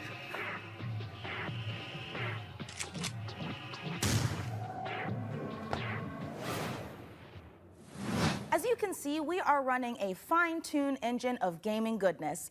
Oh, speaking of, Sean, what's going on with the rig? Let's find out. Frankie, Jacob, status report? We're doing great down here. Jacob is about to fill us in on what we're installing next. I'm just wiring up everything with our Gigabyte Aorus X870E motherboard. It's got a suite of features for reliable overclocking and memory performance, and its built-in thermal armor and heat sinks will keep our Ryzen X3D Never running overclocked great before. without running hot. And of course, our GPU, a Gigabyte Radeon RX 9070 XT with RDNA 4 architecture, and 3rd gen AMD ray tracing tech for competitive 4K performance. Awesome. And for those of you who want to speed up your own PC build, I've got a technique I always use. A montage. A what? A montage.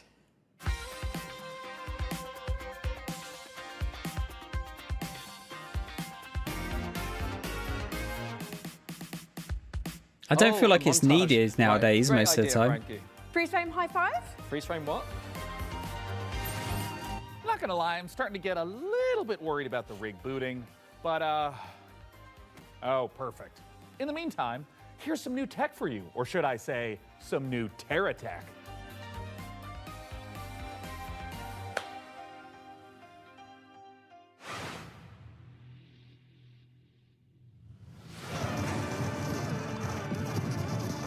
Yeah, explosions!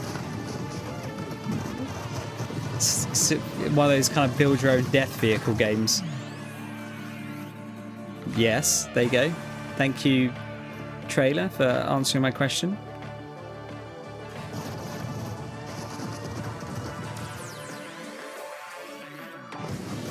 It's like the gummy ship stuff in Kingdom Hearts, except not shit.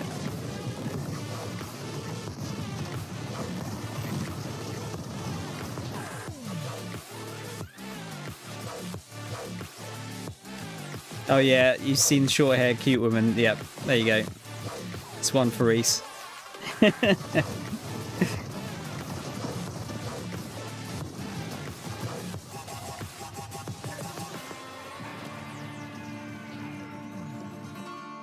Not sure about the name, but that looks kind of cool.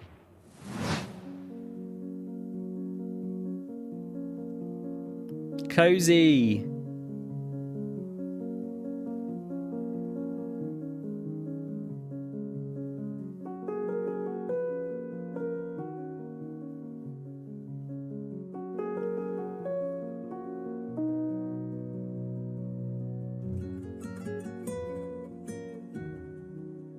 Yeah, I was kind of getting Sims actually from the whole jog here part.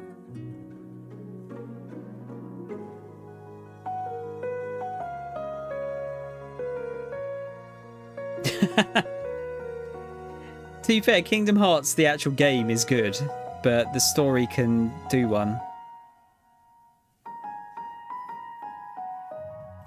It's not, no, it's not actually Sims. Sims-like, yeah.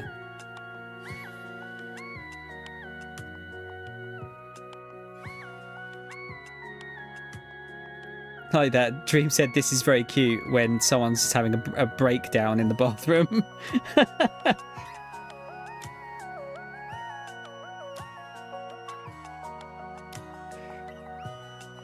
It's very good timing there.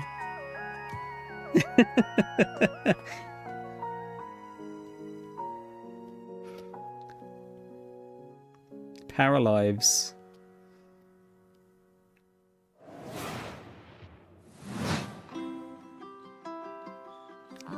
Lost Rift. Oh, dodos. We're going to extinct some dodos.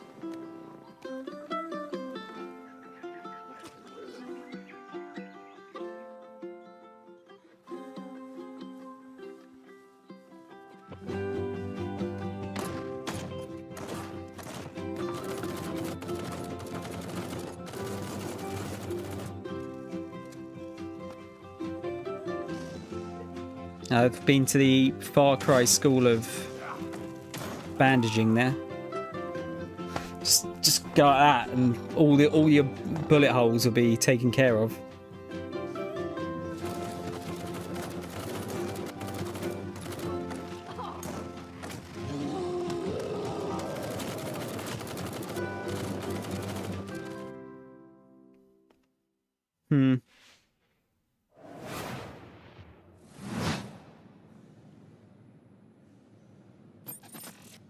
Oh god, they're still going. Oh, I didn't see you there. Don't mind me, I have got a special friend stopping by, but don't tell the folks upstairs. It's a surprise, you see. When you see them, just let them know that they can add any of today's exciting games to their wish list. Follow the link below to see all the goodies in today's show. And in the meantime, let's see what our friends over at Rogue Snail have been cooking up.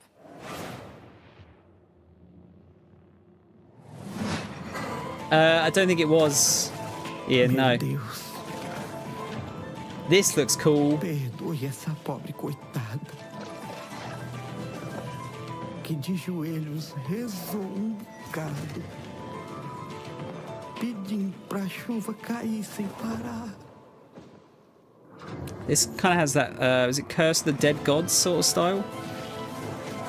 O sertão é rico para quem tem olhos de ver. Não é lugar para vocês.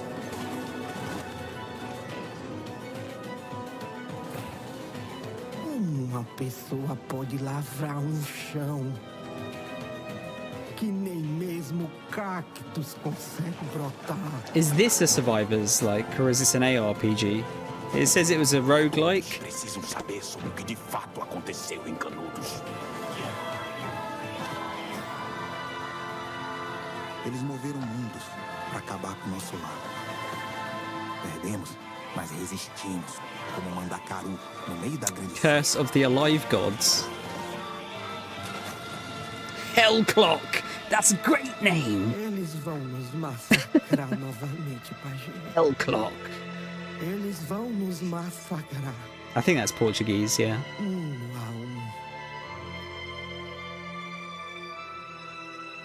Hellcock is something very different. Yeah, look at this giant policeman game. It's well freaky. Vandalism. Then theft. And worst of all, you've tried to flee.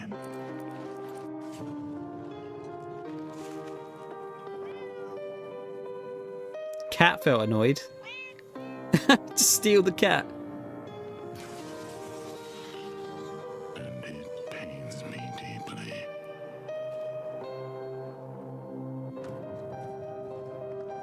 But a lamb that's always lost.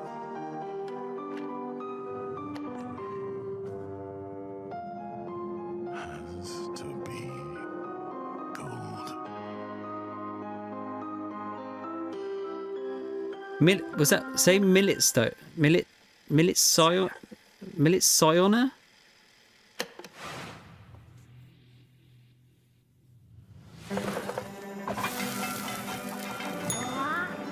Card game. Chef, opening your own restaurant may feel like a fairy tale. Yeah, you're absolutely right, Reese. Trickier than it looks. Customers curse you. The hordes line Slay up at the your door. hunger rather than Elves aspire. of gods are summoned. All of this can really burn your biscuits. But you will be forged in the fires of the kitchen. Sharpen your knives and master the magic of food. Kai Fairy, For fuck ancient off. Hunger has awoken. And the path to a demon's heart is through its stomach. Oh, it's pretty nice in that one. Hey, let's check in on how things are progressing with The rig. and make sure there aren't any saboteurs in the mix. Hey, Mika, how are the kids looking down there? Oh, it's not looking great. They're hooking up a... Oh my God, they're hooking up the PC to a printer. No, printer, it's too dangerous. I know. told them the rig is way too valuable to be anywhere near a printer. I know. We have to stop them. No. It's too late because they're downloading a driver. Oh, Wait. God, why? Maybe it's an okay. Jacob looks like he's laughing. Oh, no, he's sobbing. Oh no. And now he's cursing God. Yeah. Oof. Why, you maniacs? Why? Damn you, printers. Haven't you taken enough from us? Well, while our team does some troubleshooting, let's take back the post-apocalypse from hordes of mutants in co-op roguelite Guntouchables. I can't hide it. If you're watching this tape, it means the world has ended. Welcome to Guntouchables. It's not a game, it's a state of mind. It's about having such a cool gun, you're untouchable. That's why they call it Guntouchables. Collect crates in the wasteland to help you kick more ass. But your enemies are getting upgraded too, and that's where things heat up. So get ready to blow stuff up, and smack stuff with a shovel, and shred stuff with a bone saw, and snipe This looks stuff. kind of fun. Survival is about sticking together. It's about getting badass guns and even more badasser upgrades. It's about killing whatever I mean, the this Xbox thing one's is. better than meh. Because here in the apocalypse, you're up For against sure. a million maniacal mutants that want nothing more than to pound you into hamburger meat. There's only one way to survive, and that's to become gun-touchable. Coming to early access on June 17th.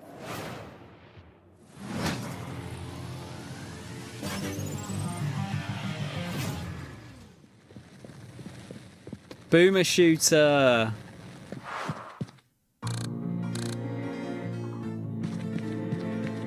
Oh, this isn't what do you call it? The one where you throw the coin and like shoot off the coin. I forget the name of it now. Is just more content for that one?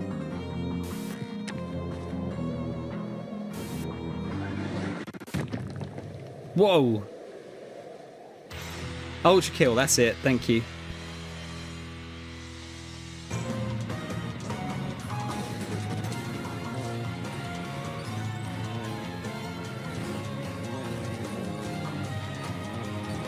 That's a lot of blood.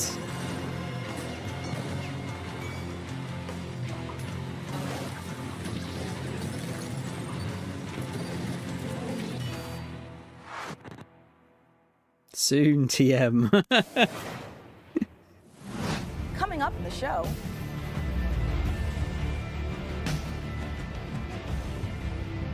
Oh, is that more Warhammer Darktide? Was that a cat with two heads?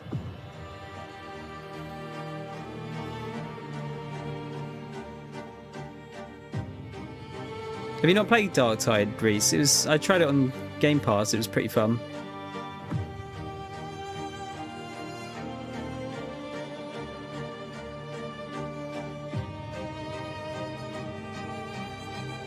People at the top are like, why can't we breathe?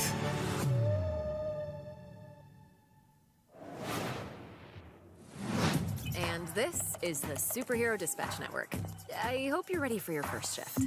Wait, we're doing this? Oh, I think we saw this last year as well. Dispatcher. Yeah, forget what this was called. Someone's robbing the museum. Watch and learn, Sonny. How do I mute you?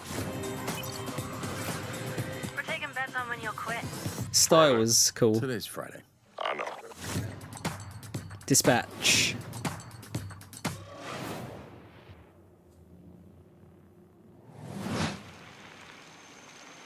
Oh, Annapurna. Was it Annapurna that's in a bit of trouble at the moment? Did I hear? If I ever get decent chunk of Game Pass again, Reese, we could play it. The CEO was a cunt. Yeah, I thought I read that recently.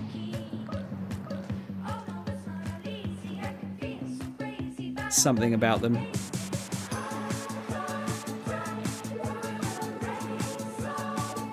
Which is a shame because all of their games that they publish are usually pretty interesting. To some degree.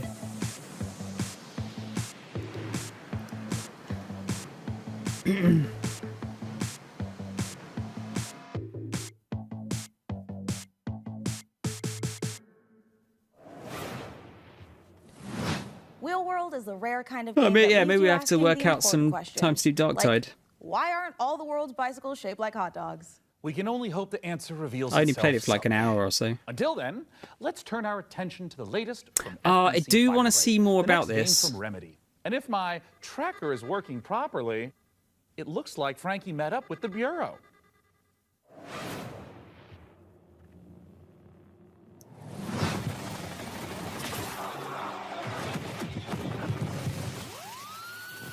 It's been 6 years now since we've been locked in with the Hiss. I don't care about your day job if you can hold a gun and use a tool. Firebreak needs you. be frank with you, this ain't an easy shift. But at least you won't be alone. Your fellow firebreakers will have your back. Fighting together, fixing together, and hell, even showering together. If you can stand What's up, your Reese? ground and stick together, it'll be more than enough to survive. Oh, really, dude? Okay. Is that a paid DLC? Or is that a free DLC? I really love the world of Control.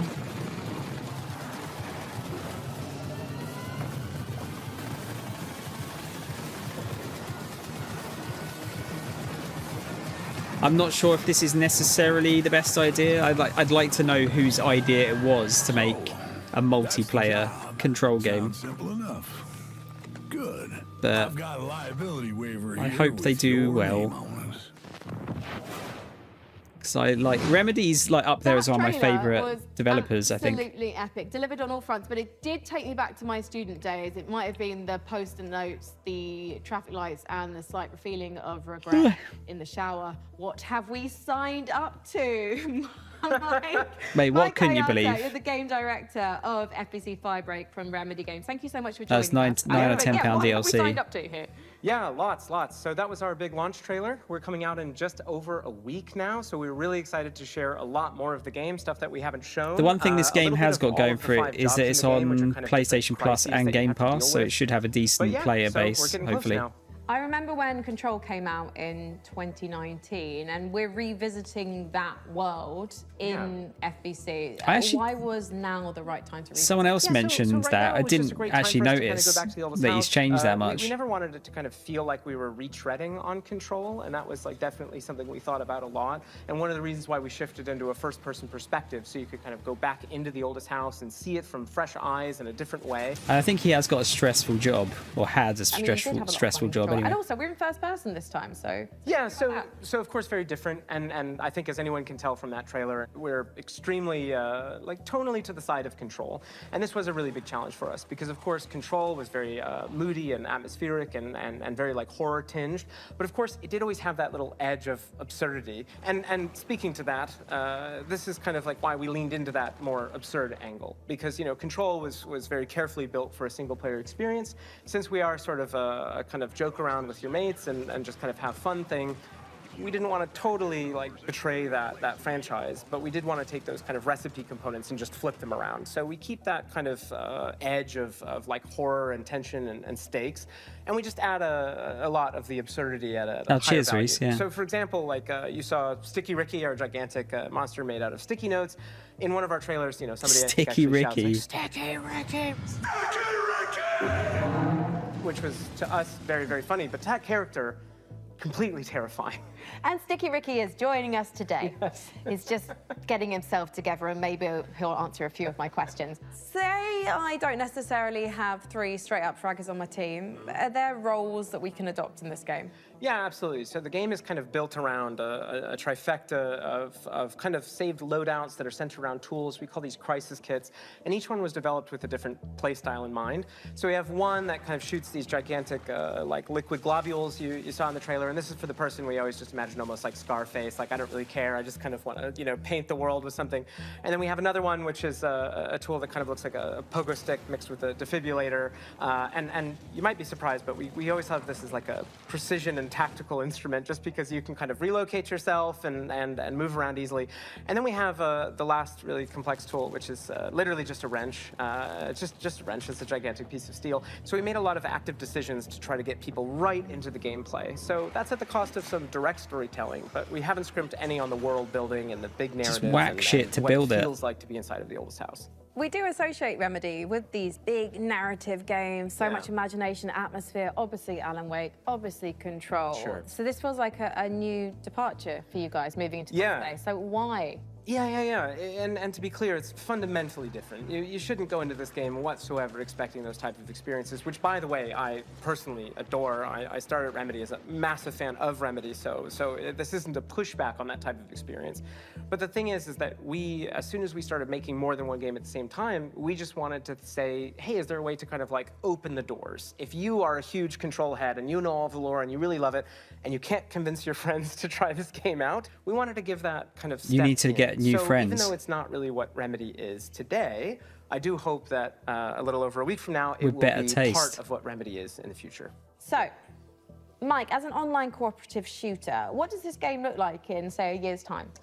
Yeah, that's a great question, especially because, you know, the online space, I think a lot of people treat it very differently. One of the big things that we're about is avoiding kind of like FOMO, like engagement. You know, you don't need to check in every day. We're not going to kind of add a timed battle pass. So if you come in on day one and you come back to us a year from now, all you're going to see is all the great stuff that we add. And speaking of that, already in this year, we're going to add 2 more jobs. That adds to the other 5 game modes that we ship with, already growing it by about 40% by the end of the year. We've got additional endgame systems and lots of plans. I'm just pitching it's a stapler, like opened out, and it just. Okay, I have news for you. There is a stapler in the game. I'm a genius. So in the game, actually in that trailer, you probably saw that big traffic light. That's actually called the red light. It's an altered item you may have seen in Control. It's now corrupted by the hiss, and in certain settings, it can show up and kind of hit you with a big red light. You're not allowed to move until it gives you a green light. There's another one, which is a stapler, which if you are a super Control nerd, you might remember from some of the posters in the oldest house. Is that a stapler an altered item? And then you see a nice little clip art of a stapler. Well, that stapler actually shows up, and it kind of behaves like a fly. It sort of like buzzes around your face and gives all the enemies a lot of additional help. Yeah, it'd be nice to have a there you bit go. more spending money, Reese. Yeah, lots of ways to play this game. Of course, we're on all the major consoles, on Epic Games Store, or you can head over to Steam, where you can wishlist the game today. It comes out June 17th. Grab your friends, and we hope to see you there. Well, go on then. Go clean the oldest house. Sign up today. Thank you so much, Mike, and good luck. Thank you. Ah, the FBC. Lovely bunch over there for, as long as they last. Hey, didn't we cook up a few trinkets for FBC personnel at some point? I mean, we offered, but spy gadgets just don't hit the same way when you Don't spend be your buying whole me day games, working Reese. with evil typewriters and turn your Buy bones games for back. yourself. Treat yourself. That's a fair point. Well, up next, if you've been looking for the perfect excuse to wear a toga, and who hasn't? Thanks, ma'am. Here's a look at Ubisoft's I'll have a next look at that entry later. in the long-running strategy city builder, Anno 117, Pax Romana. Anno's one of those games that is... they're very popular, aren't they? That just, again, not for me. Well, yeah, true, but, In greatness. If governing is your vocation, it's all about location, location, location. Go where you've never gone before. Find a religion. Or 5. Or more. Romanize your territories. Or keep them Celtic if you please.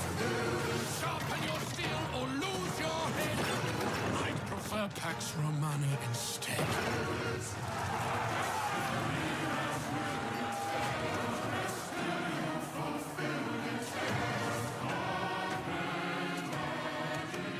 Will do, man.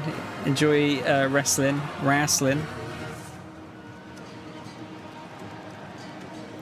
I mean, Reese, I'll be very clear. I will never ask you for a free game. That is not going to happen.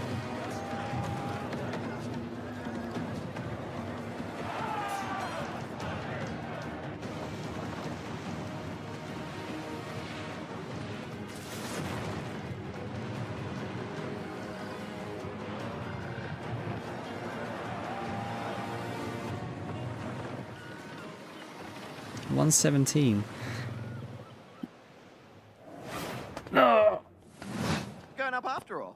Yeah, no, I'm Nate, and I'm in. Oh, they're showing this game again. I told you there's nothing up there. Like, what's up there, though? Nothing. There's a tower. Yeah. Co-op that's it. one. When you get to the top of the tower, what's there? It's like a top of a tower.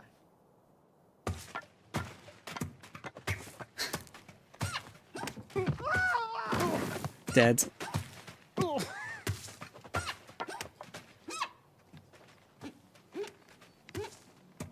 Here we go.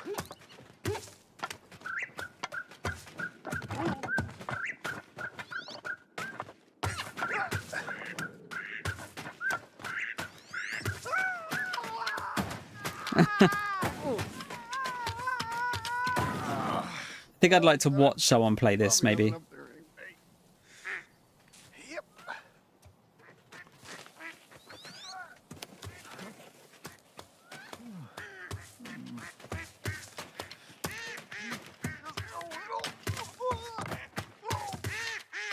You really need some shoes.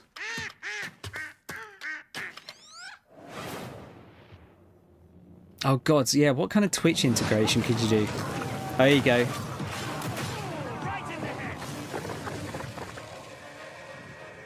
You fat shaming sharks now.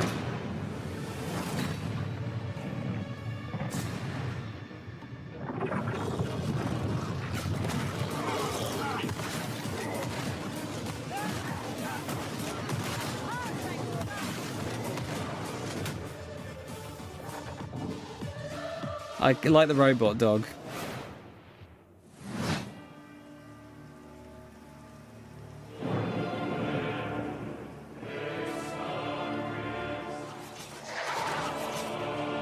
Actually, it's a bit weird. I haven't seen like 17 Warhammer games this year, which is interesting. Is that what they're called? Cyber Mastiffs?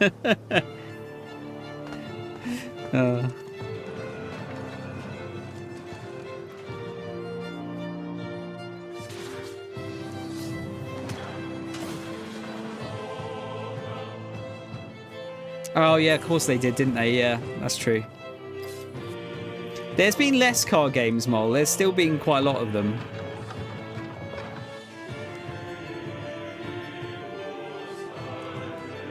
They didn't show many games off at the Warhammer thing, though, did they? It was a remaster of Space Marine and Dawn of War, wasn't it?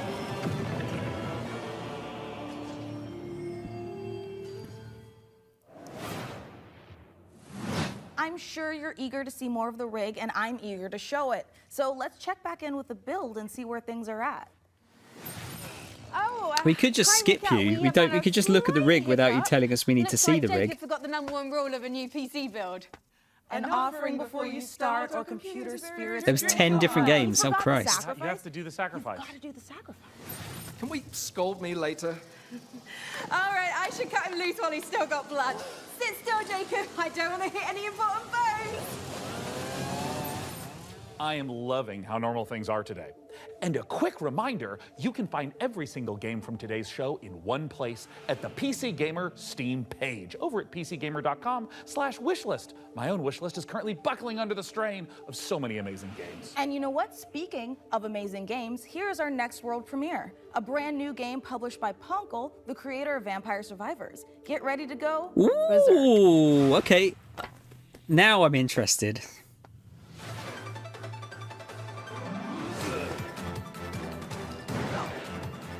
Where you just smash your keyboard to play.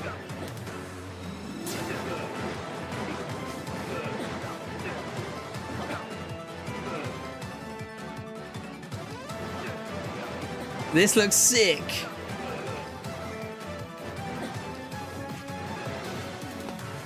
Yeah, I was gonna say, is he in league with all the peripheral makers?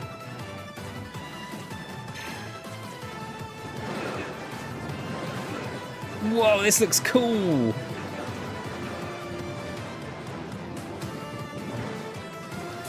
Sales of keyboards went up 1,000% this year. Oh, Punkle's like just presenting it. Berserk or Die. Out now. Okay.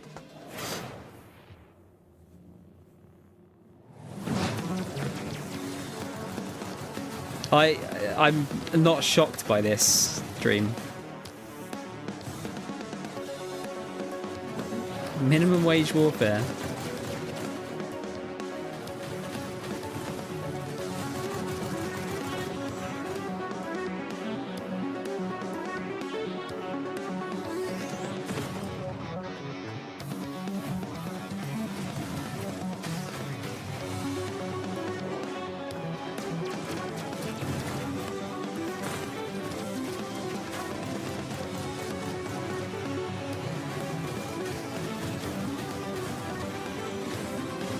Sort of a bit Risk-a-Rainy.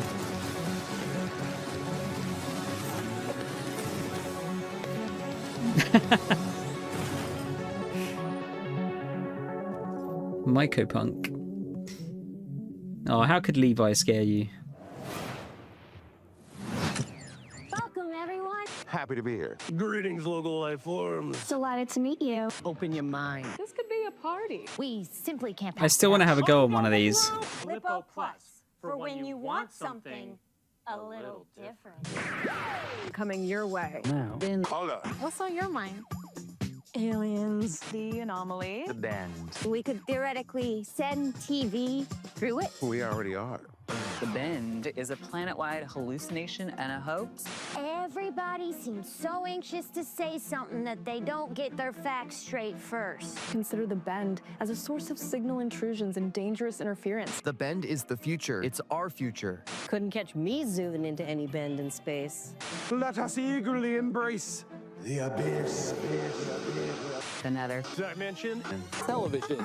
Only on Blippo Plus.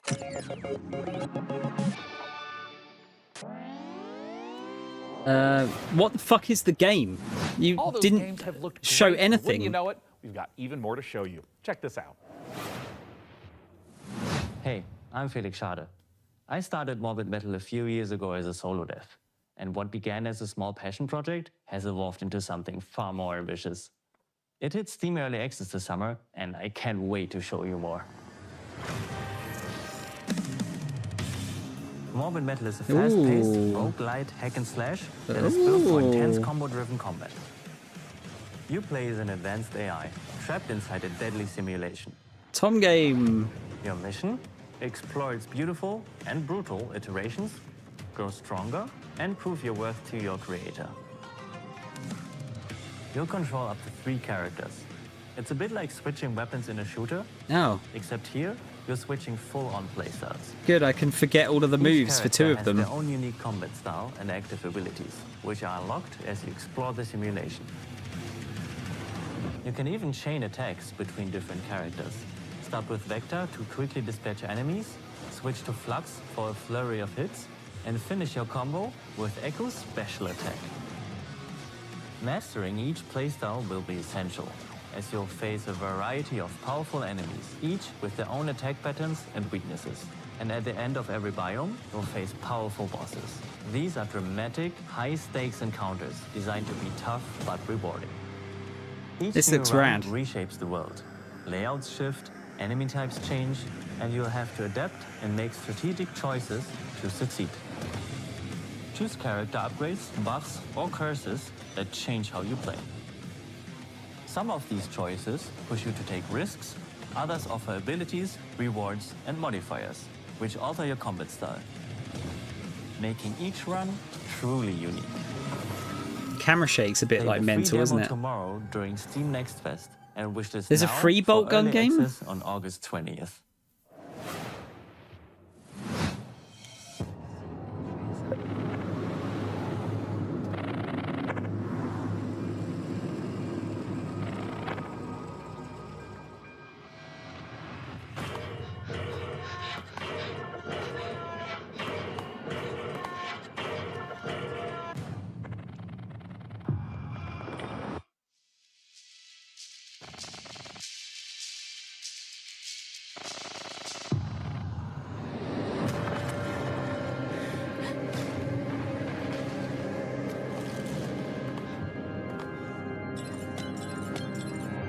This feels very Celeste-like, doesn't it?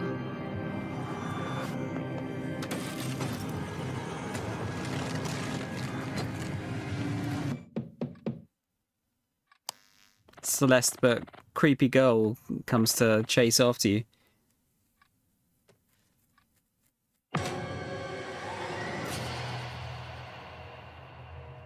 Oh no, stalkers.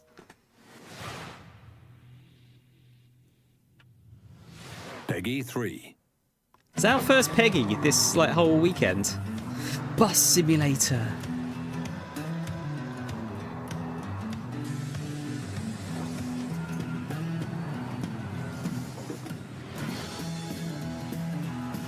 Good morning, Emberville. Today is the first day of our very own public bus service. The bus services will start in the tracks and ash tree, but will expand to more neighborhoods as passenger approvals roll in.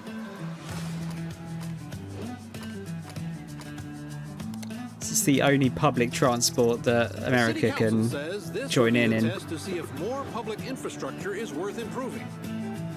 So get out there, ride the bus, and let your voices be heard.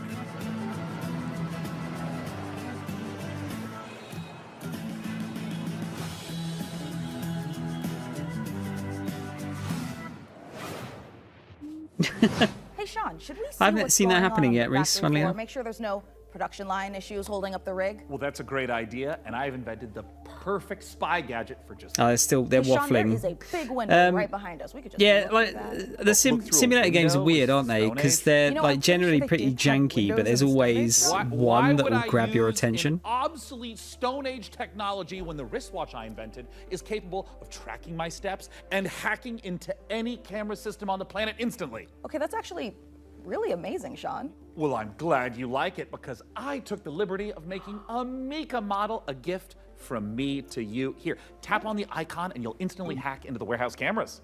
Okay, Sean, this is a little bit much. Wait, I have to make an account to use this? Well, it's a free trial for 7 days, but then it's only $9.99 a month after that.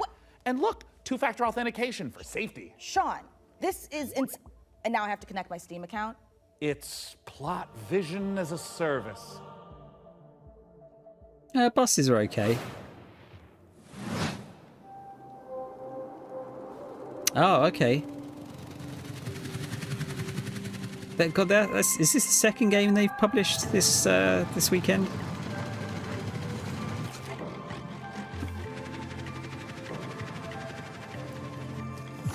Got to pull that Shonen Jump money somewhere.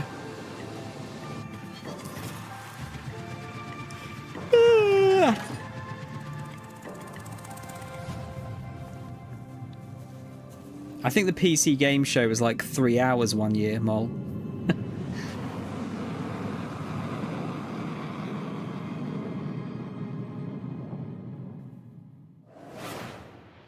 Yeah, you're right, Dream. Absolutely.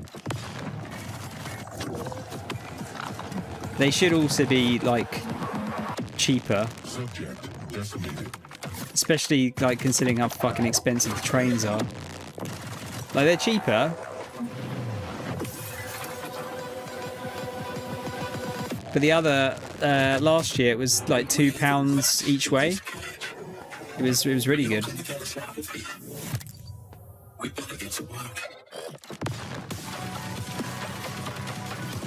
Everything explodes.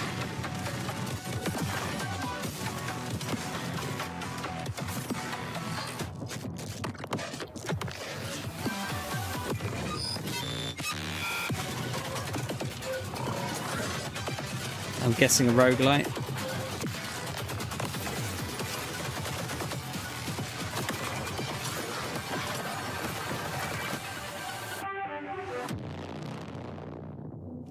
That seems pretty good.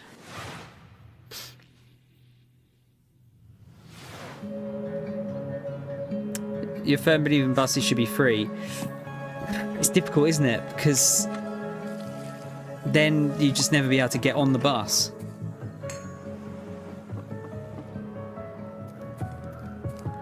That would be great.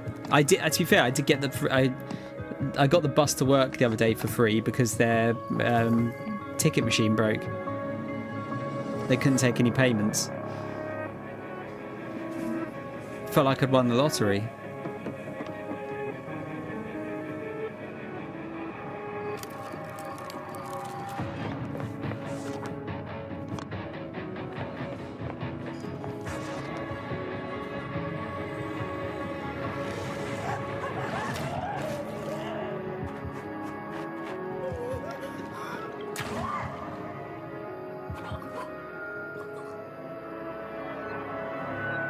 Ooh, that's a bad day.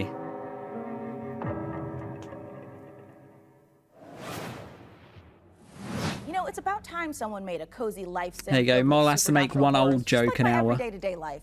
And of course, it's from Blumhouse Games. You know, I often felt that the only At least condition one. from Stardew Valley Otherwise, was she the will spontaneously ever-present danger combust. of murder. So this should hopefully scratch an itch. And Grave Seasons isn't the only world premiere horror game we've got for you. Feast your eyes on this, if you dare.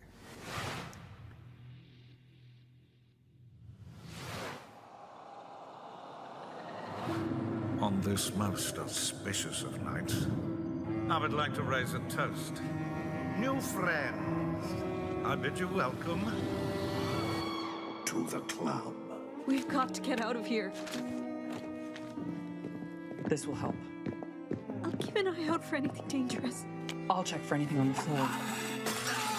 A terrible curse has drawn you together, but fear threatens to drive you apart. Did you seriously rob me? Is that blood? God! Oh, God! Keep your cards close to your chest.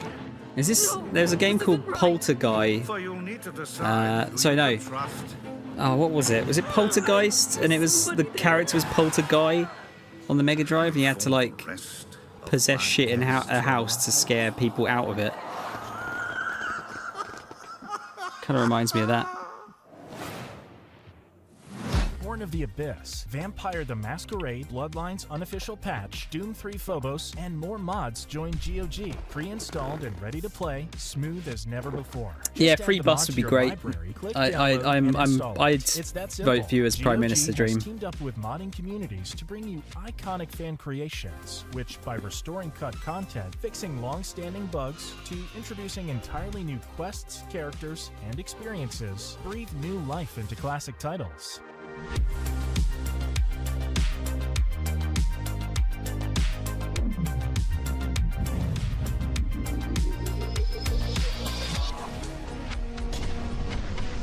Sky Oblivion. Later this year. Hungry? Yeah! Get some fast food. Velocity noodles. Fast food at this back. Hotline Miami, is this you?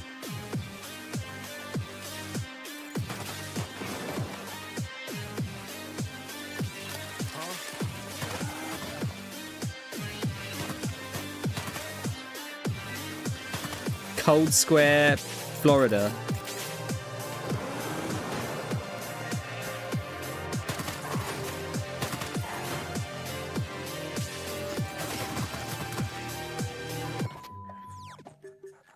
Yeah, trams are good if you want to get around cities, I agree. I need a bus to get from town to town, though. Dinkum.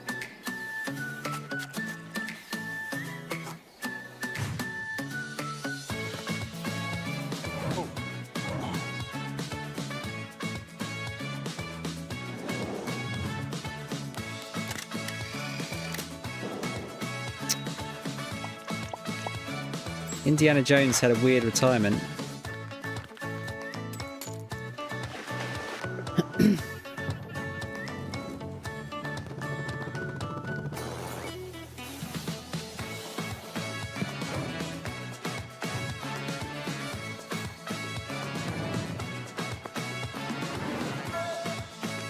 The buses in Brighton are actually pretty good. There's so many of them, you can pretty much get anywhere you need to quite easily. So if you're trying to get out of Brighton, which I am, which is the problem, you usually get stuck. Well, Sean, by using my advanced spy technology of looking out the window, I think the rig is just about ready to boot up. Hey, Frankie, how we doing in there? I think we are just about ready to power this bad boy up.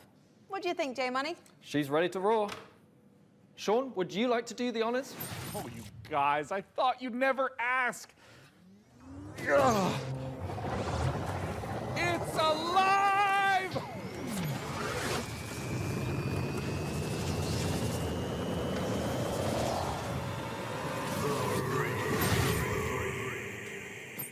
It's beautiful. It calls to me. I love it more than any parent could love their child. As a mother, I take offense to that. But in this case, I'll allow it. And if you are watching this now, this very PC could be yours. Mika, what do they need to know? That's right, you could be the proud owner of the rig. In all of its top-of-the-line AMD-powered gaming glory.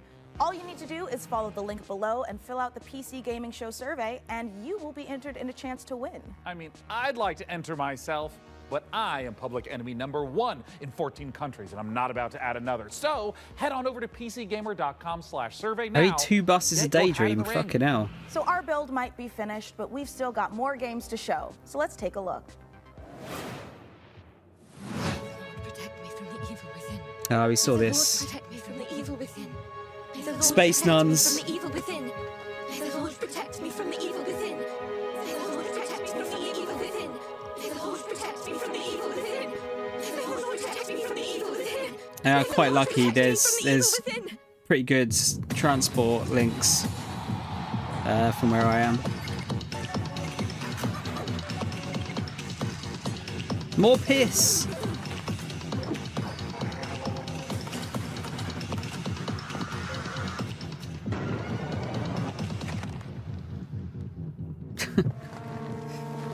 Oh, it's an interesting look. It's a bit much, isn't it? Like I can barely tell what I'm looking at. It's like looking at an FMV on a Mega CD.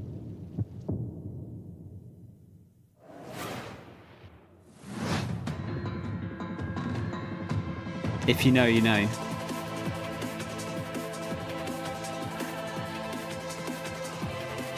Why does my gun have an engine?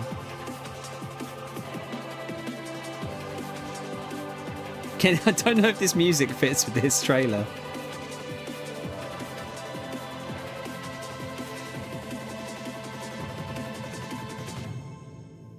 Abyssus. We're PlayFusion, a studio done playing by AAA rules who still believe games belong to players. Descendant is an FPS capture the flag reimagining where strategy collides with chaos.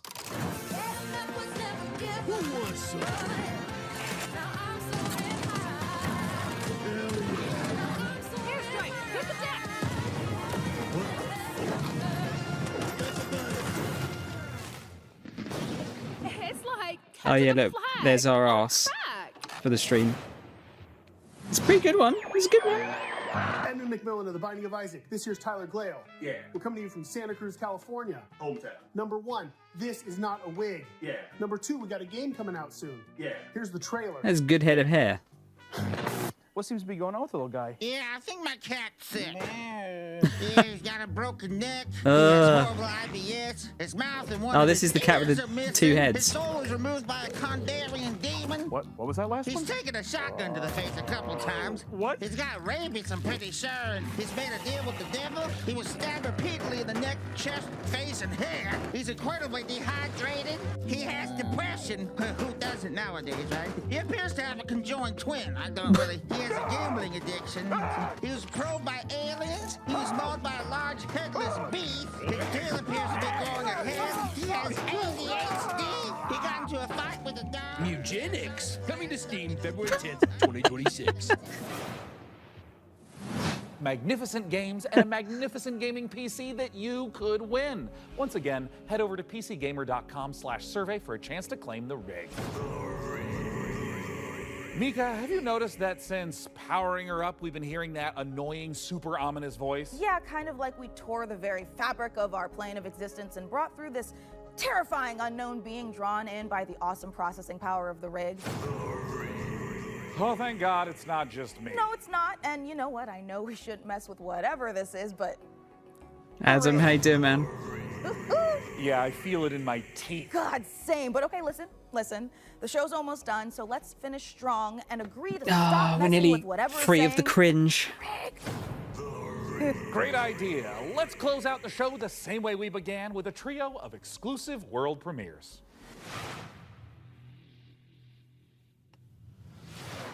Please end on a banger.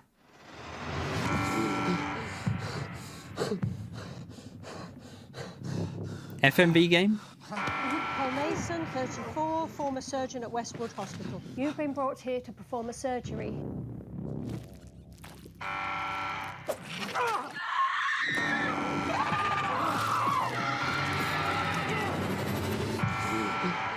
Paul Mason, former surgeon at Westwood Hospital. I don't know how, but I think we've done this already. Oh, it's a Groundhog Day game. Oh, there's a way out of here.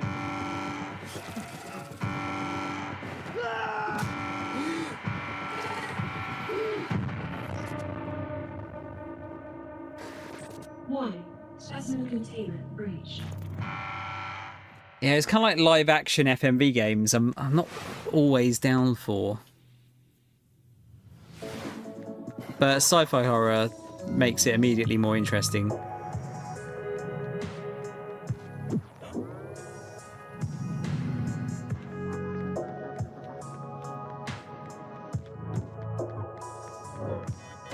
This is Starfield on the lower settings.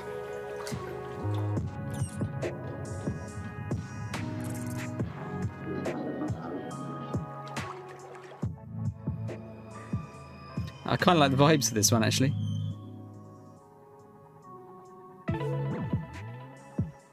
Wait, is that what it's called? A burn band?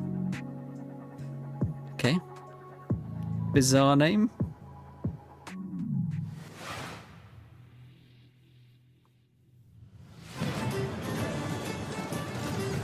Okay, yep, yeah, right.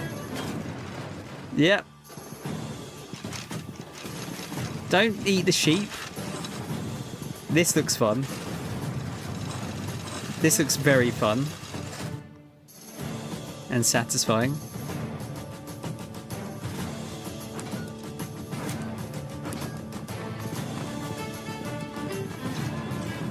Ian, spider bots. I never saw that Mortal Engines film. Was it any good? Wonderberg.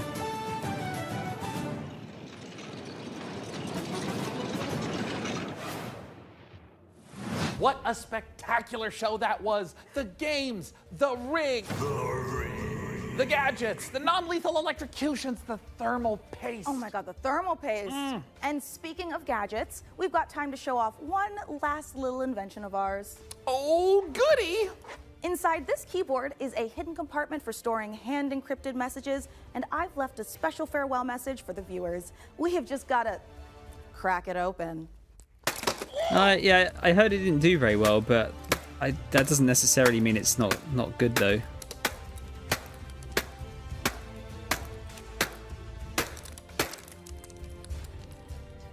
That's her getting the frustration out of having to read such a shit script. Jim's.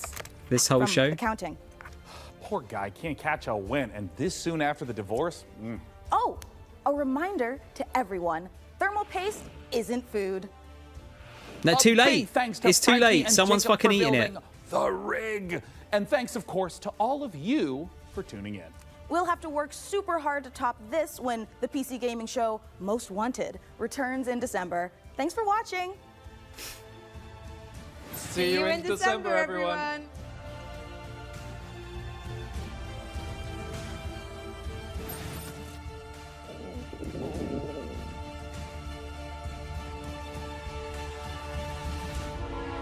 Please stop. We're going. All right, it's time. Tell me when.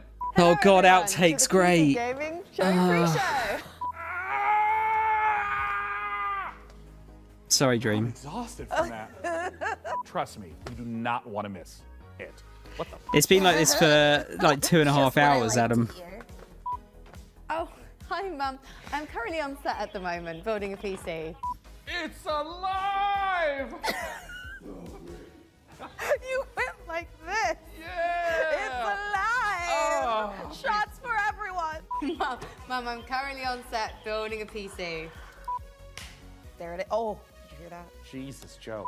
She definitely wasn't talking to anyone. Hurry up, we don't have any time. Oh. Mum, I'm filming right now. No, we had the Devolver show was on Are Friday, you aroused?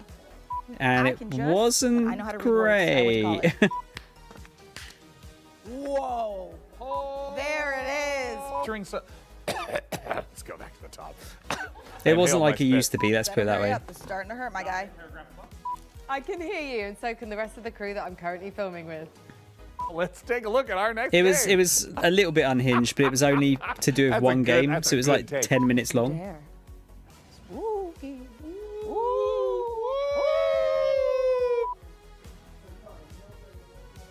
There are 3 days.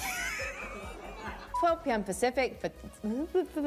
Oh, it's on the end of this cruise show. I'm ready to. Say hi, viewers of the PC Gaming Show 2025.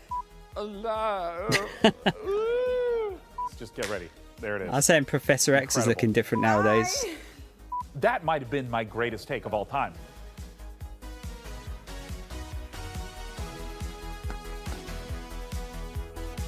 For whatever he does, is he that?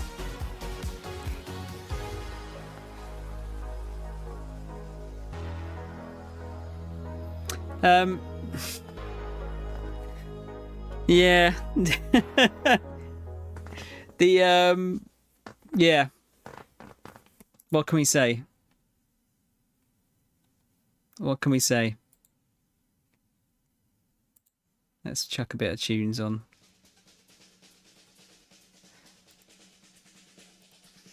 Chat is disabled for the live stream. Ooh, that's a bad sign, isn't it? That wasn't the weakest show, but it was way too long.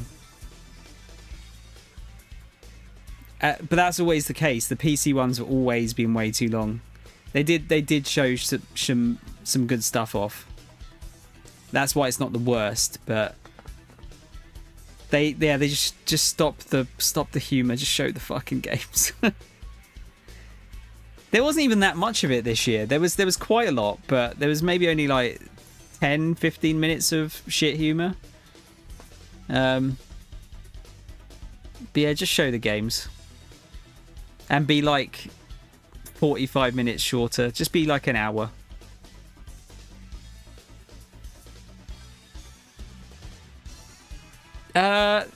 So Adam, this is the problem actually, and this is more of a me problem potentially than anything because my memory's awful. But I've watched so much shit the last 3 days. It's all gone. So there's been a lot of that looks cool. It's gone. One ear in one ear, out the other.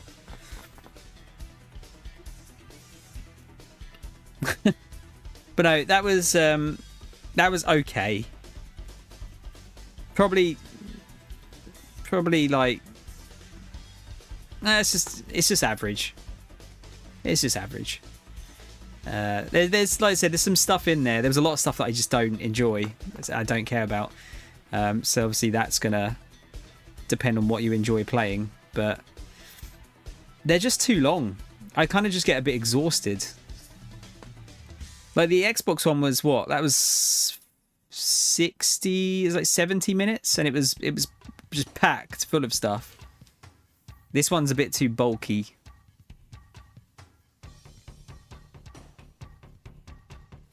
Right, that can be the end of the video when I put it up.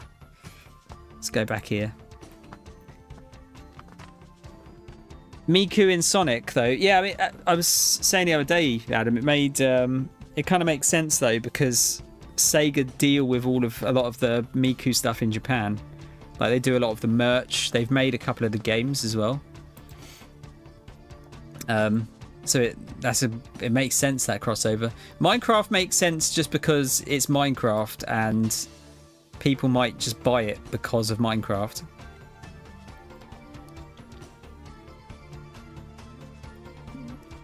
Maybe. Oh, did you Reese? Hang on.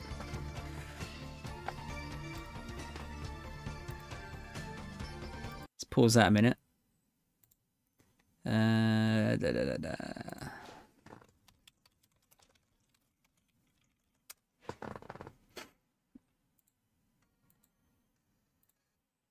you go.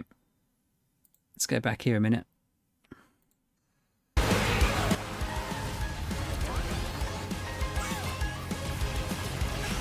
Oh yeah, I didn't think you saw it as a negative, Adam.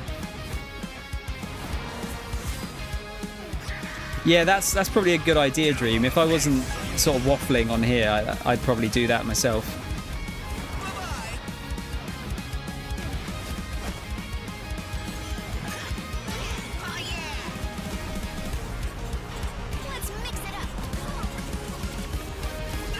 Here you go, Reese.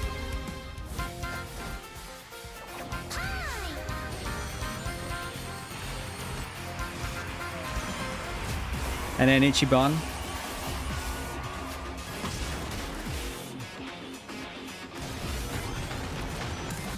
And Joker.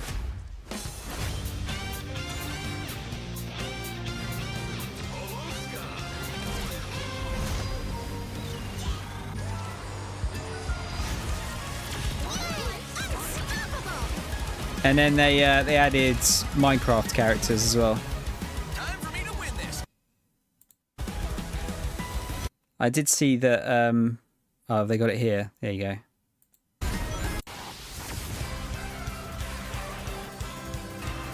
Yeah, so they've literally just got Minecraft in there.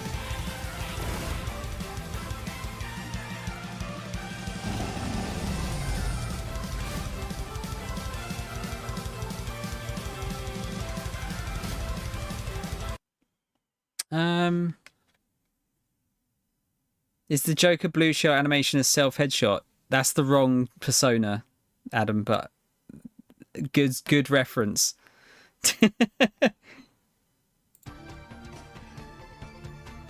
That is that's Persona 3 where they shoot themselves in the head to summon shit.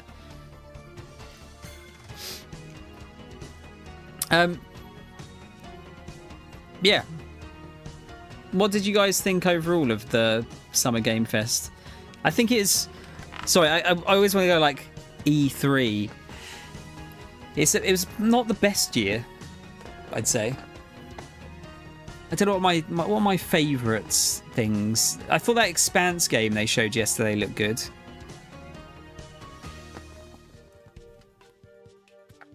I do need to see the series.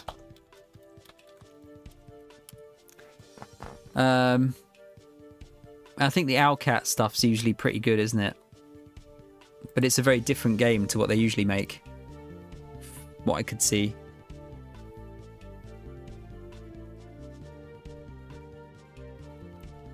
Did you see any of the Xbox stuff, Adam?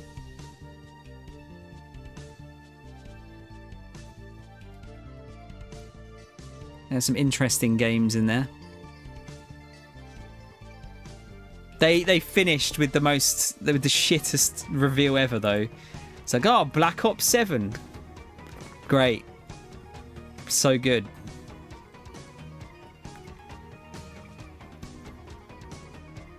Oh yeah, the ROG Xbox handheld, yeah. That actually might do, if they advertise that well, that could sell gangbusters, I reckon.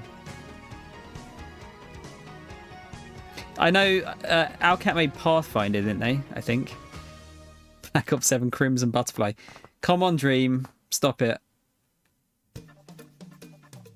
The copium is real. I'm just going to go through, actually, what they showed. Outer Worlds 2, sorry. Fucking hell, I'm doing it now. That was actually sick. I really enjoyed the extra showing of that. It's so telling when they do a good showcase of a game like that. Because there was a couple of games there that had like extended looks, and like the Bond one, they gave us nothing, like nothing extra that the other trailer didn't show. So it was a waste of time. But the Outer Worlds one was like, I mean, I'll be honest, it was mostly the knee debuff that got me.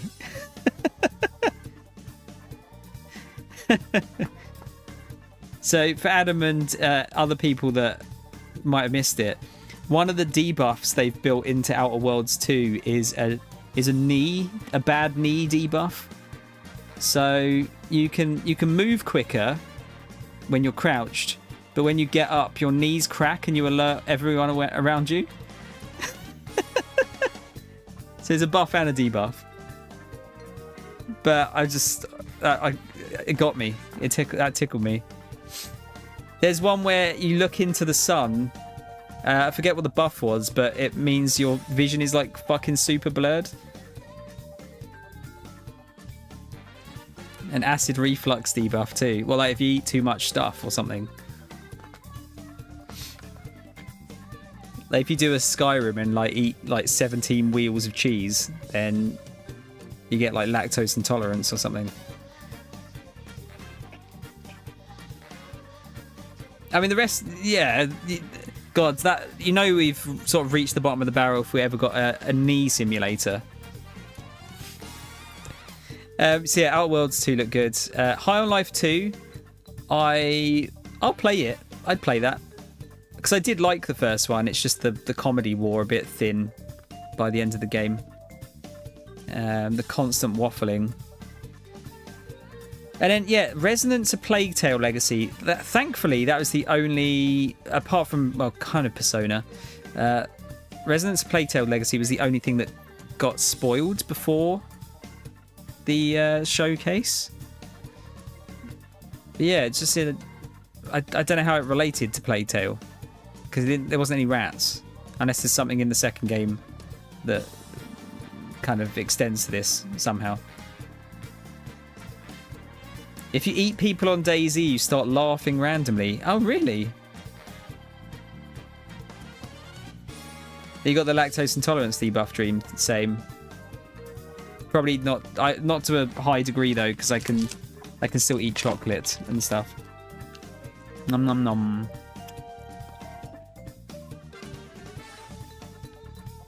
It wouldn't shock me, Reese. That's the kind of thing I could see Kojima doing.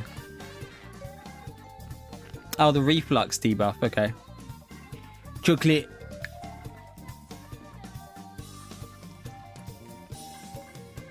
Oh, that's fucked up. Yeah, the ROG Ally, ROG Xbox Ally, and ROX. Oh, there's. Okay, so wait. There's actually 2 ROG Allies. So there's a ROG Xbox Ally and a ROG Xbox Ally X. X has a Ryzen 72 Extreme, 24 gig of memory and 1 terabyte of storage. Oh, sorry, that's the X. Regular version has an AMD Ryzen Z2A, 16 gig of memory and 512 gig of memory. I'm wondering what the price of those are going to be.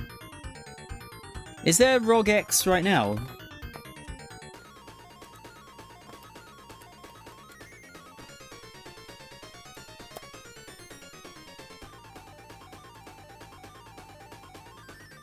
Oh shit, okay.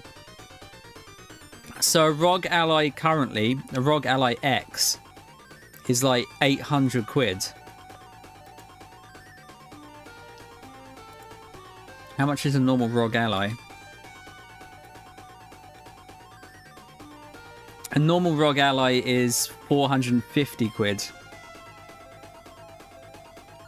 So that's more in the realms of... That's like Steam Deck territory. And a bit above Switch 2, obviously.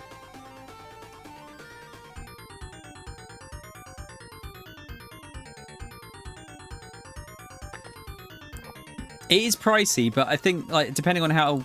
I don't know how strong that is, comparatively. That's probably not too bad a price. And actually, if they actually get these into retail, that could work quite well. Because currently Steam Decks you can only buy from Valve themselves officially, can't you? I don't know if there's a few online places that have started selling them, but at one point it was only from Valve Direct, wasn't it? Actually, yeah, how's ROG Ally versus Steam Deck? How's they compare?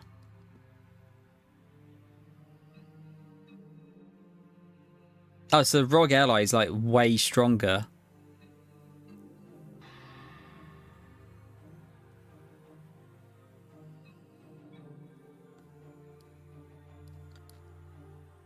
Oh yeah, let's see, performance.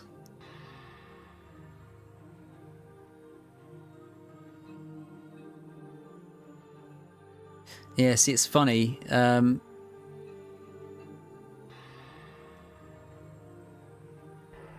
It kind of depends what you're doing with it.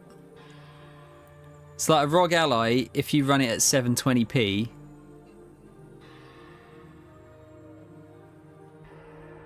is actually like quite a bit more. You get much better frames.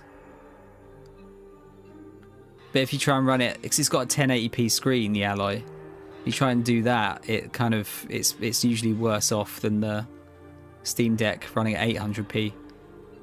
Depends. It seems to depend on the game, but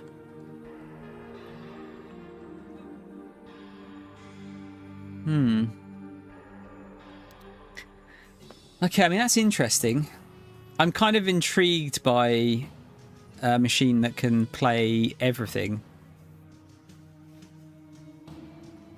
Oh, Amazon have Steam Decks. Okay. I mean, Amazon has everything, don't they?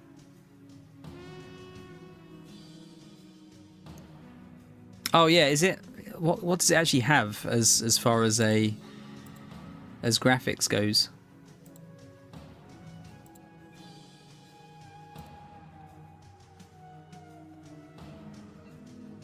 Oh, it just says RDNA 3.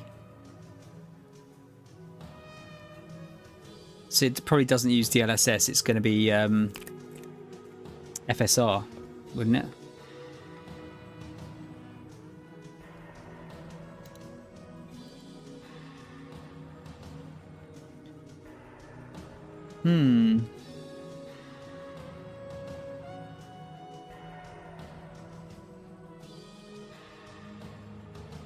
Yeah, it's intriguing.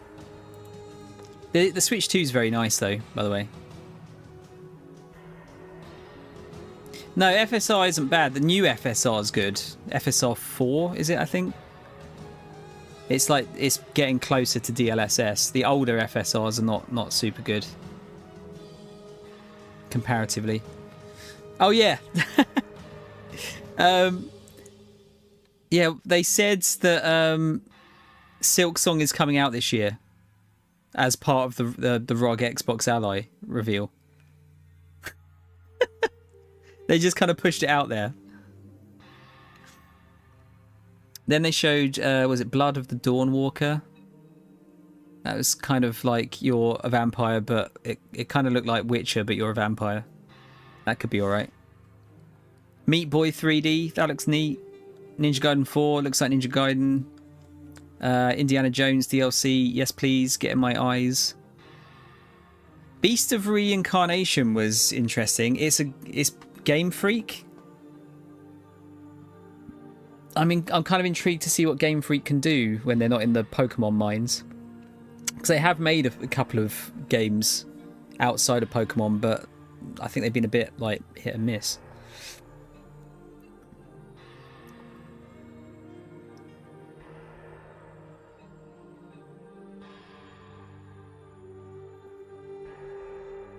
Yeah, yeah, they have, but it's got to come out at some point, right? Game Freak have been using their B team on the last Pokemon or two. Is that hearsay though, or is that actual? Like, is there any truth to that? They showed Clockwork Revolution, which I don't know. It's just kind of like it felt like Bioshock-y, didn't it? I think they showed that off a couple of years ago, but that's the first gameplay we've seen, I think. Grounded 2. I didn't realise how many people like Grounded. So that was cool. They've got that coming out. Showed a bit more of Kronos: The New Dawn. I hope that's good, because while Callisto was good, it was a bit linear, wasn't it? I'd like something that's a bit closer in quality to Dead Space. New Elder Scrolls Online shit. Aphelion. Yeah, that one looked interesting. Kind of got stranded on a planet, but it looks like there was some monsters involved as well.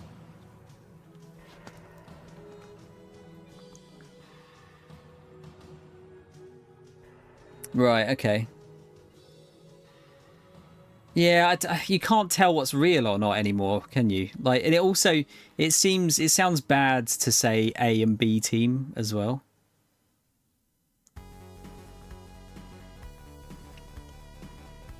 They don't need to promote it, Reese. Silksong's kind of one of those like meme games now in terms of like it's been just threatening to come out forever. I think it'll be fine once it does come out.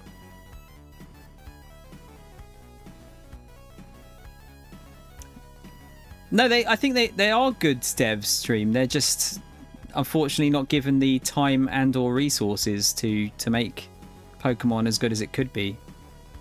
Visually, at least. I don't know if the game's probably fine, but visually they are a fucking mess.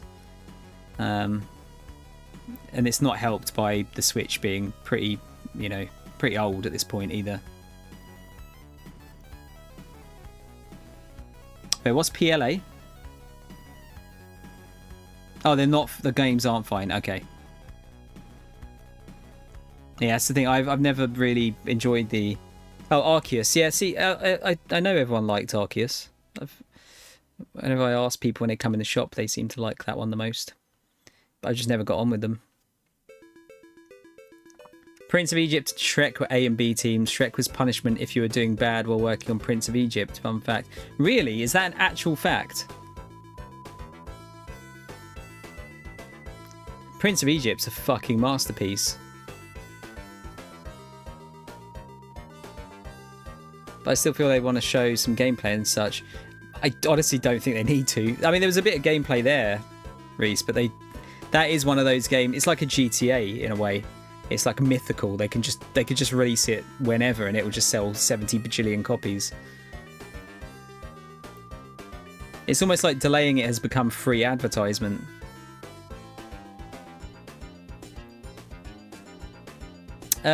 What else do we have? Ghosts. No ghosts at the Grand. That looks mental. That was just drugs, the game.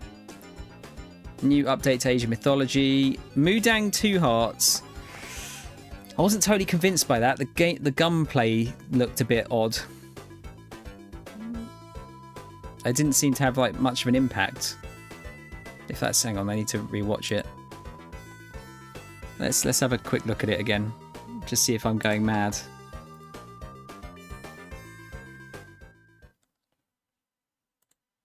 Because I wasn't totally convinced by this.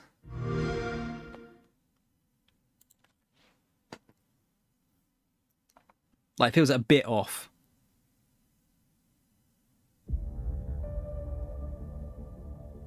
Oh,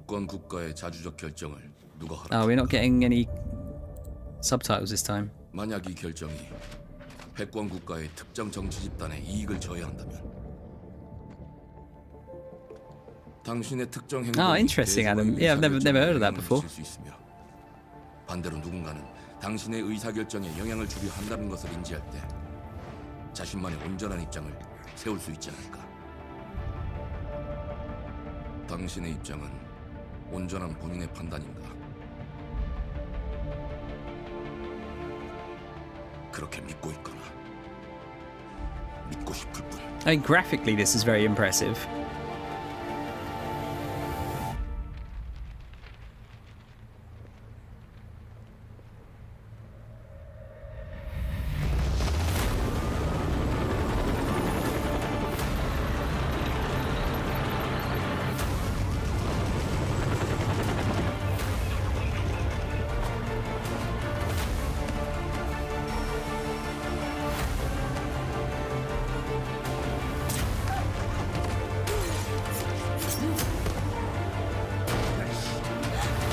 당신은 무엇 때문에 분노하는가?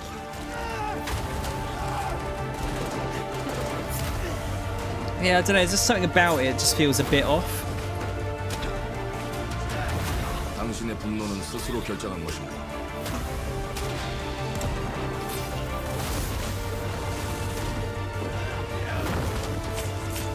누군가 I can't quite put my finger on it though. You couldn't tell the flies were flapping.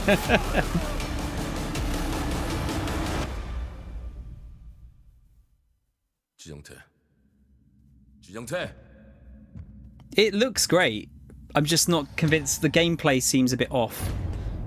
But I can't quite put my finger on it. It might be that it's not... Because it's not a... They're not taking it from... I'm not seeing actual gameplay. I'm seeing like snippets of gameplay. Yeah, it's hard to tell what it's about as well. Yeah. Yeah, there's not been a lot of... That's one of the big things actually about this weekend. There's not been a lot of just like fully unedited gameplay. It's just been a lot of chaff.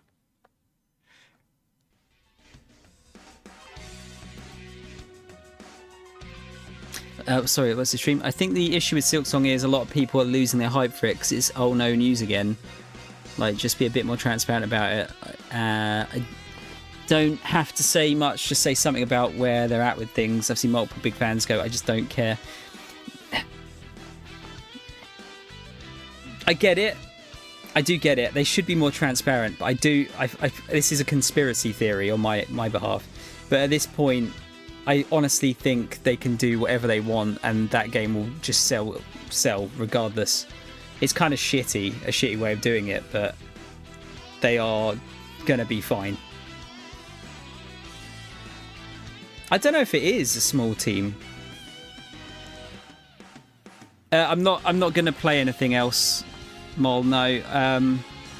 I've got to now make about 10 thumbnails for all of the videos that I've been uploading the last couple of days.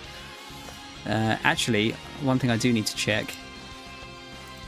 I need to check if any of those videos have actually done decently or not, because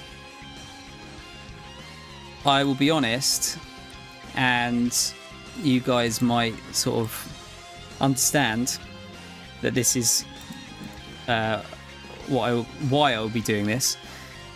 But honestly, like yesterday, watching all of those extra ones, like the wholesome director stuff,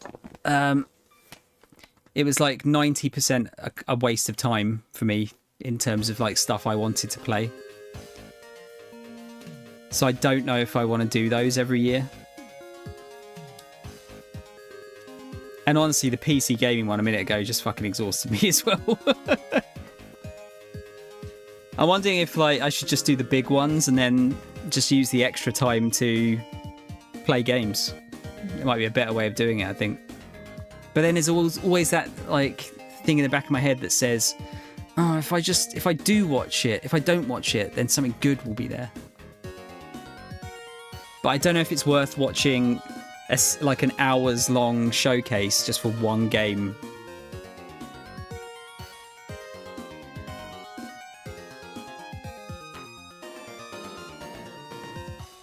Future games is, I'd argue, a bigger one, so that's fine.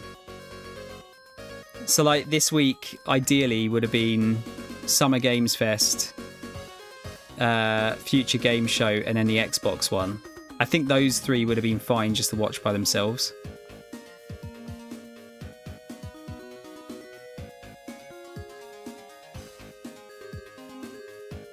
Because I think I've watched... How much have I watched over the last couple of days? Including today, I have watched like 16 hours of showcases. And I'd say like, I don't know, an hour of that was kind of stuff that I was interested in. No, a bit longer, a couple of hours, 2 or 3 hours.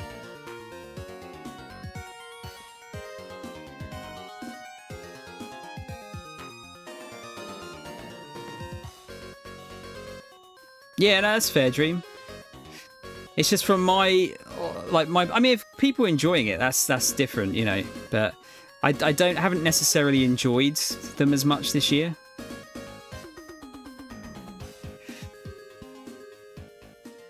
Especially when you know, this is just again because I just don't enjoy them. But like when half the games are farming and/or sorting out a room, then it kind of gets a bit draining.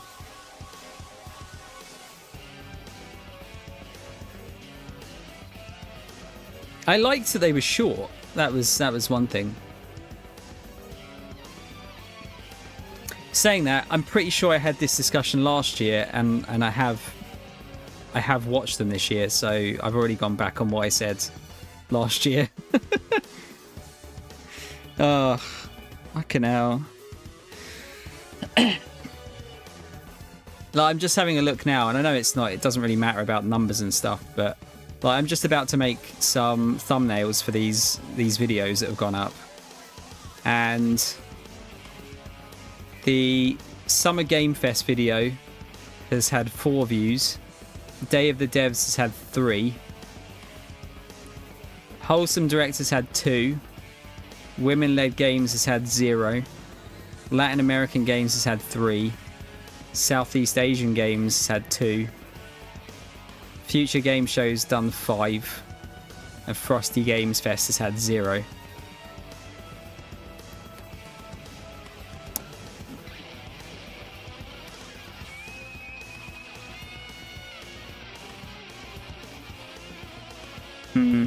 I don't know. Like, did I do all of them last year? I can't remember. Better than my 0 on YouTube lately. I mean, you know, I can't work out the algorithm as well. That's part of it. And to be fair, that's a fair bit more than I usually get on most of these videos nowadays. Like State of Play, I got 8 views.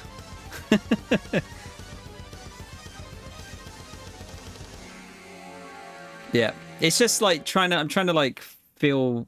I'm trying to work out how to best use my time, if that makes sense.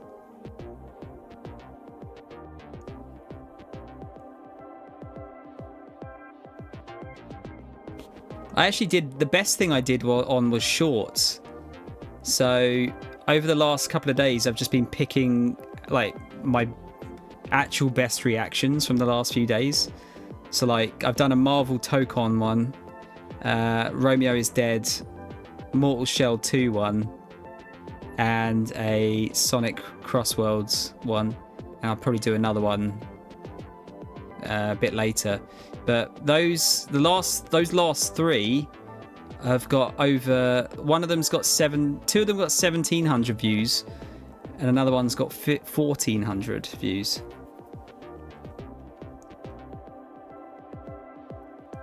So at least that's like, you know, it gets bums in seats, and they're lower effort. Yeah, I don't know. Actually, I need to work it out. I just can't, like, I don't know how interesting it is, you know, when you've got a reactions video and you're not getting many reactions out of me because I don't give a fuck about the games. Whereas at least with the bigger stuff, like the Xbox One, there was a few reactions there. They're like a bit actual surprise on a few things. Yeah, I'm pretty sure. I'm just having a look, actually. I'm pretty sure I watched everything last year. Let's see. Summer Game Fest 2024. Yeah, I watched all 10. How are they doing? Let's use that as a barometer of sorts.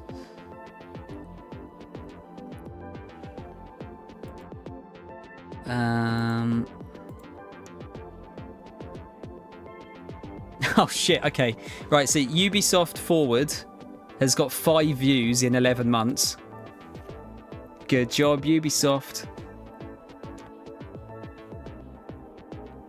Yeah, those are probably the ones I'd stick to, Reese, if I was going to do them. Day of the Devs is decent enough. Saw Pyrocynical do well on his State of Play by doing a shots on a bingo sheet. He, of course, has a big following already. You know what? I did do the bingo thing a few years when I had more time to do this kind of stuff. I actually did bingo. I stole some bingo sheets from Reddit and did those after a showing, and that was quite fun. No, none of the individual publishers are doing their own thing anymore, Reese, by the looks of things. They kind of do their own like directs occasionally. Yeah, Ubisoft got 5 views. PC Gaming Show got 81. The Xbox One got 33. Future of Play 23. Future Game Show 5. Day of the Devs 23. Summer Game Fest 12. Devolver Direct 16. Guerrilla Collective 35. Best Indie Games Summer Showcase 7. Holy shit, that Best Indie Summer Games one was 2 hours and 45 minutes. That was way longer last year. All I remember from those bingo sheets was Tifa's. Maybe try alcoholism next year.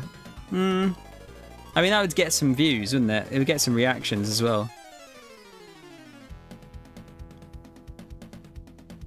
Yeah, well, that was the other problem, Reese. They were kind of like, they were so bunched together that I didn't really have enough time to kind of go into them.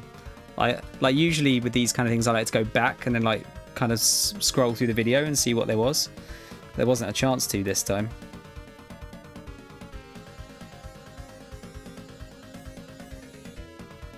Yeah, I mean that's fair, Dream. I'd be the same. I like a bargain. I like waiting until stuff is cheap. But yeah, it's like, you know, like I'm gonna spend now probably the next. Well, I probably won't even get it done tonight because there's so many of them. But I will now be making thumbnails for all of those videos for the next couple of hours. Because I'm a perfectionist and I want them to look good, but they also take up time. And it's basically for my own satisfaction at this point.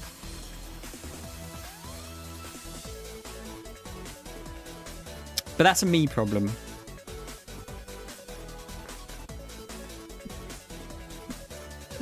No, I mean, the reason I've got so many fucking games is because I wait until they're on sale. It's pretty much Yakuza is the only thing I buy at launch nowadays. Maybe a Sonic game. But that is it nowadays. Christ, it's very warm in this room. Right, actually, before I go anywhere, I need to send my friend a message quickly.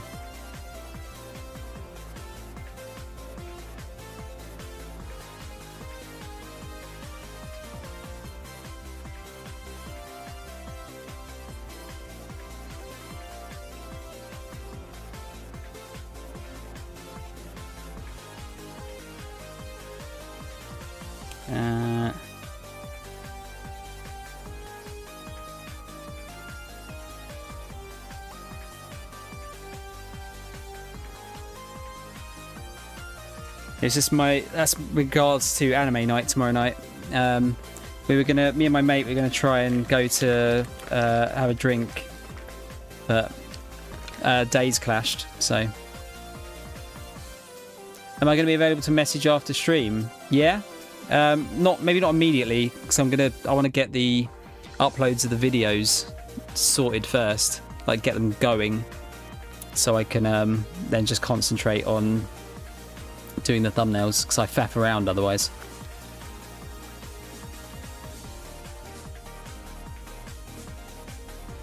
Yeah, no worries. Thanks for joining in all these streams, Dream. It's good to see you. Take care of yourself. Eat. Do eat. Eat all of the nice things, but not the things that make you feel bad. Yeah, that's fine, Reese. Yeah, just do the usual. See, Reese knows I'm terrible at like getting back to people's messages immediately, either because I haven't seen them or just because I want to give them a bit of time and I don't have it necessarily. No, that's fine. Don't worry. Reese is the same. Reese is the same. I do get a bit overwhelmed with messages as well sometimes, so if I don't get back to you immediately, it's not like I'm not actively trying to dodge you or anything. This is just in general for people. But sometimes, I don't know if anyone else gets this, I get a bit overwhelmed by being contactable at all times, if that makes sense.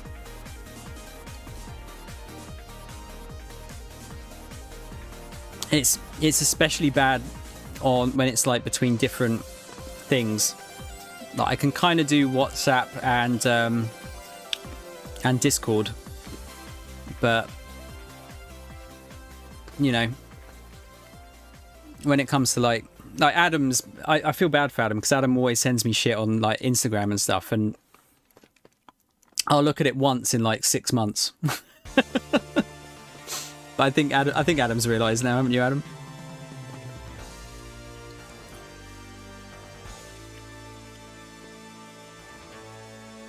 But it's like, especially if I've been at work all day and I've been listening to some of the fucking waffling I get at work, just my social battery's gone. Sometimes I just don't have the energy to reply immediately. I am. I will always try and be there when it's important, yeah. And if not, I will get back to you. I will definitely get back to you. Although sometimes, like with Kyle the other day, he sent me a message on Discord and I clicked on it, but it was at like 2 o'clock in the morning because it was whenever one of those videos finished. And I'm like, okay, I don't like messaging people beyond a certain time because I don't want to accidentally wake them up or anything. So I clicked on it. It's red. I'll get back to that tomorrow. Yeah, I forgot I clicked on it. Until 2 days later, and then I'm like, oh yeah, shit, I should have responded to that.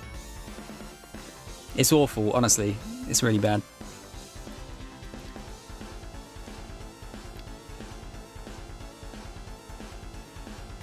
I mean, how cringe is your PFP at the moment, Dream? What is it? Is it Levi's butthole?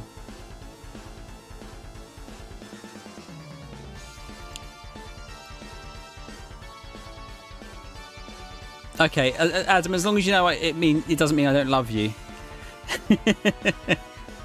Just save them for in person. We'll watch them in person next time we meet up. All right, Mol. I'll try and keep that. I'll try and keep that to mind.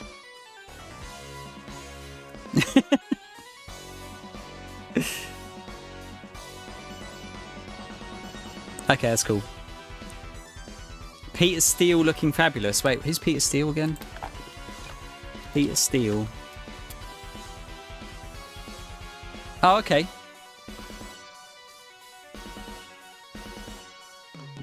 It's like the most metal man of all time.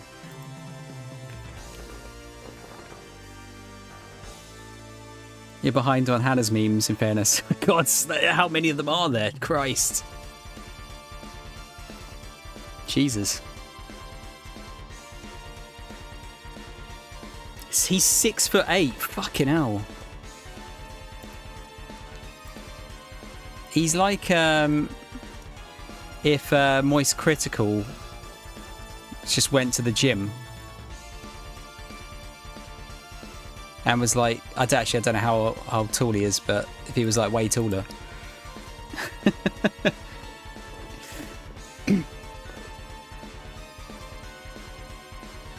But you get medical anxiety. Has he had a lot of operations or something?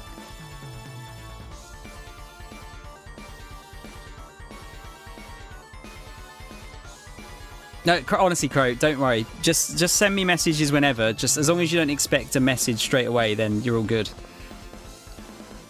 Wait, Moist Critical's 5'5". I'm taller than Moist Critical. Oh, he died in 2010. Oh, that sucks. Is he actually short? Is he a short king?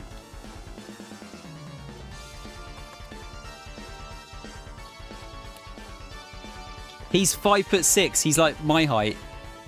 Yes. There's hope yet. There is hope.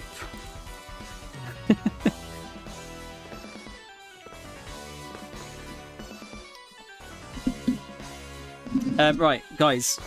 Before I go, let's do another One Piece pack. So I've got 6 packs left in this box. I'm trying to like slowly get through them. I don't want to like spaff them all in one go unless we get the 3rd hit.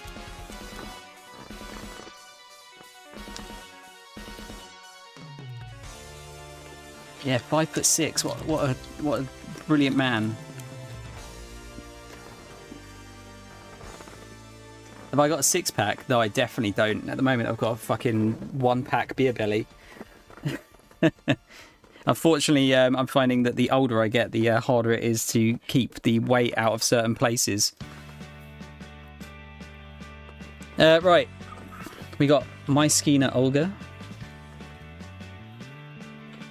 1000 Sunny. Chopper Man. Mad's Treasure. Don Asino. Kome. I don't know why I'm bothering to do these ones on EB because there's like about 3 cards in the set. 3-pace Hum Soul Not Slash. Say that quickly 6 times. Carrot. I love Carrot. She's cool. Windows Vista. Can't be the Pirate King. First rare is our boy Sanji. Love a Sanji. It sounded like I was talking backwards. That's what the moves are like. Unfortunately, they've got kind of dumb names. A lot of them. Second rare is... Come on. It is... Oh, you know what? It's Usopp. There you go, Mol. It's Usopp. You summoned him. I at least want to get a fucking SR. I'm going to do another one. Another one, though. I do have a bit of a gut now, unfortunately, Mol. Like, I need to start doing sit-ups and actually eat less shit. I need some healthy snacks. I need to get the summer bods going.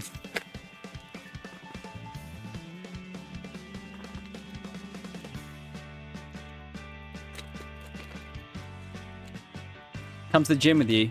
I should do. I should go to the gym.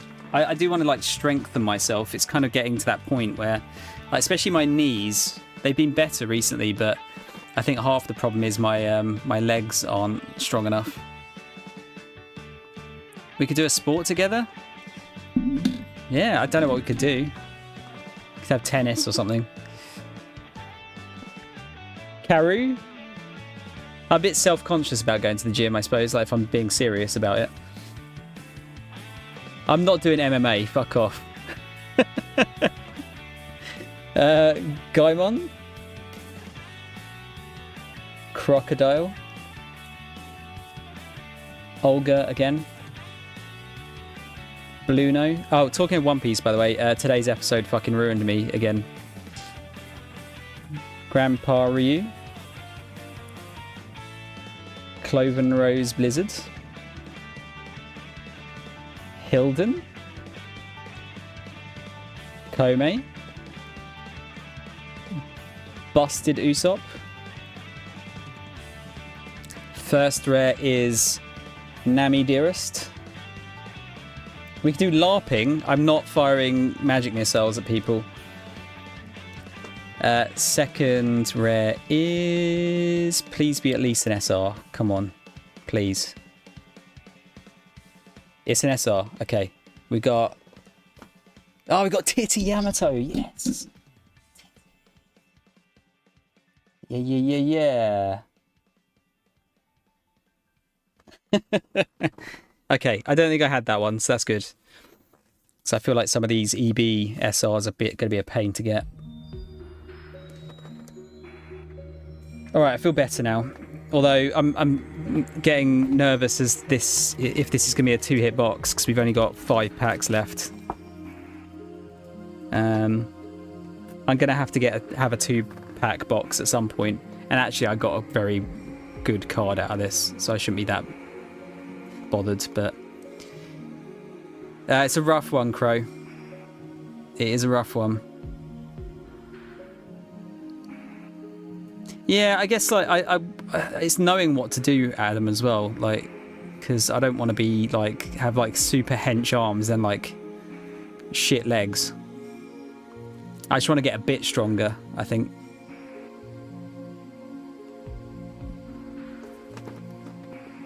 Just a little bit. I do eat really badly though, just so you know. Like I need to eat a bit better. I snack a lot. I need to find... Well, I've been snacking while we've been watching shit. I need to find some, like, healthier snacks. I'll just eat cucumber. There you go. That'll do. That's basically... There's nothing in that. And you get hydrated. It's great.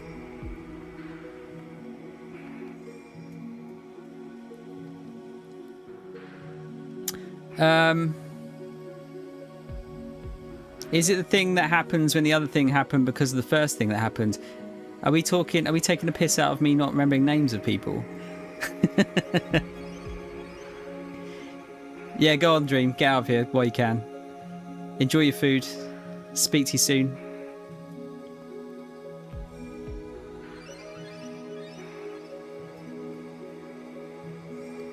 Yeah, I think it's like, I just want to get a bit stronger more than anything. Like, strengthening my back would be good, I feel. Back, legs and arms would be good. But just being like, I want to be like trim.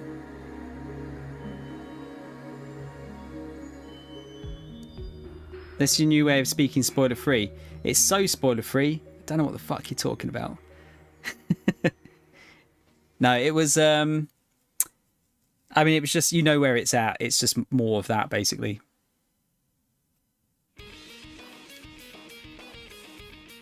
It's the bit after the abduction bit. That's all I'll say.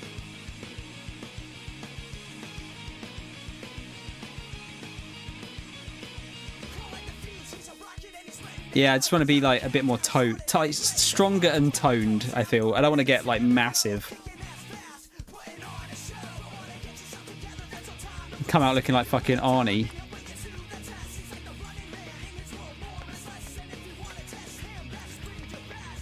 Sound shower.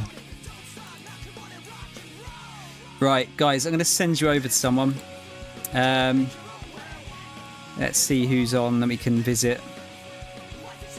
I need to start visiting some new people.